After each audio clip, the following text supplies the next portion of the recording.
ਵਾਹਿਗੁਰੂ ਜੀ ਕਾ ਖਾਲਸਾ ਵਾਹਿਗੁਰੂ ਜੀ ਕੀ ਫਤਿਹ। ਅਸਲਾਮ ਵਾਲੇਕਮ ਆਦਾਬ ਵਰਜ਼ ਮਹਾ ਤੁਹਾਡੀ ਹੋਸਟ ਨੀਲਮ ਕੌਰ ਤੇ ਮੈਂ ਟੀਵੀ ਫॉर ਸਾਰੇ ਦਰਸ਼ਕਾਂ ਤੇ ਸਰੋਤਿਆਂ ਨੂੰ ਜੀ ਆਇਆਂ ਕਹਿੰਦੀ ਹਾਂ ਪ੍ਰੋਗਰਾਮ ਸੱਚੋ ਸੱਚ ਵਿੱਚ, ਜਿਹੜੇ ਇਸ ਪ੍ਰੋਗਰਾਮ ਨਾਲ ਦੇਸ਼ਾਂ ਵਿਦੇਸ਼ਾਂ ਤੋਂ ਜੁੜ ਚੁੱਕੇ ਨੇ।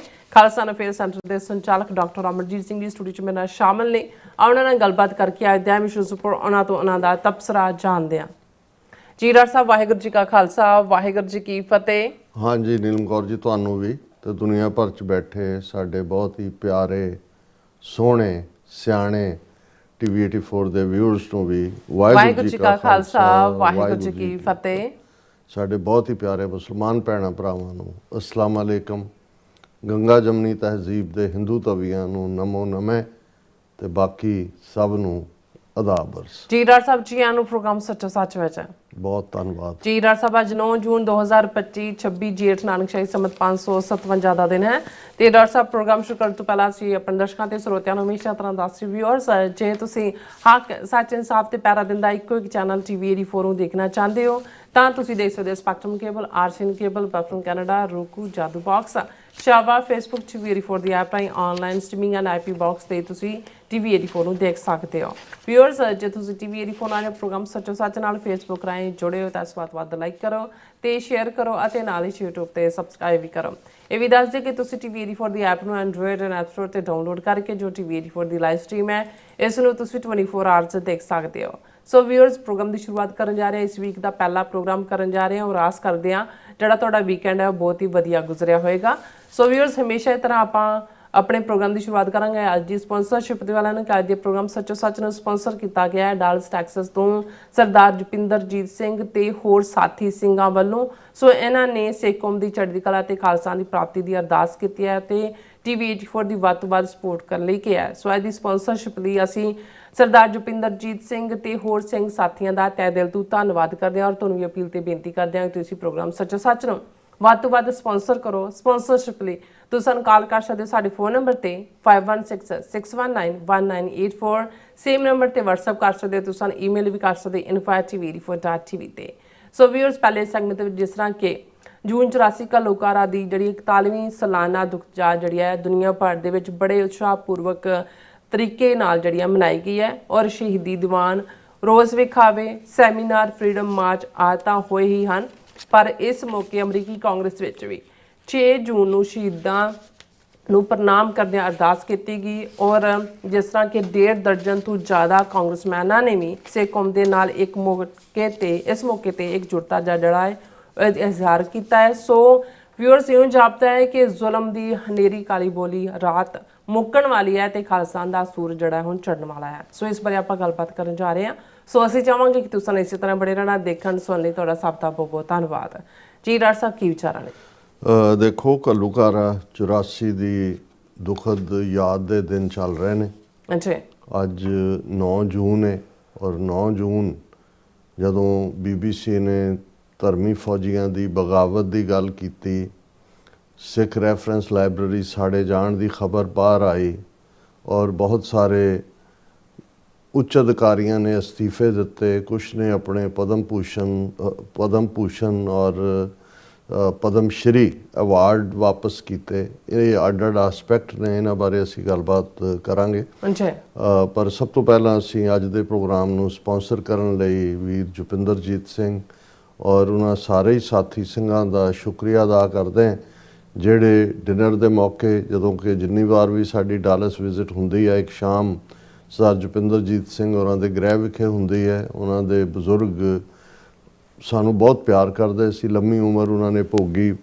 ਪ੍ਰੀ ਪਾਰਟੀਸ਼ਨ ਪੰਜਾਬ 'ਚ ਵੀ ਉਹ ਜੌਬ ਦੇ ਵਿੱਚ ਸਨ। ਪੋਸਟ 47 ਵੀ ਉਹਨਾਂ ਨੇ ਜਿੱਥੇ ਸਰਕਾਰੀ ਤੌਰ ਦੇ ਉੱਤੇ ਨੌਕਰੀ ਕਰਦਿਆਂ ਦੇਖਿਆ ਕਿ ਕਿਵੇਂ ਇੱਕ ਰਜੀਮ ਤੋਂ ਬਾਅਦ ਦੂਜਾ ਹਿੰਦੂ ਤੋਂ ਵੀ ਸਰਕਾਰਾਂ ਦਾ ਅੰਦਰੂਨੀ ਜਿਹੜਾ ਉਹ ਕੀ ਹੈ, ਇਹਨਾਂ ਦਾ ਮਾਈਂਡਸੈਟ ਕੀ ਹੈ, ਉੱਥੇ ਉਹ ਬੜੀ ਕਲੋਜ਼ਲੀ ਸਿੱਖ ਇੰਟੈਲੈਕਚੁਅਲ ਹੋਣ ਦੇ ਨਾਤੇ ਚੰਡੀਗੜ੍ਹ ਬੇਸਡ ਜਿਹੜਾ abstracts of Sikh studies publication ਸੀ, ਸਿੱਖ ਥਿੰਕ ਟੈਂਕ ਸੀ, ਡਾਕਟਰ ਖੜਕ ਸਿੰਘ ਮਾਨ ਔਰ ਭਾਈ ਸਰਦਾਰ ਦਲਜੀਤ ਸਿੰਘ IAS ਉਹਨਾਂ ਨੇ ਸ਼ੁਰੂ ਕੀਤਾ। ਉਹਨਾਂ ਦੇ ਨਾਲ ਵੀ ਜੁੜੇ ਰਹੇ ਔਰ ਵੋਰੇਸ਼ੀਅਸ ਰੀਡਰ ਔਰ ਬੜਾ ਕਲੀਅਰ ਕੱਟ ਐਨਾਲਿਸਿਸ ਇਸ਼ੂਜ਼ ਦੇ ਉੱਤੇ।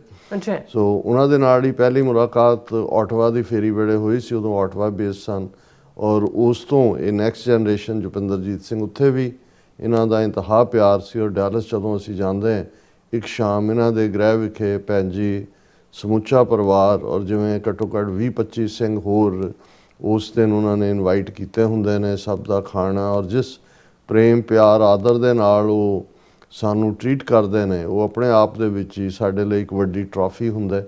ਔਰ ਜੋ ਵੀ ਤਿਲ ਫੁੱਲ ਜਿਹਨੂੰ ਅਸੀਂ ਕਹਿੰਦੇ ਹਾਂ ਉਹਨਾਂ ਵੱਲੋਂ ਸਾਰੀ ਸਿੰਘਾਂ ਵੱਲੋਂ TV 84 ਲਈ ਹੁੰਦਾ, ਉਹ ਇਸ ਨੂੰ ਵੀ ਯਕੀਨੀ ਬਣਾਉਂਦੇ ਨੇ। ਉਹ ਚਾਹੁੰਦੇ ਨਹੀਂ ਕਿ ਉਹਨਾਂ ਦਾ ਨਾਂ ਹੋਏ, ਪਰ ਮੈਂ ਸਮਝਦਾ ਵੀ ਜਿੱਥੇ ਸੇਵਾ ਹੈ, ਜਿੱਥੇ ਡੈਡੀਕੇਸ਼ਨ ਹੈ, ਉਸ ਨੂੰ ਰੈਕਗਨਾਈਜ਼ ਕਰਨਾ ਬਣਦਾ।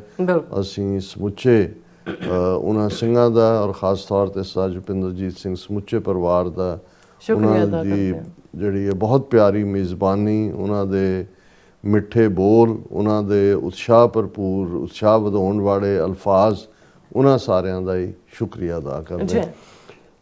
ਦੇਖੋ ਜਦੋਂ ਤੁਸੀਂ ਕਿਹਾ ਕਿ ਵੀ ਜ਼ੁਲਮ ਦੀ ਕਾਲੀ ਬੋਲੀ ਹਨੇਰੀ ਰਾਤ ਮੁੱਕਣ ਵਾਲੀ ਹੈ ਤਾਂ ਇਵੇਂ ਲੱਗਦਾ ਹੈ ਕਿ ਸੱਚ ਦਾ ਸੂਰਜ ਚੜ੍ਹਨ ਵਾਲਾ ਹੈ। ਉਰਦੂ ਵਾਲੇ ਤਲੂ ਕਹਿੰਦੇ ਨੇ ਕਿ ਜਦੋਂ ਸੂਰਜ ਡੁੱਬਦਾ ਉਹਨੂੰ ਗਰੂਬ ਕਹਿੰਦੇ ਨੇ। ਸੋ ਮੈਨੂੰ ਤਲੂ ਲਫ਼ਜ਼ ਵੀ ਬਹੁਤ ਚੰਗਾ ਲੱਗਦਾ ਕਿ ਸੂਰਜ ਦਾ ਚੜ੍ਹਨਾ। ਔਰ ਇਹਦੇ 'ਚ ਕੋਈ ਸ਼ੱਕ ਨਹੀਂ ਹੈ ਕਿ ਅਸੀਂ ਇਹ ਸੁਣਦੇ ਵੀ ਆਏ, ਪੜ੍ਹਦੇ ਵੀ ਆਏ ਕਿ ਰਾਤ ਜਿੰਨੀ ਮਰਜ਼ੀ ਡੂੰਘੀ ਹੋਏ, ਹਨੇਰੀ ਹੋਏ, ਕਾਲੀ ਬੋਲੀ ਹੋਏ, ਪਰ ਇੱਕ ਦਿਨ ਸੱਚ ਦਾ ਸੂਰਜ ਚੜ੍ਹਦਾ ਹੈ। ਔਰ ਅਸੀਂ ਇਸ ਸੈਗਮੈਂਟ ਦੇ ਵਿੱਚ ਜਿਵੇਂ ਸਾਡੇ ਬਹੁਤ ਸਾਰੇ ਵਿਊਅਰਸ ਨੇ ਸਾਨੂੰ ਇਹ ਸ਼ਿਕਾਇਤ ਵੀ ਕੀਤੀ ਕਿ ਇਸ ਵਾਰ ਤੁਸੀਂ ਰੰਧਾਵਾ ਸਾਹਿਬ ਦੀ ਨਜ਼ਮ ਜਿਹੜੀ ਹੈ ਉਹ ਸ਼ੇਅਰ ਨਹੀਂ ਕੀਤੀ। ਮੈਂ ਕਿਹਾ ਜੀ ਕਿਉਂਕਿ ਅਸੀਂ ਲਾਸਟ ਪ੍ਰੋਗਰਾਮ ਥਰਸਡੇ ਕੀਤਾ, ਉਦੋਂ ਅਸੀਂ ਦੱਸਿਆ ਸੀ ਕਿ US ਕਾਂਗਰਸ ਦੇ ਵਿੱਚ ਵਿਸ਼ੇਸ਼ ਸਮਾਗਮ ਹੋਣ ਜਾ ਰਿਹਾ ਜਿਸ ਦੇ ਵਿੱਚ ਜਿੱਥੇ US ਹਾਊਸ ਆਫ ਰਿਪਰੈਜ਼ੈਂਟੇਟਿਵਸ ਦੇ ਵਿੱਚ ਅਰਦਾਸ ਕੀਤੀ ਜਾਏਗੀ, ਉੱਥੇ ਸ਼ਰਧਾਂਜਲੀ ਵੀ ਦਿੱਤੀ ਜਾਏਗੀ ਸਿੰਘਾਂ ਨੂੰ ਜਿਹੜੇ ਸ਼ਹੀਦ ਹੋਏ, ਗਲੋਬਲੀ ਜਿਹੜੇ ਲੋਕ ਲਿਬਰਟੀ, ਜਸਟਿਸ, ਪੀਸ ਲਈ ਲੜ ਰਹੇ ਨੇ। ਸੋ ਜ਼ਾਹਰ ਹੈ ਕਿ 3 ਤਰੀਕ ਦੇ ਪ੍ਰੋਗਰਾਮ ਤੋਂ ਬਾਅਦ ਸਾਡਾ ਜਿਹੜਾ ਹੈ ਉਹ ਫੋਕਸ ਨਹੀਂ ਰਿਹਾ। ਫਿਰ ਉੱਥੋਂ ਹੀ ਅਸੀਂ ਕਿਉਂਕਿ ਫਰਾਈਡੇ ਇਹ ਸਮਾਗਮ ਸੀ 6 ਜੂਨ ਦੇ ਦਿਨ ਵਾਸ਼ਿੰਗਟਨ DC, ਉੱਥੋਂ ਹੀ ਅਸੀਂ ਈਵਨਿੰਗ ਫਲਾਈ ਕੀਤਾ ਕੈਲੀਫੋਰਨੀਆ ਲਈ ਕਿਉਂਕਿ 7 ਜੂਨ ਨੂੰ ਫਰੀडम ਮਾਰਚ ਸੀ ਸੈਨ ਫਰਾਂਸਿਸਕੋ, ਜਿਹੜਾ ਪਾਤਸ਼ਾਹੀ ਦਾਵਾ ਜਿਹੜਾ ਉਸ ਦੇ ਨਾਲ ਜੁੜਿਆ ਗੁਰੂ ਅਰਜਨ ਸਾਹਿਬ ਦੀ ਸ਼ਹਾਦਤ ਦੇ ਨਾਲ। ਔਰ ਅਸੀਂ ਯਤਨ ਕੀਤਾ ਕਿ ਉੱਥੋਂ ਲਾਈਵ ਜਿਹੜਾ 4-5 ਘੰਟੇ ਪ੍ਰੋਗਰਾਮ ਚੱਲਿਆ ਸਾਰਾ 16-17 ਹਜ਼ਾਰ ਲੋਕ ਐਟ ਵਨ ਟਾਈਮ ਉਹ ਸਾਰੇ ਦੇ ਵਿਊਅਰ ਨੇ।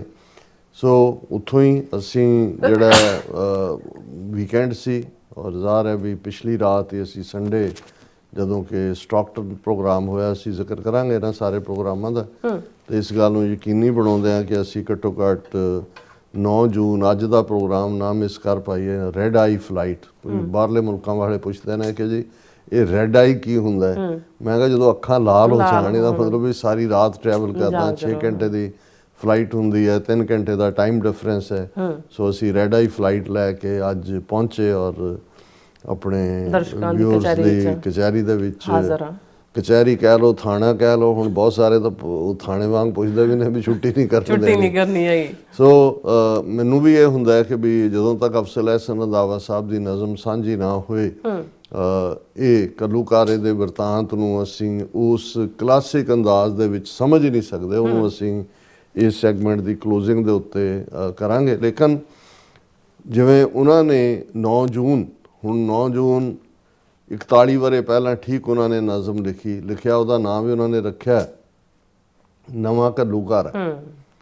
ਹੁਣ ਪੁਰਾਣੇ ਘੱਲੂਘਾਰੇ ਤਾਂ 18ਵੀਂ ਸਦੀ ਦੇ ਸੀ ਔਰ ਠੀਕ 222 ਸਾਲ ਬਾਅਦ 1762 ਦੇ ਵਿੱਚ ਅਹਿਮਦ ਸ਼ਾਹ ਅਬਦਾਲੀ ਨੇ ਵੱਡਾ ਘੱਲੂਘਾਰਾ ਕੀਤਾ। ਇੱਕ ਦਿਨ ਦੇ ਵਿੱਚ ਅੱਧੀ ਸਿੱਖ ਕੌਮ ਮਾਰੀ, ਬਾਕੀ ਰਹਿੰਦੇ ਜ਼ਖਮੀ ਕੀਤੇ। ਤੇ 1762 ਤੋਂ 1984 222 ਸਾਲ ਨੇ। 222 ਸਾਲ ਬਾਅਦ ਇਹ ਘੱਲੂਘਾਰਾ ਉਸ ਹਕੂਮਤ ਨੇ ਵਰਤਾਇਆ ਜਿਨ੍ਹਾਂ ਦਾ ਕਲੇਮ ਹੈ, ਪਿਛਲੇ 17 ਸਾਲਾਂ ਤੋਂ ਕਲੇਮ ਹੈ ਕਿ ਅਸੀਂ ਦੁਨੀਆ ਦੀ ਸਭ ਤੋਂ ਵੱਡੀ ਜਮਹੂਰੀਅਤ ਹੈ। ਮੋਦੀ ਦਾ ਇੱਕ ਕਦਮ ਹੋਰ ਅੱਗੇ ਗਿਆ G20 ਮੀਟ ਵੇਲੇ ਦਿੱਲੀ 'ਚੋਂ, ਕਹਿੰਦਾ ਵੀ ਨਹੀਂ ਅਸੀਂ ਸਿਰਫ ਜਮਹੂਰੀਅਤ ਸਭ ਤੋਂ ਵੱਡੀ ਨਹੀਂ ਹੈ, ਅਸੀਂ ਮਦਰ ਆਫ ਆਲ ਡੈਮੋਕ੍ਰੇਸੀਜ਼ ਹੈ। ਕਿ ਜਿਹੜੀ ਜਮਹੂਰੀਅਤ ਹੈ ਉਹਦਾ ਜਨਮ ਹੀ ਸਾਡੇ ਚੋਂ, ਅਸੀਂ ਮਾਂ ਹੈ।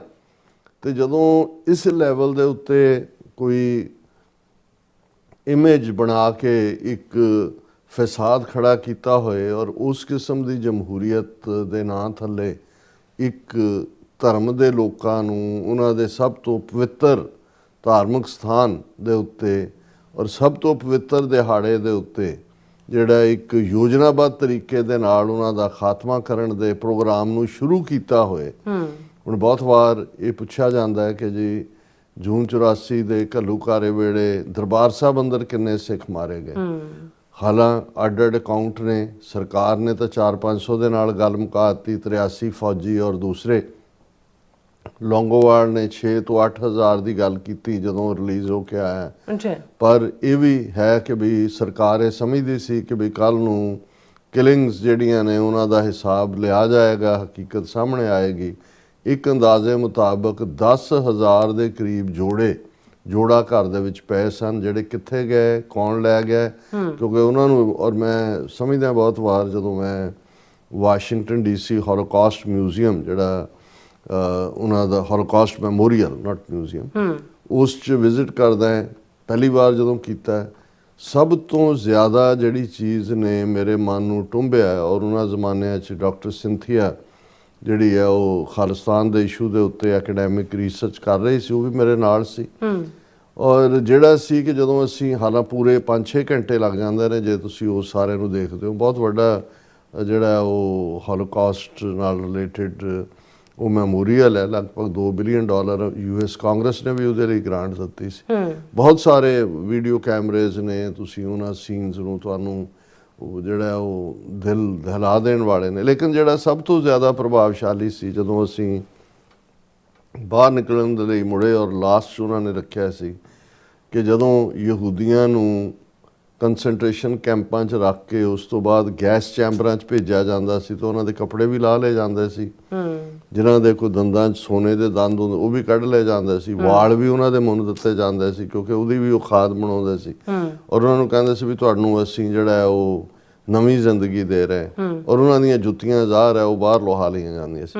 ਉਹ ਕੁਛ ਜੁੱਤੀਆਂ ਜਿਹੜੀਆਂ ਕਿ ਕੁਛ ਥਾਵਾਂ ਤੋਂ ਕੰਸਨਟ੍ਰੇਸ਼ਨ ਕੈਂਪਾਂ ਦੇ ਬਾਹਰੋਂ ਉਹ ਉਹਦੇ ਛੋਟੇ ਛੋਟੇ ਬੱਚਿਆਂ ਦੀਆਂ ਜੁੱਤੀਆਂ ਵੀ ਸੀ, ਵੱਡੀਆਂ ਵੀ ਸੀ। ਉਹ ਸਭ ਤੋਂ ਜ਼ਿਆਦਾ ਮੂਵਿੰਗ ਪਾਰਟ ਹੁੰਦਾ ਸੀ ਜਦੋਂ ਮੈਂ ਪਹਿਲੀ ਵਾਰ ਦੇਖਿਆ ਕਿ ਭਾਈ ਉਹ ਤੁਸੀਂ ਦੇਖ ਰਹੇ ਹੋ। ਤੇ ਜਦੋਂ ਇਹ ਸਾਰਾ ਪਾਰਟ ਹੋਇਆ, ਪਹਿਲਾ ਖਿਆਲ ਸਾਡੇ ਦਿਮਾਗ 'ਚ ਆਇਆ ਕਿ ਵੀ ਦਰਬਾਰ ਸਾਹਿਬ 'ਚ ਜਾਂ ਜਾਣ ਤੋਂ ਪਹਿਲਾਂ ਤਾਂ ਜੁੱਤੀਆਂ ਲਵਾਈਆਂ ਜਾਂਦੀਆਂ ਨੇ, ਬਾਹਰ ਜੋੜਾ ਕਰਨੇ ਵੀ ਇਹ ਤਾਂ ਸਿੰਪਲ, ਪਰ ਦੁਸ਼ਮਣ ਨੂੰ ਸ਼ਾਇਦ ਇਸ ਤੋਂ ਵੀ ਪਹਿਲਾਂ ਇਸ ਦੀ ਭਿਣਕ ਪਈ। ਇਵੇਂ ਹੀ ਜਿਵੇਂ ਜਦੋਂ ਅਕਾਲ ਤਖਤ ਨੂੰ ਖੰਡਰਾਤ ਬਣਾ ਦਿੱਤਾ ਗਿਆ ਤੇ ਬਾਹਰਲੇ ਸਿੱਖਾਂ ਨੇ ਮਤਾ ਕਰਕੇ ਭੇਜਿਆ, ਜਿਹੜੇ ਵੀ ਉੱਥੇ ਥੋੜ੍ਹੇ ਬਹੁਤ ਐਕਟਿਵ ਸਨ, ਕਿ ਅਕਾਲ ਤਖਤ ਹੁਣ ਦੁਬਾਰਾ ਨਹੀਂ ਬਣਾਉਣਾ, ਅਸੀਂ ਆਜ਼ਾਦੀ ਲੈ ਕੇ ਉਹਨੂੰ ਇਵੇਂ ਹੀ ਰਹਿਣ ਦਿਓ। ਔਰ ਇਸ ਗੱਲ ਨੇ ਸਰਕਾਰ ਨੂੰ ਵਕਤ ਪਾ ਦਿੱਤਾ। ਉਹਨਾਂ ਨੇ ਫਿਰ ਅੱਡ ਕਾਰਸੇ ਵਾਲੇ ਬਾਬੇ ਲੱਭਣ ਦੀ ਕੋਸ਼ਿਸ਼ ਕੀਤੀ ਕਿਸੇ ਤੋਂ। ਅਖੀਰ ਉਹਨਾਂ ਨੇ ਸਰਕਾਰੀ ਏਜੰਸੀ ਰਾਹੀਂ, ਭਾਵੇਂ ਧਾਰਮਿਕ ਤੌਰ 'ਤੇ ਬਾਬਾ ਸੰਤਾ ਸਿੰਘ ਨਿਹੰਗ ਮੁਖੀ ਨੂੰ ਖੜਾ ਕੀਤਾ, ਹੋਰਨਾਂ ਤੋਂ ਵੀ ਟੱਕ ਲਵਾਇਆ, ਲੇਕਿਨ ਸਰਕਾਰੀ ਏਜੰਸੀਆਂ ਨੇ ਬਣਾ ਕੇ ਜਿਹੜਾ ਅਕਾਲ ਤਖਤ ਖੜਾ ਕਰਤਾ।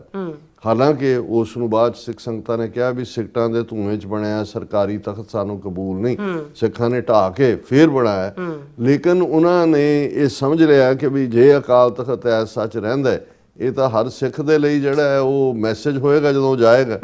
ਇਵੇਂ ਹੀ ਉਹਨਾਂ ਨੇ ਦੇਖਿਆ ਕਿ ਵੀ ਜੇ ਜੋੜੇ ਜਿਹੜੇ 10,000 ਦੇ ਕਰੀਬ ਉਹਨਾਂ ਦੀ ਗਿਣਤੀ ਦੱਸੀ ਜਾਂਦੀ ਹੈ, ਉਹਨੂੰ ਕੌਣ ਲੈ ਗਿਆ, ਕਿੱਥੇ ਚਲੇ ਗਏ, ਸਾਨੂੰ ਨਹੀਂ ਪਤਾ। ਬਿਲਕੁਲ ਉਵੇਂ ਹੀ ਜਿਵੇਂ ਅਸੀਂ 9 ਜੂਨ ਦੇ ਹਵਾਲੇ ਨਾਲ ਗੱਲ ਕਰਦੇ ਹਾਂ ਕਿ ਸਿੱਖ ਰੈਫਰੈਂਸ ਲਾਇਬ੍ਰੇਰੀ ਜਿਸ ਨੂੰ ਲੁੱਟਿਆ ਗਿਆ, 80 ਤੋਂ ਜ਼ਿਆਦਾ ਟਰੰਕ ਭਰ ਕੇ ਕਿਤਾਬਾਂ ਦੇ, ਔਰ ਉਹ ਇਕੱਲੀਆਂ ਕਿਤਾਬਾਂ ਨਹੀਂ, ਸਾਡਾ ਸਾਰਾ ਜਿਹੜਾ ਬਚਿਆ ਹੋਇਆ ਪਾਰਟ ਸੀ 16ਵੀਂ 17ਵੀਂ ਸਦੀ ਤੋਂ ਲੈ ਕੇ ਸਟਰਗਲ ਦੇ ਦੌਰਾਨ 2200 ਤੋਂ ਜ਼ਿਆਦਾ ਗੁਰੂ ਗ੍ਰੰਥ ਸਾਹਿਬ ਦੇ ਹੱਥ ਲਿਖਤ ਸਰੂਪ, ਕਿੰਨੇ ਹੁਕਮਨਾਮੇ, ਕਿੰਨੇ ਕੀ ਕਿੱਥੇ ਗਏ, ਕੀ ਕਹਾਣੀ ਹੈ, ਕਿੰਨੇ ਮੋੜੇ ਸ਼੍ਰੋਮਣੀ ਕਮੇਟੀ ਨੂੰ।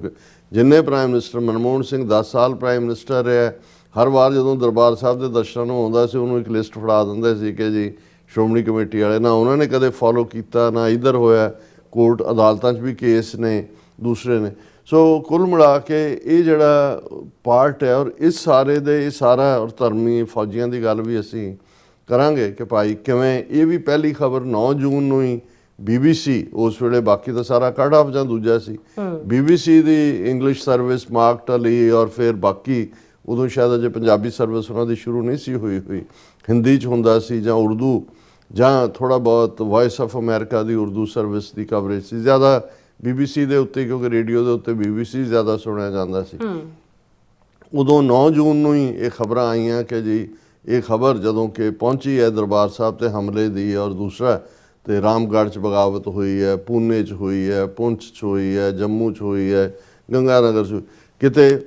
ਰਾਮਗੜ੍ਹ ਤੋਂ ਤਾਂ ਆਲਮੋਸਟ 4000 ਦੇ ਕਰੀਬ ਜਿਹਨਾਂ ਜ਼ਿਆਦਾ ਰਿਕਰੂਟ ਸੀ, ਕੁਝ ਸੀਨੀਅਰ ਰਿਟਾਇਰਮੈਂਟ ਦੇ ਨੇੜੇ ਵੀ ਸੀ, ਪਰ ਘੱਟੋ ਘੱਟ 10-12 ਥਾਵਾਂ ਤੋਂ ਜਿਹੜੇ ਨੇ ਸਿੱਖ ਫੌਜੀ ਨਿਕਲੇ। ਗੰਗਾ ਨਗਰ ਤੋਂ ਵੀ ਜਿਹੜਾ ਸੈਂਕੜਿਆਂ ਦੀ ਗਿਣਤੀ 'ਚ ਸੀ। ਸੋ ਉਹਨੂੰ ਵੀ ਬੇਸ਼ੱਕ ਸਾਡੀਆਂ ਬਹੁਤ ਵਾਰ ਘੱਲੂਘਾਰੇ ਦੇ ਨਾਲ ਸੰਬੰਧਿਤ ਜਿਹੜੀਆਂ ਸਾਡੀਆਂ ਯਾਦਾਂ ਨੇ ਜਾਂ ਜਿਹੜੇ ਸਮਾਗਮ ਹੁੰਦੇ ਨੇ ਉਹਨਾਂ 'ਚ ਧਰਮੀ ਫੌਜੀਆਂ ਦੇ, ਔਰ ਪਹਿਲੀ ਵਾਰ ਸੀ 47 ਤੋਂ ਬਾਅਦ ਬ੍ਰਿਟਿਸ਼ ਆਰਮੀ ਦੇ ਵਿੱਚ ਵੀ ਸੈਕੰਡ ਵਰਲਡ ਵਾਰ ਦੇ ਵੇਲੇ ਹੀ ਥੋੜ੍ਹੀ ਬਹੁਤ ਬਗਾਵਤ ਹੋਈ, ਪਰ ਇਸ ਲੈਵਲ ਦੀ ਫੌਜ ਦੀ ਬਗਾਵਤ ਔਰ ਧਰਮੀ ਫੌਜੀਆਂ ਨੇ ਸਿੱਖੀ ਦੇ ਕੇਸ ਨੂੰ ਹਾਈਲਾਈਟ ਕਰਨ ਦੇ ਵਿੱਚ ਬਹੁਤ ਵੱਡਾ ਰੋਲ ਅਦਾ ਕੀਤਾ। ਉਹਨਾਂ 'ਚੋਂ ਕੁਛ ਰਾਹ 'ਚ ਰੋਕ ਕੇ ਮਾਰੇ ਗਏ, ਕੁਛ ਜਿਹੜੇ ਨੇ ਉਹ ਗ੍ਰਿਫਤਾਰ ਹੋਏ, ਕਈਆਂ ਦੀਆਂ ਪੈਨਸ਼ਨਾਂ ਗਈਆਂ, ਕਈ ਅਜੇ ਵੀ ਜਿਹੜਾ ਉਹ ਅੰਡਰ ਟਰਾਇਲ ਉਹਨਾਂ ਨੂੰ ਕਰਕੇ ਔਰ ਕਿੰਨੀ ਸਜ਼ਾ ਹੋਈ। ਸੋ ਇਹ ਸਾਰਾ ਜਿਹੜਾ ਪਾਰਟ ਹੈ। ਲੇਕਿਨ ਮੈਂ ਇਸ ਗੱਲ ਨੂੰ ਜਦੋਂ ਅਫਜ਼ਲ ਅਹਿਸਨ ਰੰਧਾਵੇ ਨੂੰ ਮੈਂ ਸਮਝਦਾ ਵੀ ਉਹ ਤਾਂ ਇੱਕ ਰੂਹਾਨੀਅਤ ਦੇ ਉਸ ਹਾਈਟ ਦੇ ਉੱਤੇ ਖੜਾ ਸੀ, ਉਹ ਉਸ ਨੂੰ ਨਵਾਂ ਘੱਲੂਘਾਰਾ ਵੀ ਕਹਿੰਦਾ, ਪਰ ਉਹ ਉਹਨੂੰ ਇਹ ਵੀ ਕਹਿੰਦਾ ਕਿ ਓੜਕ ਮੁੱਕੇਗੀ ਇਹ ਰਾਤ, ਸੁਣਵੇ ਰਾਈਆ ਕਰਮਾਂ ਵਾਲਿਆ ਲਿਖ ਰੱਖੀ ਇਹ ਬਾਤ। ਔਰ ਮੈਂ ਇਸ ਨੂੰ ਸਾਂਝਾ ਕਰਾਂਗਾ ਕਿ ਭਾਈ ਅਖੀਰ ਸੂਰਜ ਚੜ੍ਹੇਗਾ, ਓੜਕ ਮੁੱਕੇਗੀ ਇਹ ਰਾਤ, ਇਹ ਕਾਲੀ ਬੋਲੀ ਰਾਤ ਮੁੱਕੇਗੀ। ਔਰ ਠੀਕ 41 ਵਰੇ ਬਾਅਦ ਜਦੋਂ ਮੈਂ ਹੁਣ 9 ਜੂਨ ਨੂੰ ਇਸ ਪਲੇਟਫਾਰਮ ਤੋਂ ਇਹ ਗੱਲਬਾਤ ਕਰ ਰਹੇ ਹਾਂ, ਇਸ ਵਾਰ ਜਿਸ ਲੈਵਲ ਦੇ ਉੱਤੇ ਦੁਨੀਆ ਭਰ ਦੇ ਵਿੱਚ ਸਮਾਗਮ ਹੋਏ ਨੇ, ਬੇਸ਼ੱਕ ਅਕਾਲ ਤਖਤ ਸਾਹਿਬ ਤੇ ਹੋਰ ਵੀ ਬਿਹਤਰੀਨ ਅੰਦਾਜ਼ ਦੇ ਵਿੱਚ ਬਹੁਤ ਕੁਛ, ਬਹੁਤ ਵੱਡੀ ਗਿਣਤੀ 'ਚ ਹੋਰ ਵੀ ਸੰਗਤ ਆਉਂਦੀ ਔਰ ਸ਼ਾਇਦ ਬਹੁਤ ਪੋਜ਼ਿਟਿਵਿਟੀ ਦੇ ਨਾਲ ਹੁੰਦਾ, ਪਰ ਏਜੰਸੀਆਂ ਨੇ ਪਹਿਲਾਂ ਹੀ ਇੱਕ ਖੇਡ ਕੇ ਕੌਣ ਸੁਨੇਹਾ ਦੇਗਾ, ਕੌਣ ਨਹੀਂ ਦੇਣ ਦੇਗਾ, ਸ਼੍ਰੋਮਣੀ ਕਮੇਟੀ ਪ੍ਰਧਾਨ ਨੇ ਕੀ ਕਿਹਾ, ਫਲਾਣੇ ਨੇ ਕੀ ਕਿਹਾ, ਢਿਮਕੇ ਨੇ ਕੀ ਕਿਹਾ, ਕਿਹਦਾ ਕੀ ਰੋਲ ਹੈ, ਮੈਂ ਉਸ ਡਿਟੇਲ 'ਚ ਨਹੀਂ ਜਾਵਾਂਗਾ। ਪਰ 8 ਜੂਨ ਜਿਹੜਾ 4 ਜੂਨ 5 ਜੂਨ ਤੱਕ ਵੀ ਇੱਕ ਖੌਫ ਸੀ ਕਿ ਜੀ ਪੱਗਾਂ ਲੱਥਣਗੀਆਂ, ਮਾਰਕਟਾਈ ਹੋਏਗੀ, ਉੱਥੇ ਬੇਅਦਬੀ ਹੋਏਗੀ, ਇਹ ਮਾਹੌਲ ਉਹਨਾਂ ਨੇ ਸਿਰਜ ਦਿੱਤਾ। ਹਾਲਾਂ ਇਹਦਾ ਐਂਡ ਇਹ ਹੋਇਆ ਕਿ ਜੀ ਚਲੋ ਜਥੇਦਾਰ ਗੜਗੱਜ ਜਿਹੜੇ ਨੇ ਉਹ ਅਰਦਾਸ ਦੇ ਵਿੱਚ ਹੀ ਸੁਨੇਹਾ ਦੇ ਦੇਣਗੇ, ਅਰਦਾਸ ਕਰਨਗੇ। ਅਰਦਾਸ ਨੂੰ ਤਾਂ ਕੌਣ ਰੋਕ ਸਕਦਾ ਸੀ, ਤੇ ਉਹਨਾਂ ਨੇ ਵੀ ਇਸ 'ਚੋਂ ਤਸੱਲੀ ਲਈ ਕਿ ਜੀ ਮੈਂ ਤਾਂ ਅਰਦਾਸ ਦੇ ਵਿੱਚ ਹੀ ਆਪਣਾ ਸੁਨੇਹਾ ਦੇ ਦਿੱਤਾ, ਜਿਹਦੇ 'ਚ ਉਹਨਾਂ ਨੇ ਭਰਪੂਰ ਸ਼ਰਧਾਂਜਲੀ ਦਿੱਤੀ ਸ਼ਹੀਦਾਂ ਨੂੰ। ਔਰ ਇੱਕ ਲਫ਼ਜ਼ ਜਿਹੜਾ ਉਹਨਾਂ ਨੇ ਪੰਜਾਬ ਜਿਹੜਾ ਕਿ ਸਿੱਖ ਹੋਮਲੈਂਡ ਹੈ, ਹਾਲਾਂ ਉਸ ਨੂੰ ਅਸੀਂ ਜੋੜਦੇ ਹਾਂ ਕਿ ਜੀ ਉਹਨਾਂ ਨੇ ਗੱਲ ਹੋਮਲੈਂਡ ਦੀ ਜਾਂ ਪਰ ਗੱਲ ਇਹ ਹੈ ਕਿ ਵੀ ਇੱਕ ਪਾਰਟ ਤਾਂ ਇਹ ਸੀ ਕਿ ਜਿਹੜੀ ਏਜੰਸੀਆਂ ਦੀ ਇੱਕ ਖੇਡ ਸੀ ਟਕਰਾਅ ਵਾਲੀ, ਹਾਲਾਂ ਅੱਧਾ ਮਕਸਦ ਤਾਂ ਉਹਨਾਂ ਨੇ ਪੂਰਾ ਕਰ ਲਿਆ, ਕਿਉਂਕਿ ਆਲਰੇਡੀ ਜਿਹੜਾ ਫੋਕਸ ਇਹ ਹੋਣਾ ਚਾਹੀਦਾ ਹੈ ਕਿ ਭਾਈ ਕਿਸ ਉਦਮ ਤੇ ਰਾਜ ਮਿਲੇ, ਸ਼ਤਰੂ ਤੇ ਸਭ ਹੋਵੇ ਮੀਤਾ। ਔਰ ਜਿਵੇਂ ਇੱਕ ਜਥੇਬੰਦੀ ਦੇ ਮੁਖੀ ਨੇ ਕਿਹਾ, ਸ਼ਾਇਦ ਦਲ ਖਾਲਸਾ ਦੇ ਮੁਖੀ ਨੇ, ਕਿ ਵੀ ਇੱਕੋ ਇੱਕ ਮੌਕਾ ਹੁੰਦਾ ਹੈ ਜਦੋਂ ਕਿ ਅਸੀਂ 6 ਜੂਨ ਦਾ ਦਿਨ ਇੱਕ ਐਸਾ ਦਿਨ ਹੈ, ਹਰ ਸ਼ੇਡ ਦਾ ਸਿੱਖ ਕਿਸੇ ਦਾ ਵੀ ਪਾਸਿਓਂ ਆਉਂਦਾ, ਉਹਨੂੰ ਪਤਾ ਹੈ, ਉਹ ਮੰਨਦਾ ਹੈ, ਉਹ ਕਹਿੰਦਾ ਕਿ ਸਾਡੇ ਤੇ ਇਹ ਹਮਲਾ ਹੋਇਆ, ਸਾਡੇ ਦਰਬਾਰ ਸਾਹਿਬ ਦੀ ਬੇਅਦਬੀ ਹੋਈ। ਤੇ ਭਾਈ ਜਿਹੜਾ ਇੱਕ ਦਿਨ ਹੈ ਸਾਲ ਦਾ ਜਿਸ ਮੁੱਦੇ ਦੇ ਉੱਤੇ ਸਾਰੇ ਇਕੱਠੇ ਨੇ, ਘੱਟੋ ਘੱਟ ਉਹਨੂੰ ਤਾਂ ਉਸੇ ਹੀ ਸਪਿਰਿਟ ਦੇ ਵਿੱਚ ਮਨਾ ਲੈਣ ਦਿਓ। ਲੇਕਿਨ ਏਜੰਸੀਆਂ ਦੀ ਪਹੁੰਚ, ਔਰ ਇਹੀ ਨਹੀਂ ਕਿ ਵੀ ਇਹ ਸਾਰੇ ਨੂੰ ਅਪਸੈਟ ਕਰਨ 'ਚ ਉਹਨਾਂ ਦਾ ਰੋਲ ਸੀ, ਵੱਡੀ ਗਿਣਤੀ ਦੇ ਵਿੱਚ ਪੁਲਿਸ ਬਾਹਰ ਵੀ ਤਾਇਨਾਤ, ਪਹਿਲਾਂ ਮਾਹੌਲ ਕ੍ਰੀਏਟ ਕਰ ਦਿੰਦੇ ਨੇ, ਫਿਰ ਹੁੰਦਾ ਕਿ ਜੀ ਉੱਥੇ ਕੋਈ ਗੜਬੜ ਨਾ ਹੋ ਜਾਏ, ਵੱਡੀ ਗਿਣਤੀ 'ਚ ਪੁਲਿਸ ਲਾ ਦਿੰਦੇ ਨੇ, ਅੰਦਰ ਵੀ ਸੈਂਕੜਿਆਂ ਦੀ ਗਿਣਤੀ ਦੇ ਵਿੱਚ ਜਿਹੜੇ ਨੇ ਸਿਵਲ ਦੇ ਵਿੱਚ ਪੁਲਿਸੀਏ ਜਾਂਦੇ ਨੇ। ਹਾਲਾਂਕਿ 2200 ਤੋਂ ਜ਼ਿਆਦਾ ਦੀ ਟਾਸਕ ਫੋਰਸ ਸ਼੍ਰੋਮਣੀ ਕਮੇਟੀ ਨੇ ਭਰਤੀ ਕੀਤੀ ਹੋਈ ਹੈ, ਲੇਕਿਨ ਇਹ ਆਪਣੇ ਆਪ ਦੇ ਵਿੱਚ ਇੱਕ ਲੇਕਿਨ ਇਸ ਦੀ ਪੋਜ਼ਿਟਿਵਿਟੀ ਇਹ ਸੀ ਕਿ ਅਕਾਲ ਤਖਤ 'ਤੇ ਵੀ ਇਕੱਠ, ਜਿੱਥੇ ਸਿੱਖ ਹੋਮਲੈਂਡ ਦਾ ਭਾਵੇਂ ਅਰਦਾਸ ਦੇ ਰੂਪ 'ਚ ਜ਼ਿਕਰ ਹੁੰਦਾ ਹੈ, ਤੇ ਉੱਥੋਂ ਜੇ ਅਸੀਂ 13,000 ਮੀਲ ਅਮਰੀਕਾ ਤੱਕ ਜਾਈਏ ਔਰ ਉਸ ਤੋਂ ਵੀ ਬਿਯੋਂਡ ਸਾਊਥ ਅਮਰੀਕਾ ਔਰ ਆਸਟ੍ਰੇਲੀਆ ਨਿਊਜ਼ੀਲੈਂਡ ਤੱਕ ਜਾਈਏ, ਐਸਾ ਕੋਈ ਗੁਰਦੁਆਰਾ ਦੁਨੀਆ ਭਰ ਦਾ ਨਹੀਂ ਹੋਏਗਾ ਜਿੱਥੇ ਜੂਨ 84 ਦੇ ਘੱਲੂਘਾਰੇ ਦੇ ਸ਼ਹੀਦਾਂ ਨੂੰ ਯਾਦ ਨਾ ਕੀਤਾ ਗਿਆ ਹੋਵੇ। ਔਰ ਜਿਸ ਅੰਦਾਜ਼ ਦੇ ਵਿੱਚ ਅਸੀਂ ਔਰ ਪ੍ਰੋਟੈਸਟ ਬੇਸ਼ੱਕ ਗਿਣਤੀ ਥੋੜੀ ਹੋਏ ਬਹੁਤੀ ਹੋਏ, ਰੋਸ ਵਿਖਾਵਾ ਬਹੁਤ ਇੰਪੋਰਟੈਂਟ ਹੈ ਘੱਲੂਘਾਰਾ ਹਫ਼ਤੇ। ਔਰ ਅਸੀਂ ਦੇਖਦੇ ਹਾਂ ਕਿ ਲੰਡਨ ਦੇ ਵਿੱਚ ਐਜ਼ ਯੂਜੂਅਲ ਹਜ਼ਾਰਾਂ ਦੀ ਗਿਣਤੀ ਦੇ ਵਿੱਚ ਸਿੱਖ ਸੰਗਤਾਂ ਨੇ ਕੀਤਾ। ਫਰੈਂਕਫਰਟ ਸਾਡੇ ਵੀਰ ਸਾਹਿਬ ਗੁਰਚਰਨ ਸਿੰਘ ਗੁਰਾਇਆ ਉਹਨਾਂ ਨੇ ਪਿਕਚਰਸ ਵੀ ਭੇਜੀਆਂ। ਉਸ ਤੋਂ ਪਹਿਲਾਂ ਜਿਹੜਾ ਉਹਨਾਂ ਦਾ ਇਸ਼ਤਿਹਾਰ ਵੀ ਸੀ। ਇਸੇ ਤਰ੍ਹਾਂ ਬਾਕੀ ਮੁਲਕਾਂ ਦੇ ਵਿੱਚ, ਕੈਨੇਡਾ ਦੇ ਵਿੱਚ ਬਹੁਤ ਵੱਡੇ ਪੈਮਾਨੇ ਦੇ ਉੱਤੇ ਸਿੱਖ ਸੰਗਤਾਂ ਨੇ ਪ੍ਰੋਟੈਸਟ ਦੇ ਵਿੱਚ ਸ਼ਮੂਲੀਅਤ ਕੀਤੀ। ਅਮਰੀਕਾ 'ਚ ਅਸੀਂ ਦੇਖਦੇ ਹਾਂ ਬੇਸ਼ੱਕ ਅਸੀਂ ਕਿਉਂਕਿ ਫਲਾਈ ਕਰਨਾ ਸੀ 7 ਜੂਨ ਦੇ ਪ੍ਰੋਗਰਾਮ ਲਈ, ਔਰ ਵਾਸ਼ਿੰਗਟਨ DC ਇੰਡੀਅਨ ਐਮਬੈਸੀ ਦੇ ਬਾਹਰ ਜ਼ੋਰਦਾਰ ਵਿਖਾਵਾ ਜਿਹੜਾ ਹੈ ਉਹ 7 ਤਰੀਕ ਨੂੰ ਹੁੰਦਾ ਹੈ, ਜਿਹਦੇ 'ਚ ਨਿਊਯਾਰਕ, ਨਿਊ ਜਰਸੀ, ਪੈਨਸਿਲਵੇਨੀਆ ਸਾਰੇ ਪਾਸਿਓਂ ਸਿੱਖ ਸੰਗਤਾਂ ਸ਼ਮੂਲੀਅਤ ਕਰਦੀਆਂ ਨੇ। ਹਿਊਸਟਨ ਦੇ ਵਿੱਚ ਸਾਡੇ ਵੀਰ ਡਾਕਟਰ ਹਰਦਮ ਸਿੰਘ ਆਜ਼ਾਦ, ਸਰ ਧਿਆਨ ਸਿੰਘ, ਇਹ ਸਾਰੇ ਸਾਡੇ, ਔਰ ਈਵਨ ਕਸ਼ਮੀਰੀ ਵੀ ਨਾਲ ਬੀਬੀ ਗਜ਼ਾਲਾ ਹਬੀਬ, ਮੈਂ ਪਿਕਚਰਸ ਹੀ ਦੇਖੀਆਂ ਨੇ। ਇਸੇ ਤਰ੍ਹਾਂ ਈਵਨ ਸ਼ਿਕਾਗੋ ਜਿਹਦੇ 'ਚ ਭਾਈ ਗੁਰਦੇਵ ਸਿੰਘ ਹੋਰਾਂ ਨੇ ਸ਼ਮੂਲੀਅਤ ਵੀ ਕੀਤੀ ਪ੍ਰੋਟੈਸਟ ਦੇ ਵਿੱਚ ਵੀ, ਅਗਲੇ ਦਿਨ ਸ਼ਹੀਦੀ ਦੀਵਾਨ ਦੇ ਵਿੱਚ ਵੀ, ਸੈਨ ਫਰਾਂਸਿਸਕੋ। ਸੋ ਇਹ ਆਪਣੇ ਆਪ ਦੇ ਵਿੱਚ ਨੇ, ਲੇਕਿਨ ਇਸ ਸਾਰੇ ਦੇ ਨਾਲ ਜਿਹੜਾ ਪਾਰਟ ਅਸੀਂ ਈਵਨ ਫਰੀडम ਮਾਰਚ ਦੇ ਰੂਪ 'ਚ ਉਹ ਵੀ ਗੱਲ ਕਰਦੇ ਹਾਂ ਕਿ ਵੀ ਹਜ਼ਾਰਾਂ ਦੀ ਗਿਣਤੀ ਸਿੱਖ ਸੰਗਤਾਂ ਸੈਨ ਫਰਾਂਸਿਸਕੋ 7 ਜੂਨ ਦੇ ਇਕੱਠ ਦੇ ਵਿੱਚ ਸ਼ਾਮਲ ਹੋਈਆਂ। ਲੇਕਿਨ ਉਸ ਤੋਂ ਪਹਿਲਾਂ ਜਿਹੜੀ ਬਹੁਤ ਅਹਿਮੀਅਤ ਵਾਲੀ US ਕਾਂਗਰਸ ਦੇ ਹਵਾਲੇ ਨਾਲ ਜਿਹੜੀ ਗੱਲ ਹੈ ਕਿ US ਹਾਊਸ ਆਫ ਰਿਪਰੈਜ਼ੈਂਟੇਟਿਵਸ ਦੇ ਵਿੱਚ ਅਰਦਾਸ ਹੋਈ। ਹੁਣ ਗੱਲ ਇਹ ਨਹੀਂ ਹੈ ਕਿ ਵੀ ਇਹ ਠੀਕ ਹੈ ਵੀ ਅਰਦਾਸ ਉੱਥੇ ਕੋਈ ਸਾਡੀ ਜਿਹੜੀ ਗੁਰਦੁਆਰਾ ਸਾਹਿਬਾਨ ਵਾਲੀ ਅਰਦਾਸ ਹੁੰਦੀ ਹੈ ਉਵੇਂ ਤਾਂ ਨਹੀਂ ਹੁੰਦਾ।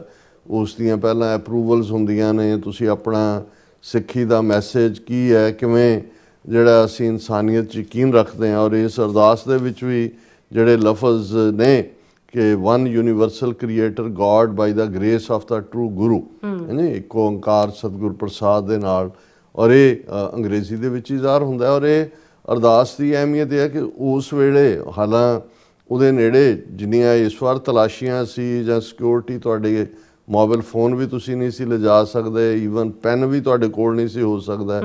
ਇੱਕ ਤਾਂ ਵੱਡੀ ਗਿਣਤੀ ਦੇ ਵਿੱਚ ਜਿਹੜੀ ਉਹਨਾਂ ਦੀ ਵਿਜ਼ਿਟਰ ਗੈਲਰੀ ਹੁੰਦੀ ਹੈ ਉਹ ਬਿਲਕੁਲ ਭਰੀ ਹੋਈ ਸੀ ਸਿੰਘਣੀਆਂ ਦੇ ਨਾਲ। ਬਹੁਤ ਸਾਰੇ ਯੰਗਸਟਰ ਜਿਹੜੇ 2 ਦਿਨ ਪਹਿਲਾਂ ਵਾਸ਼ਿੰਗਟਨ ਆ ਗਏ ਸੀ, ਉਹਨਾਂ ਨੇ ਕਾਂਗਰਸਮੈਨਾਂ ਦੇ ਦਫ਼ਤਰਾਂ 'ਚ ਜਾ ਕੇ ਲੌਬੀ ਕੀਤੀ, ਦੱਸਿਆ ਸਾਡੇ ਨਾਲ ਕੀ ਹੋਇਆ, ਅੱਜ ਅਸੀਂ ਕਿੱਥੇ ਖੜੇ ਹਾਂ। ਔਰ ਉਹ ਵੀ ਵੱਡੀ ਗਿਣਤੀ 'ਚ ਨੌਜਵਾਨ ਬੱਚੇ ਬੱਚੀਆਂ ਸੀ, ਵੱਡੀ ਗਿਣਤੀ 'ਚ ਰਿਪਰੈਜ਼ੈਂਟੇਟਿਵ ਗੈਦਰਿੰਗ ਸੀ। UK ਤੋਂ ਡਾਕਟਰ ਇਕਦਾਰ ਕਰਾਮਤ ਚੀਮਾ ਆਏ ਹੋਏ ਸੀ।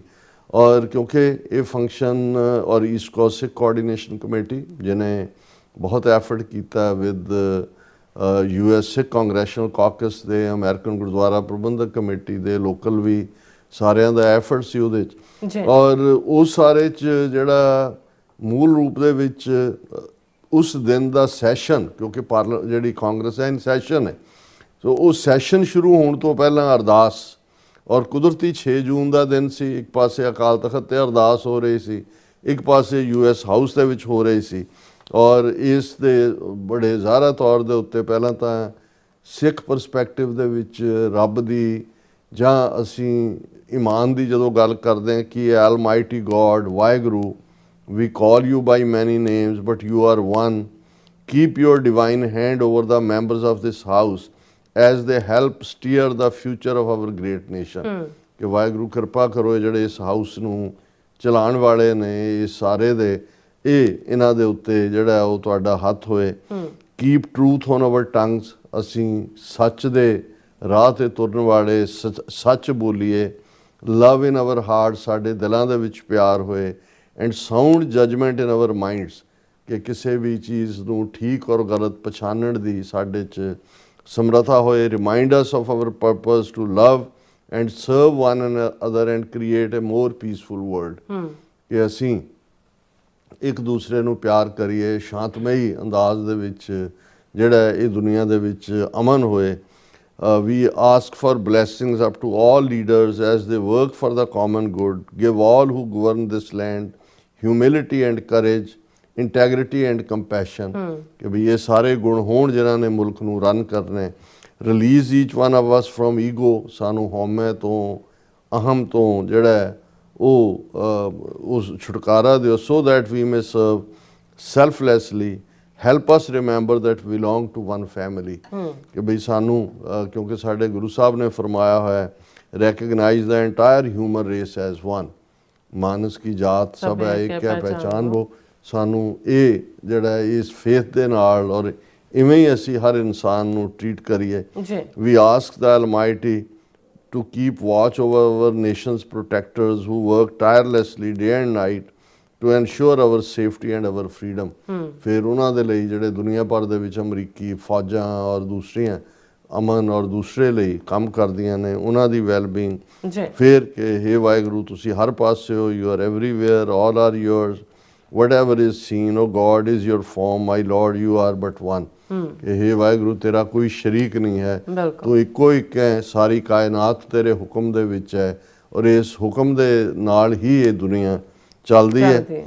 ਇਨ the name of Nanak find everlasting optimism with your will, Almighty God, may there be grace for entire humanity।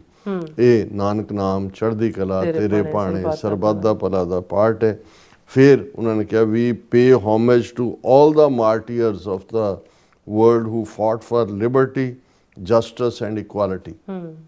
ਅਸੀਂ ਉਹਨਾਂ ਸਾਰੇ ਸ਼ਹੀਦਾਂ ਨੂੰ ਸਮਰਪਿਤ ਜਿਹੜਾ ਉਹ ਯਾਦ ਕਰਦੇ ਹਾਂ, ਉਹਨਾਂ ਨੂੰ ਅਸੀਂ ਪ੍ਰਣਾਮ ਕਰਦੇ ਹਾਂ ਜਿਹੜੇ ਆਜ਼ਾਦੀ ਦੇ ਲਈ, ਇਨਸਾਫ ਦੇ ਲਈ ਔਰ ਬਰਾਬਰੀ ਦੇ ਹੱਕਾਂ ਲਈ ਲੜੇ। ਫਿਰ ਉਹਨਾਂ ਨੇ ਭਾਈ ਸਾਹਿਬ ਨੇ ਪੰਜਾਬੀ ਦੇ ਵਿੱਚ ਪ੍ਰਣਾਮ ਸ਼ਹੀਦਾਂ ਨੂੰ ਕਹਿ ਕੇ ਵਾਹਿਗੁਰੂ ਜੀ ਕਾ ਖਾਲਸਾ ਵਾਹਿਗੁਰੂ ਜੀ ਕੀ ਫਤਿਹ ਹਾਊਸ ਦੇ ਵਿੱਚ ਗੁੰਜਾਈ। ਔਰ ਜਿਸ ਆਨਰ ਦੇ ਨਾਲ ਮੈਂ, ਕਿਉਂਕਿ ਜਦੋਂ ਤੁਸੀਂ ਉਹ ਦੇਖਦੇ ਹੋ ਇੱਕ ਡੈਕੋਰਮ ਹੁੰਦਾ ਹੈ, ਸਪੀਕਰ ਹਾਊਸ ਦਾ ਖੜਾ ਹੁੰਦਾ ਹੈ। ਹੁਣ ਹਾਲਾਂ ਅੰਦਰ ਇੱਕ ਜਿਵੇਂ ਮੈਂ ਕਿਹਾ ਵੀ ਪੈਨ ਤੱਕ ਨਹੀਂ ਜਾ ਸਕਦਾ, ਪਰ ਉਹਨਾਂ ਨੂੰ ਇਹ ਪਤਾ ਸੀ ਕਿ ਭਾਈ ਕਿਰਪਾਨ ਸਾਡਾ ਕਕਾਰ ਹੈ ਔਰ ਭਾਈ ਸਾਹਿਬ ਨੇ ਉੱਤੋਂ ਦੀ ਵੱਡੀ ਕਿਰਪਾਨ ਪਾਈ ਹੋਈ ਸੀ। ਉਹਨਾਂ ਨੂੰ ਸੈਪਰੇਟ ਰੂਮ ਰਾਹੀਂ ਬੜੇ ਆਨਰ ਰਾਹੀਂ ਲਿਆਂਦਾ ਗਿਆ, ਸਪੀਕਰ ਵੀ ਖੜਾ ਹੋਇਆ ਬਾਕੀ ਵੀ, ਔਰ ਫਿਰ ਸਪੀਕਰ ਦੇ ਨਾਲ ਖਲੋ ਕੇ ਭਾਈ ਸਾਹਿਬ ਨੇ ਅਰਦਾਸ ਕੀਤੀ। ਸਾਰੇ ਕਾਂਗਰਸਮੈਨ ਜਿਹੜੇ ਸੀ ਉਹ ਖਲੋਤੇ ਸੀ ਅੱਖਾਂ ਬੰਦ ਕਰਕੇ ਇਨ ਪ੍ਰੇਅਰ। ਇਹ ਆਪਣੇ ਆਪ ਦੇ ਵਿੱਚ ਹਾਲਾਂ ਸ਼ਾਰਟ 10 ਮਿੰਟ ਦਾ ਇਹ ਸਾਰਾ ਹੋਏਗਾ, ਲੇਕਿਨ ਇਹ ਆਪਣੇ ਆਪ ਦੇ ਵਿੱਚ ਇੱਕ ਬੜਾ ਆਨਰਿੰਗ ਸੀ। ਔਰ ਬਾਅਦ ਚ ਡਾਕਟਰ ਚੀਮਾ ਨੇ ਕਿਹਾ ਵੀ ਦੇਖੋ ਇੰਨੇ ਮਿਲੀਅਨ ਮੁਸਲਮਾਨ ਰਹਿੰਦੇ ਨੇ ਅਮਰੀਕਾ ਦੇ ਵਿੱਚ, ਕਦੇ US ਹਾਊਸ ਦੇ ਵਿੱਚ ਕੁਰਾਨੇ ਮਜੀਦ ਦੀ ਤਲਾਵਤ ਨਹੀਂ ਹੋਈ, ਕਦੇ ਕਿਸੇ ਹੋਰ ਮਜ਼ਹਬ ਨਾਲ ਰਿਲੇਟਡ। ਇਹ ਸਿੱਖਾਂ ਨੂੰ ਹੀ ਸ਼ਰਫ ਹਾਸਲ ਹੈ ਕਿ ਬਈ, ਔਰ ਇਕੱਲਾ ਹੀ ਨਹੀਂ, ਉਸ ਤੋਂ ਬਾਅਦ ਜਦੋਂ ਜਿਹੜੇ ਕਾਂਗਰਸਮੈਨ ਦੇ ਡਿਸਟ੍ਰਿਕਟ 'ਚੋਂ ਇਹ ਸਪਾਂਸਰ ਕੀਤਾ ਗਿਆ ਸੀ, ਉਹਨਾਂ ਨੇ ਆ ਕੇ ਸਿੱਖਾਂ ਦੀ ਤਾਰੀਫ ਦੇ ਵਿੱਚ ਜੋ ਕਿਹਾ, ਉਹਨਾਂ ਨੇ ਕਿਹਾ ਕਿ ਵੀ ਅੱਜ D-Day ਵੀ ਹੈ ਕਿਉਂਕਿ ਸੈਕੰਡ ਵਰਲਡ ਵਾਰ ਦੇ ਨਾਲ, ਔਰ D-Day 'ਚ ਵੀ ਜਿਹੜੇ ਸਿੱਖ ਫੌਜੀ ਨੇ ਮੋਢੇ ਨਾਲ ਮੋਢਾ ਜੋੜ ਕੇ ਅਮਰੀਕਨ ਐਲਾਈਜ਼ ਦੇ ਨਾਲ ਉਹ ਲੜੇ ਹੋਏ ਨੇ। ਸਿੱਖ ਕੌਮ ਅਮਰੀਕਾ ਦਾ ਐਸੈਟ ਹੈ ਕਿਉਂਕਿ ਹਰ ਮੁਸੀਬਤ ਦੇ ਵੇਲੇ ਸਿੱਖ ਸਭ ਤੋਂ ਅੱਗੇ ਹੁੰਦੇ ਨੇ, ਔਰ ਜਿਹੜੀਆਂ ਅਮਰੀਕਨ ਵੈਲਿਊਜ਼ ਨੇ ਅਸਲ 'ਚ ਉਹ ਸਿੱਖ ਧਰਮ ਦੇ ਵਿੱਚ ਇੰਬਾਈਬਡ ਨੇ। ਇਹ ਬਹੁਤ ਵੱਡੀਆਂ ਗੱਲਾਂ ਹੁੰਦੀਆਂ ਨੇ, ਸ਼ਾਇਦ ਬਹੁਤ ਸਾਰਿਆਂ ਨੂੰ ਇਹ ਲੱਗਦਾ ਹੁੰਦਾ ਹੈ ਕਿ ਵੀ ਨਹੀਂ ਜੀ ਇਹ ਤਾਂ ਇੱਕ ਫਾਰਮਲ, ਬੇਸ਼ੱਕ ਬਹੁਤ ਸਾਰੀਆਂ ਚੀਜ਼ਾਂ ਜਿਹੜੀਆਂ ਨੇ ਉਹ ਸਿੰਬੋਲਿਕ ਹੁੰਦੀਆਂ, ਪਰ ਇਸ ਤੋਂ ਬਿਯੋਂਡ ਜਦੋਂ ਬਾਅਦ 'ਚ ਬਾਹਰ ਆਏ ਔਰ ਆਲਮੋਸਟ 2 ਘੰਟੇ ਇੱਕ ਵੱਡਾ ਕਮਰਾ ਜਿਹੜਾ ਕਿ ਸਿੱਖਾਂ ਨੂੰ ਉਹਨਾਂ ਨੇ ਹਰ ਸਾਲ ਦਿੰਦੇ ਨੇ ਕਿ ਵੀ ਤੁਸੀਂ ਯਾਦ ਕਰ ਸਕਦੇ ਹੋ, ਫਰੈਂਡਸ ਆਫ ਸਿੱਖ ਕਾਂਗਰੈਸ਼ਨਲ ਕਾਕਸ ਵੱਲੋਂ ਇਹ ਜਿਹੜਾ ਅਲਾਟ ਕੀਤਾ ਜਾਂਦਾ, ਉਹਦੇ 'ਚ ਵੀ ਵੱਡੀਆਂ, ਇੱਕ ਪਾਸੇ ਠੱਠਾ ਅਕਾਲ ਤਖਤ ਸੀ, ਇੱਕ ਪਾਸੇ ਦਰਬਾਰ ਸਾਹਿਬ ਦਾ ਪਾਰਟ ਸੀ, ਔਰ ਉਹਦੇ 'ਚ ਹੁੰਦਾ ਤਾਂ ਇਹ ਹੈ ਕਿਉਂਕਿ ਹਾਊਸ ਇਨ ਸੈਸ਼ਨ ਹੁੰਦਾ ਹੈ, ਕਾਂਗਰਸਮੈਨ ਆਏ ਚਲੇ ਗਏ, ਕਮਿਊਨਿਟੀ ਲੀਡਰ ਵੀ ਜਿਹੜੇ ਨੇ, ਔਰ ਲਗਭਗ 2 ਘੰਟੇ ਜਿਹੜਾ ਇਹ ਸਮਾਗਮ ਚੱਲਿਆ। ਔਰ ਉਹਦੇ 'ਚ ਲਗਭਗ 1.5 ਦਰਜਨ ਕਾਊਂਟਰੀ ਮੈਂ ਕੀਤੇ ਕਿਉਂਕਿ ਅੰਦਰ ਸਟ੍ਰਿਕਟਲੀ ਫੋਰਬਿਡਨ ਸੀ ਕਿ ਤੁਸੀਂ ਕੋਈ ਵੀਡੀਓਗ੍ਰਾਫੀ ਨਹੀਂ ਕਰ ਸਕਦੇ, ਕੋਈ ਦੂਜੇ ਨਹੀਂ ਕਰ ਸਕਦੇ, ਪਰ ਸਾਡੀ ਟੈਕਨੀਕਲ ਟੀਮ ਨੇ ਕਿਹਾ ਕੈਮਰੇ ਕੁਮਰੇ ਤਾਂ ਖੋਲ੍ਹਣ ਹੀ ਨਹੀਂ ਦਿੱਤੇ ਉਹਨਾਂ ਨੇ, ਪਰ ਉਹਨਾਂ ਨੇ ਕੈਮਰੇ ਨਾਲ ਹੀ ਫੋਟੋਆਂ ਖਿੱਚਣ ਦੇ ਬਹਾਨੇ ਬਹੁਤ ਸਾਰਿਆਂ ਦੀਆਂ ਕਾਂਗਰਸਮੈਨਾਂ ਦੀਆਂ ਤਕਰੀਰਾਂ ਵੀ ਜਿਹੜੀਆਂ ਨੇ ਉਹ ਕੀਤੀਆਂ। ਔਰ ਜਦੋਂ TV 84 ਨੇ ਉਹਨਾਂ ਨੂੰ ਟੈਲੀਕਾਸਟ ਕੀਤਾ 17-18 ਹਜ਼ਾਰ ਬੰਦੇ ਤੱਕ ਉਹ ਪਹੁੰਚੀ, ਔਰ ਕਿਉਂਕਿ ਬਾਕੀ ਵੀ ਮੀਡੀਆ ਉਹਨੂੰ ਕਵਰ ਕਰਨ ਲਈ ਸੀ, ਲੇਕਿਨ ਬਹੁਤਿਆਂ ਦੇ ਕੋਲ ਜਿਹੜਾ ਉਹ ਸਾਡੀ ਫੁਟੇਜ ਹੈ ਉਹਨੂੰ ਹੀ ਹਰ ਇੱਕ ਨੇ ਇਸਤੇਮਾਲ ਕੀਤਾ। ਔਰ ਪ੍ਰੋਮੀਨੈਂਟ ਕਾਂਗਰਸ ਔਰ ਦੋਨੋਂ ਹੀ ਜਿਹੜੇ ਰਿਪਬਲਿਕਨ ਔਰ ਡੈਮੋਕ੍ਰੈਟ ਪਾਰਟੀ ਦੇ ਵਿਪ ਜਿਹੜੇ ਨੇ ਪਾਵਰਫੁਲ ਦੋਨੋਂ ਆਏ ਉੱਥੇ ਬੋਲੇ, ਔਰ ਸਿੱਖਾਂ ਨੂੰ ਉਹਨਾਂ ਨੇ ਟ੍ਰਿਬਿਊਟ ਦਿੱਤੀ। ਜੂਨ 84 ਦਾ ਉਹਨਾਂ ਨੇ ਜਿਹੜਾ ਜ਼ਿਕਰ ਕੀਤਾ ਔਰ ਉਹਨਾਂ ਨੇ ਕਿਹਾ ਕਿ ਭਾਈ ਅਸੀਂ ਸੱਚ ਦੇ ਨਾਲ ਖੜੇ ਹਾਂ, ਹਮੇਸ਼ਾ ਤੁਹਾਡੇ ਨਾਲ ਜਿਹੜਾ ਹੋਏਗਾ। ਔਰ ਇਸ ਸਾਰੇ ਦਾ ਨਤੀਜਾ ਸੀ, ਹਾਲਾਂ ਬੇਸ਼ੱਕ ਸ਼ੁਰੂ 'ਚ ਲੱਗਾ ਵੀ ਇਹ ਤਾਂ ਨੈਗੇਟਿਵਿਟੀ ਹੈ, ਲੇਕਿਨ ਹੁਣ ਇਲੀਨੋਇਸ ਦੀ ਇੱਕ ਕਾਂਗਰਸ ਵੂਮਨ ਜਿਹੜੀ ਆਲਰੇਡੀ ਕੁਝ ਮਹੀਨੇ ਪਹਿਲਾਂ ਹਿਟਲਰ ਦੀ ਤਾਰੀਫ ਕਰ ਰਹੀ ਸੀ, ਉਹਨੇ ਜੋ ਹੀ ਦੇਖਿਆ ਉਹਨੇ ਕਿ ਬਈ ਕਾਂਗਰਸ ਦੇ ਵਿੱਚ ਤਾਂ ਅਰਦਾਸ ਹੋ ਰਹੀ, ਉਹਨੇ ਸਮਝਿਆ ਕਿ ਕੋਈ ਮੁਸਲਮਾਨ ਹੈ। ਉਹਨੇ ਲਿਖਿਆ ਕਿ ਜੀ ਇਹ ਬਹੁਤ ਵੱਡਾ ਗੁਨਾਹ ਹੈ ਕਿ ਕੋਈ ਮੁਸਲਮਾਨ ਸਾਡੇ ਇਸ ਮੁਲਕ ਦੇ ਵਿੱਚ ਹਾਊਸ ਦੀ ਸ਼ੁਰੂਆਤ 'ਚ ਅਰਦਾਸ ਕਰੇ। ਫਿਰ ਉਹਨੂੰ ਕਿਸੇ ਨੇ ਕਿਹਾ ਹੋਣਾ ਵੀ ਉਹ ਸਿੱਖ ਹੈ। ਉਹਨੇ ਕਿਹਾ ਵੀ ਸਿੱਖ ਵੀ ਜਿਹੜਾ ਨਹੀਂ ਹੋਣਾ ਚਾਹੀਦਾ, ਦਿਸ country is ਰੂਟਡ in the Christian values and only Christian, and ਇੰਨੀ ਨਫ਼ਰਤ ਭਰਿਆ ਉਹਦਾ ਟਵੀਟ ਸੀ। ਪਰ ਅਮਰੀਕਾ ਦੀ ਬਿਊਟੀ ਇਹ ਹੈ ਕਿ ਵਿਦਨ ਮਿੰਟ ਜਿਉਂ ਹੀ ਉਹ ਟਵੀਟ ਬਾਹਰ ਆਇਆ, ਉਸ ਦੇ ਉੱਤੇ ਦੂਸਰੇ ਕਾਂਗਰਸਮੈਨ ਹੀ ਝਪਟ ਪਏ ਔਰ ਨਤੀਜੇ ਦੇ ਤੌਰ ਤੇ ਉਹ ਭੱਜ ਗਈ, ਦੋਨੋਂ ਹੀ ਆਪਣੇ ਟਵੀਟ ਡਿਲੀਟ ਕਰਕੇ।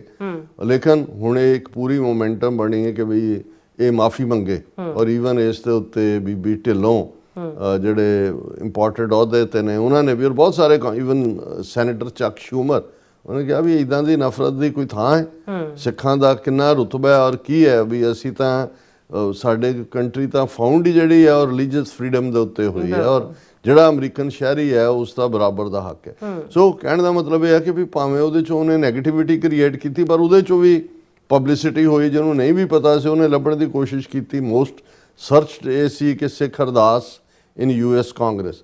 ਸੋ ਇਹ ਬਹੁਤ ਵੱਡੀ ਮੈਂ ਸਮਝਦਾ ਕਿ ਵੀ ਕਾਂਗਰਸਮੈਨਾਂ ਦਾ ਆ ਕੇ ਇਸ ਕਦਰ, ਔਰ ਇਹ ਉਹਨਾਂ ਦੇ ਮੂੰਹ ਦੇ ਉੱਤੇ ਵੀ ਚਪੇੜ ਹੈ ਜਿਹੜੇ ਕਹਿੰਦੇ ਸਿੱਖ ਕਾਕਸ ਬਣਾਈ ਹੈ ਜੀ ਆਪਣੇ ਜਿਹੜਾ ਉਹ ਐਵੇਂ ਪ੍ਰੋਪੇਗੈਂਡੇ ਲਈ ਜਾਂ ਆਪਣੀਆਂ ਫੋਟੋਆਂ ਲਵਾਉਣ ਲਈ। ਇਹ ਬਹੁਤ, ਔਰ ਇਹ ਸਾਰਾ ਕੁਝ 6 ਜੂਨ ਨੂੰ ਹੋਇਆ। ਹੁਣ ਦੁਸ਼ਮਣ ਦੀ ਅੱਖ ਨਾਲ ਦੇਖੋ ਕਿ ਭਾਈ ਉਹਨਾਂ ਨੇ ਜੇ 41 ਵਰੇ ਪਹਿਲਾਂ ਪੰਜਾਬ ਨੂੰ ਕੱਟ ਆਫ ਕਰਕੇ ਦੁਨੀਆ ਨਾਲੋਂ ਜੋ ਉੱਥੇ ਰਚਿਆ, ਜਿਸ ਕਿਸਮ ਦੇ ਜ਼ੁਲਮ ਦਾ ਇੱਕ ਪੂਰਾ ਦੌਰ ਚਲਾਇਆ ਉਹਨਾਂ ਨੇ, ਉਹਨਾਂ ਦੇ ਐਂਗਲ ਤੋਂ ਦੇਖੋ ਕਿ 41 ਵਰੇ ਬਾਅਦ ਉਸੇ ਹੀ ਅਕਾਲ ਤਖਤ ਦੇ ਉੱਤੇ ਹਜ਼ਾਰਾਂ ਇਕੱਠ ਹੋ ਰਿਹਾ ਹੈ। ਸਿੱਖੀ ਦੀ ਗੱਲ, ਪੰਥ ਦੇ ਘਰ ਦੀ ਗੱਲ ਹੋ ਰਹੀ ਹੈ ਔਰ 13,000 ਮੀਲ ਦੂਰ US ਕਾਂਗਰਸ ਦੇ ਵਿੱਚ ਵੀ ਇਹ ਗੱਲ ਹੋ ਰਹੀ ਹੈ। ਔਰ ਇਹ ਜਿਹੜਾ ਉਹਨਾਂ ਦੇ ਪਾਰਲੀਮੈਂਟ ਦੇ ਗਲਿਆਰਿਆਂ ਦੇ ਵਿੱਚ ਇਹ ਚਰਚਾ ਸੀ ਜੂਨ 84 ਤੋਂ ਬਾਅਦ ਕਿ ਸਿੱਖ ਤਾਂ ਪੜ੍ਹਦੇ ਸੀ ਰਾਜ ਕਰੇਗਾ ਖਾਲਸਾ, ਐਸੀ ਮਾਰ ਮਾਰੀ ਹੈ ਕਿ ਯਾਦ ਕਰੇਗਾ ਖਾਲਸਾ। ਹੁਣ ਇਹੀ ਜਿਹੜਾ ਚੜ੍ਹਦੀ ਕਲਾ ਵਾਲਾ ਵਰਤਾਰਾ ਵਾਸ਼ਿੰਗਟਨ DC ਸੀ, ਜਦੋਂ ਅਸੀਂ ਨੈਕਸਟ ਡੇ ਸੈਨ ਫਰਾਂਸਿਸਕੋ ਦਾ ਜਿੱਥੇ 11ਵੀਂ ਸਿੱਖ ਡੇ ਪੈਰੇਡ ਨਹੀਂ, ਉਹ ਫਰੀडम ਮਾਰਚ ਔਰ ਗੁਰੂ ਸਾਹਿਬ ਦਾ ਸ਼ਹੀਦੀ ਦਿਨ, ਗੁਰੂ ਅਰਜਨ ਸਾਹਿਬ ਦੀ ਸ਼ਹਾਦਤ ਨੂੰ ਸਮਰਪਿਤ ਹੈ। ਹਜ਼ਾਰਾਂ ਦੀ ਗਿਣਤੀ, ਥਾਂ ਥਾਂ ਗੁਰਦੁਆਰਿਆਂ ਤੋਂ ਬੱਸਾਂ ਲੱਗੀਆਂ ਹੋਈਆਂ ਸੀ। ਮੌਸਮ ਵੀ ਬਹੁਤ ਵਧੀਆ ਸੀ ਔਰ ਅਸੀਂ ਇਹ ਦੇਖਦੇ ਹਾਂ ਵੀ ਜਦੋਂ ਅਸੀਂ ਇਹ ਕਹਿੰਦੇ ਹਾਂ ਵੀ ਜ਼ੁਲਮ ਦੀ ਕਾਲੀ ਬੋਲੀ ਹਨੇਰੀ ਰਾਤ ਮੁੱਕਣ ਵਾਲੀ ਹੈ, ਹੁਣ ਉਸ ਫਰੀडम ਮਾਰਚ ਨੂੰ ਕਵਰ ਕਰਨ ਲਈ ਵੀ, ਔਰ ਉਸ ਤੋਂ ਅਗਲੇ ਦਿਨ ਸਟਾਕਟਨ ਗੁਰਦੁਆਰਾ ਸਾਹਿਬ ਜਿੱਥੇ ਸੰਗਤ ਨੂੰ ਮੈਂ ਵੀ, ਡਾਕਟਰ ਚੀਮਾ, ਡਾਕਟਰ ਪ੍ਰਿਤਪਾਲ ਸਿੰਘ ਨੇ ਐਡਰੈਸ ਕੀਤਾ, ਬਲੂਮਬਰਗ, ਉਹ ਬਲੂਮਬਰਗ ਜਿਹਨੇ ਸਭ ਤੋਂ ਪਹਿਲਾਂ ਟਰਾਂਸਨੈਸ਼ਨਲ ਰਿਪਰੈਸ਼ਨ ਦੀ ਸਟੋਰੀ ਵੀ ਬ੍ਰੇਕ ਕੀਤੀ ਲਗਾਤਾਰਤਾ ਨਾਲ, ਉਹਨਾਂ ਦੀ ਪੂਰੀ ਟੀਮ ਉਹਨੂੰ ਕਵਰ ਕਰ ਰਹੀ। ਸੋ ਇੱਕ ਡਾਕੂਮੈਂਟਰੀ ਬਣਾ ਰਹੇ ਨੇ, ਉਹ ਕਦੋਂ ਤੱਕ ਆਉਂਦੀ ਹੈ ਸਾਹਮਣੇ ਤਾਂ ਬਾਅਦ ਦੀ ਗੱਲ ਹੈ, ਲੇਕਿਨ ਉਹਨਾਂ ਨੇ ਵੀ ਇਸ ਨੂੰ ਕਵਰ ਕੀਤਾ ਔਰ ਬਹੁਤ ਸਾਰਾ ਹੋਰ ਮੀਡੀਆ, ਔਰ ਜਿਹੜਾ ਉਤਸ਼ਾਹ ਔਰ ਜਿਸ ਲੈਵਲ ਦੇ ਉੱਤੇ ਜਾ ਕੇ ਇਹ ਸਾਰੀ ਗੱਲਬਾਤ ਹੋਈ, ਬਾਕੀ TV ਚੈਨਲ ਵੀ ਉਸ ਨੂੰ ਕਵਰ ਕਰਦੇ ਨੇ ਇਹ ਆਪਣੇ ਆਪ ਦੇ ਵਿੱਚ। ਔਰ ਇਹੀ ਉਤਸ਼ਾਹ ਜਦੋਂ ਅਸੀਂ ਇਹ ਕਹਿੰਦੇ ਹਾਂ ਕਿ ਓੜਕ ਮੁੱਕੇਗੀ ਇਹ ਰਾਤ, ਜਿਹੜੀ ਅਫਜ਼ਲ ਅਹਿਸਨ ਰੰਧਾਵਾ ਨੇ ਕਹੀ, ਉਹ ਇਹ ਸਭ ਜਿਹੜਾ ਜਲਵਾਗਰ ਸੀ। ਔਰ ਮੈਂ ਅੱਗੇ ਹੋਰ ਨਾ ਜਾਂਦਾ ਹੋਇਆ ਜਿਹੜਾ ਜਿੱਥੇ ਅਸੀਂ ਸਟਾਕਟਨ ਦੀ ਵੀ ਗੱਲ ਕੀਤੀ ਹੈ, ਇਹ ਸਾਰੀ ਉਹਨੂੰ ਵੀ ਕਵਰ ਕੀਤਾ। ਜਿਹੜਾ ਸੈਨ ਫਰਾਂਸਿਸਕੋ ਵਾਲਾ ਸੀ ਉਹਦੀ ਤਾਂ ਕਵਰੇਜ ਲਾਈਵ ਸੀ ਔਰ ਸਟਾਕਟਨ ਰਿਕਾਰਡਿੰਗ ਹੈ, ਉਸ ਨੂੰ ਵੀ ਅਸੀਂ ਜਿਹੜਾ ਸਾਹਮਣੇ ਲਿਆਵਾਂਗੇ ਆਉਣ ਵਾਲੇ ਦਿਨਾਂ 'ਚ। ਪਰ ਮੈਂ ਕੁਇਕਲੀ ਅਫਜ਼ਲ ਅਹਿਸਨ ਰੰਧਾਵਾ ਸਾਹਿਬ ਦੀ ਨਜ਼ਮ ਸ਼ੇਅਰ ਕਰ ਦਿੰਦੇ। ਬਹੁਤ ਸਾਰਿਆਂ ਨੇ ਬਹੁਤ ਵਾਰ ਸੁਣੀ ਹੈ, ਜਿੰਨੀ ਵਾਰ ਪੜ੍ਹੋ ਉਨੀ ਵਾਰ ਤੁਹਾਨੂੰ ਲੱਗਦਾ ਕਿ ਵੀ ਵਾਹ ਕਿੱਥੋਂ, ਜਿਵੇਂ। ਔਰ ਮੈਂ ਕੈਲੀਫੋਰਨੀਆ ਵੀ ਗੱਲ ਹੋ ਰਹੀ ਸੀ ਤਾਂ ਇੱਕ ਵੀਰ ਕਹਿਣ ਲੱਗੇ ਨਹੀਂ ਇਹ ਉਹਨਾਂ ਨੇ ਕਵਿਤਾ ਲਿਖੀ ਨਹੀਂ ਹੈ, ਕਵਿਤਾ ਉਤਰੀ ਹੈ, ਜਿਵੇਂ ਕੋਈ ਰੂਹਾਨੀ ਇਲਹਾਮ ਹੁੰਦਾ ਹੈ। ਸੁਣ ਰਾਈਆ ਕਰਮਾਂ ਵਾਲਿਆ ਮੈਂ ਬੇਕਰਮੀ ਦੀ ਬਾਤ, ਮੇਰਾ ਚੜ੍ਹਦਾ ਸੂਰਜ ਡੁੱਬਿਆ ਮੇਰੇ ਦਿਨ ਨੂੰ ਖਾ ਗਈ ਰਾਤ, ਮੇਰੀ ਸਾਵੀ ਕੁੱਖ ਜਨਮਾ ਚੁੱਕੀ ਜਿਹੜੀ ਗੁਰੂ ਸਿਆਣੇ ਵੀਰ ਅੱਜ ਤਪਦੀ ਭੱਠੀ ਬਣ ਗਈ ਤੇ ਉਹਦੀ ਵੇਖ ਅਸੀਰ। ਅੱਜ ਤਪਦੀ ਭੱਠੀ ਬਣ ਗਈ ਮੇਰੀ ਸਾਵੀ ਕੁੱਖ ਅਖੀਰ, ਵਿੱਚ ਫੁੱਲਿਆਂ ਵਾਂਗੂ ਖਿੜ ਪਏ ਮੇਰੇ ਸ਼ੇਰ ਜਵਾਨ ਤੇ ਪੀਰ। ਅੱਜ ਤਪਦੀ ਭੱਠੀ ਬਣ ਗਈ ਮੇਰੀ ਮਹਿਕਾਂ ਵੰਡਦੀ ਕੁੱਖ, ਅੱਜ ਮੇਰੇ ਥਣਾ ਚੋਂ ਚੁੰਘਦੇ ਮੇਰੇ ਬੱਚੇ ਲਹੂ ਤੇ ਦੁੱਖ। ਅੱਜ ਤਪਦੀ ਭੱਠੀ ਬਣ ਗਈ ਮੇਰੀ 7 ਸਮੁੰਦਰ ਅੱਖ, ਅੱਜ ਝੱਲੀ ਜਾਏ ਨਾ ਜੱਗ ਤੋਂ ਮੇਰੀ ਸ਼ਹੀਦਾਂ ਵਾਲੀ ਦਖ। ਅੱਜ ਤਪਦੀ ਭੱਠੀ ਬਣ ਗਈ ਮੇਰੀ ਚੂੜੇ ਵਾਲੀ ਬਾਂਹ, ਅੱਜ ਵਿੱਚ ਸ਼ਹੀਦੀ ਝੰਡਿਆਂ ਹੈ ਮੇਰਾ ਝੰਡਾ ਤਾਂ।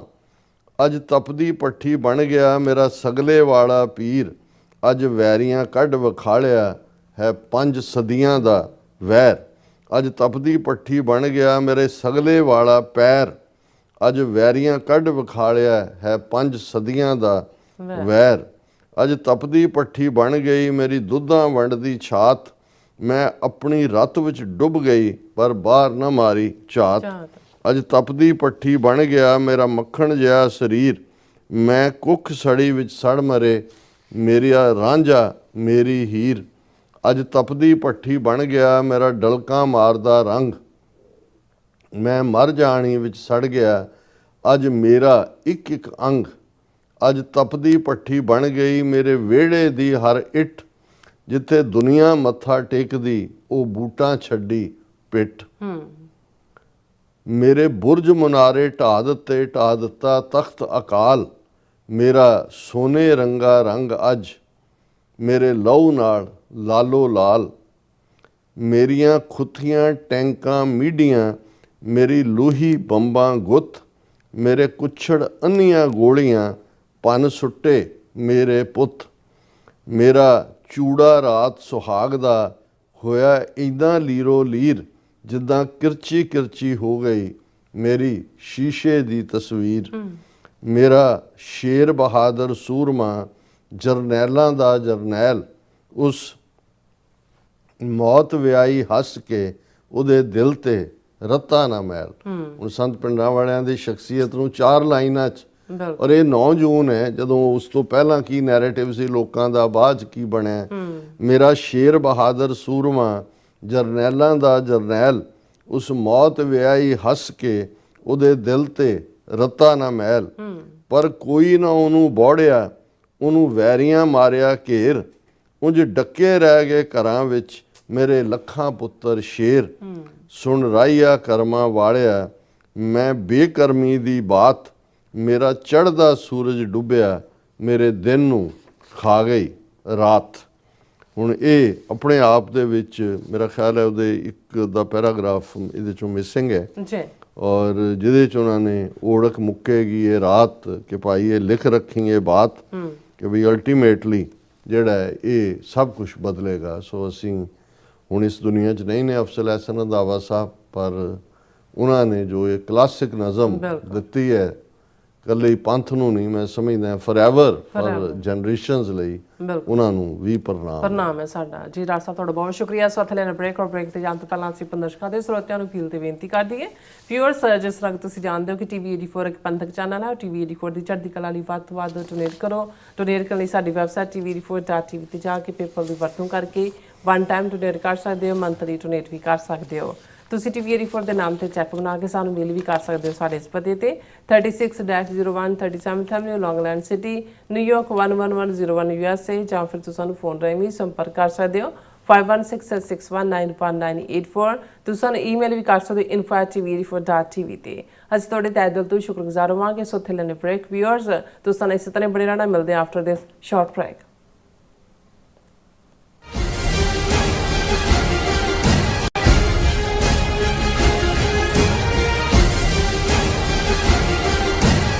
ਮਰਨ ਮੁਨਸਾ ਸੂਰਿਆ ਹੱਕ ਹੈ। ਸ਼ਹੀਦ ਭਾਈ ਹਰਦੀਪ ਸਿੰਘ ਨਿੱਜਰ ਦੇ ਦੂਜੇ ਸ਼ਹੀਦੀ ਦਿਹਾੜੇ ਨੂੰ ਸਮਰਪਿਤ ਸਮਾਗਮ ਗੁਰੂ ਨਾਨਕ ਸਿੱਖ ਗੁਰਦੁਆਰਾ ਸਰੀ ਡੈਲਟਾ ਵਿਖੇ ਹੋਣ ਜਾ ਰਹੇ ਹਨ। ਸਮਾਗਮਾਂ ਦੀ ਲੜੀ 9 ਜੂਨ ਤੋਂ 18 ਜੂਨ ਤੱਕ ਚੱਲੇਗੀ। ਰੋਜ਼ਾਨਾ ਸ਼ਾਮ 6 ਵਜੇ ਤੋਂ 9 ਵਜੇ ਤੱਕ ਗੁਰਦੁਆਰਾ ਸਾਹਿਬ ਵਿਖੇ ਵਿਸ਼ੇਸ਼ ਦੀਵਾਨ ਸਜਾਏ ਜਾਣਗੇ, ਜਿਸ ਵਿੱਚ ਸ਼੍ਰੀ ਹਰਮੰਦਰ ਸਾਹਿਬ ਦੇ ਗ੍ਰੰਥੀ ਸਿੰਘ ਭਾਈ ਬਲਵਿੰਦਰ ਸਿੰਘ, ਹਜ਼ੂਰੀ ਰਾਗੀ ਸ਼੍ਰੀ ਦਰਬਾਰ ਸਾਹਿਬ ਭਾਈ ਰਵਿੰਦਰ ਸਿੰਘ ਅਤੇ ਕਮਲਜੀਤ ਸਿੰਘ ਸਮੇਤ ਹੋਰ ਵੀ ਉੱਘੇ ਪ੍ਰਚਾਰਕ ਤੇ ਬੁਲਾਰੇ ਹਾਜ਼ਰੀ ਲਵਾਉਣਗੇ। 14 ਜੂਨ 2025 ਦਿਨ ਸ਼ਨੀਵਾਰ ਨੂੰ ਦੁਪਹਿਰ 2 ਵਜੇ ਭਾਈ ਹਰਦੀਪ ਸਿੰਘ ਨਿੱਜਰ ਯਾਦਗਾਰੀ ਬਿਲਡਿੰਗ ਵਿਖੇ ਵਿਸ਼ੇਸ਼ ਸ਼ਹੀਦੀ ਕਾਨਫਰੰਸ ਹੋਵੇਗੀ, ਜਿਸ ਵਿੱਚ doctor Amarjit Singh Washington DC, Amandeep Singh California, Maninder Singh Surrey ਵੱਲੋਂ ਕੌਮੀ ਸੰਘਰਸ਼ ਤੇ ਸਿੱਖ ਰਾਜਨੀਤੀ ਤੇ ਵਿਚਾਰਾਂ ਦੀ ਸਾਂਝ ਪਾਈ ਜਾਵੇਗੀ। 15 ਜੂਨ 2025 ਦਿਨ ਐਤਵਾਰ ਨੂੰ ਦੁਪਹਿਰ 2 ਵਜੇ ਭਾਈ ਨਿੱਜਰ ਦੇ ਸ਼ਹੀਦੀ ਸਥਾਨ ਤੇ ਖਾਲਿਸਤਾਨ ਦਾ ਝੰਡਾ ਲਹਿਰਾਇਆ ਜਾਵੇਗਾ। ਗੁਰਦੁਆਰਾ ਸਾਹਿਬ ਪ੍ਰਬੰਧਕ ਕਮੇਟੀ ਵੱਲੋਂ ਸਮੂਹ ਸਿੱਖ ਸੰਗਤ ਨੂੰ ਇਨ੍ਹਾਂ ਸਮਾਗਮਾਂ ਵਿੱਚ ਵੱਧ ਚੜ੍ਹ ਕੇ ਪਹੁੰਚਣ ਲਈ ਬੇਨਤੀ ਕੀਤੀ ਜਾਂਦੀ ਹੈ। ਵਧੇਰੇ ਜਾਣਕਾਰੀ ਲਈ ਆਪ ਹੇਠ ਦਿੱਤੇ ਨੰਬਰਾਂ ਤੇ ਸੰਪਰਕ ਕਰ ਸਕਦੇ ਹੋ। ਅਮਰੀਕਾ ਵਿੱਚ ਰਹਿ ਰਹੇ ਹੋ ਅਤੇ ਡਰਾਈਵਿੰਗ ਲਾਇਸੈਂਸ ਲੈਣਾ ਚਾਹੁੰਦੇ ਹੋ ਤੇ ਲੱਭ ਰਹੇ ਹੋ ਇੱਕ ਤਜਰਬੇਕਾਰ ਡਰਾਈਵਿੰਗ ਸਕੂਲ, ਤਾਂ ਤੁਹਾਡੇ ਲਈ ਹੈ ਵੱਡੀ ਖੁਸ਼ਖਬਰੀ। ਕੈਲੀਫੋਰਨੀਆ ਦਾ ਸਟਾਕਟਨ ਟਰੱਕ ਡਰਾਈਵਿੰਗ ਸਕੂਲ ਤੁਹਾਨੂੰ ਦੇਵੇਗਾ ਡਰਾਈਵਿੰਗ ਸਿਖਲਾਈ ਅਤੇ ਡਰਾਈਵਿੰਗ ਦੌਰਾਨ ਪੇਸ਼ ਆਉਂਦੀਆਂ ਮੁਸ਼ਕਲਾਂ ਨਾਲ ਨਜਿੱਠਣ ਦੀ ਸਿਖਲਾਈ। 25 ਸਾਲ ਤੋਂ ਵੀ ਵੱਧ ਦੇ ਤਜਰਬੇ ਨਾਲ ਤੁਹਾਨੂੰ ਮਿਲੇਗੀ ਡਰਾਈਵਿੰਗ ਨਾਲ ਸੰਬੰਧਿਤ ਹਰ ਤਰ੍ਹਾਂ ਦੀ ਸਿਖਲਾਈ, ਉਹ ਵੀ ਵਾਜਿਬ ਕੀਮਤ ਵਿੱਚ। ਫਿਰ ਦੇਰ ਕਿਸ ਗੱਲ ਦੀ, ਅੱਜ ਹੀ ਸੰਪਰਕ ਕਰੋ 2097883308 ਜਾਂ ਫਿਰ 2093139919 ਨੰਬਰਾਂ ਤੇ ਅਤੇ ਪਾਓ ਆਪਣਾ ਡਰਾਈਵਿੰਗ ਲਾਇਸੈਂਸ।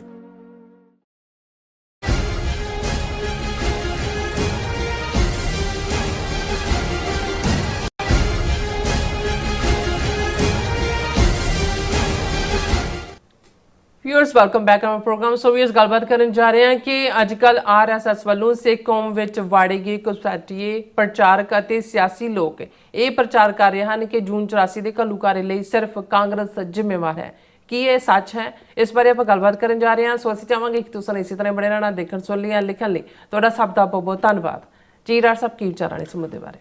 ਦੇਖੋ, ਜੂਨ 84 ਘੱਲੂਘਾਰਾ ਜਾਂ ਉਸ ਤੋਂ ਪਹਿਲਾਂ 37 ਸਾਲ 1947 ਤੋਂ ਬਾਅਦ ਦੇ ਦੌਰ ਦੇ ਉੱਤੇ ਜੇ ਅਸੀਂ ਇੱਕ ਪੰਛੀ ਝਾਤ ਮਾਰੀਏ ਤੇ ਫਿਰ ਸਾਨੂੰ ਇਹ ਸਮਝ ਆਏਗੀ ਕਿ ਕਿਵੇਂ ਸਿੱਖ ਕੌਮ ਦੇ ਨਾਲ ਪਹਿਲੇ ਦਿਨ ਤੋਂ ਹੀ ਇਸ ਸਮੁੱਚੀ ਸੋਚ ਵਾਲੇ, ਜਿਨ੍ਹਾਂ ਦੇ ਲਈ ਲਫ਼ਜ਼ ਬ੍ਰਾਹਮਣਵਾਦ ਸੀ, ਅੱਜ ਹਿੰਦੂਤਵਾ ਹੈ, ਖੁੱਲ੍ਹ ਕੇ BJP ਵਾਲੇ, ਪਰ ਜਿਹੜੇ ਸੈਕੂਲਰ ਲਬਾਦੇ ਦੇ ਥੱਲੇ ਕਾਂਗਰਸ ਵੀ ਜਿਹੜੀ 84 ਤੋਂ ਪਹਿਲਾਂ ਵੀ ਸੀ, ਨਹਿਰੂ ਤੋਂ ਲੈ ਕੇ ਇੰਦਰਾ ਗਾਂਧੀ ਤੱਕ, ਜਾਂ ਉਸ ਤੋਂ ਬਾਅਦ ਦਾ ਵੀ ਜੋ ਉਹਨਾਂ ਦਾ ਰਵੱਈਆ ਉਹ ਉਹੀ ਰਵੱਈਆ ਰਿਹਾ ਜਿਹੜਾ ਕਿ ਹਿੰਦੂ ਤਵੀਆਂ ਦਾ ਰਿਹਾ। ਫਰਕ ਇੰਨਾ ਹੈ ਕਿ ਜੇ ਅਸੀਂ 1920s ਦੇ ਦੌਰ ਨੂੰ ਦੇਖੀਏ ਤੇ ਸਾਵਰਕਰ ਔਰ ਗੋਲਵਲਕਰ ਦੀਆਂ ਲਿਖਤਾਂ ਨੂੰ ਅਸੀਂ ਘੋਖਣ ਦੀ ਕੋਸ਼ਿਸ਼ ਕਰੀਏ ਤੇ ਫਿਰ ਇਸ ਗੱਲ ਦੀ ਸਮਝ ਆਏਗੀ ਕਿ ਉਹ ਸਿੱਖਾਂ ਨੂੰ ਡੈਥ ਕਿਸ ਦੇ ਨਾਲ ਮਾਰਨ ਦੀ ਲਾਈਨ ਰਹੀ, ਕਿਉਂਕਿ ਉਹਨਾਂ ਨੇ ਇਹ ਲਾਈਨ ਰਹੀ ਕਿ ਜੀ ਜਿਹੜੇ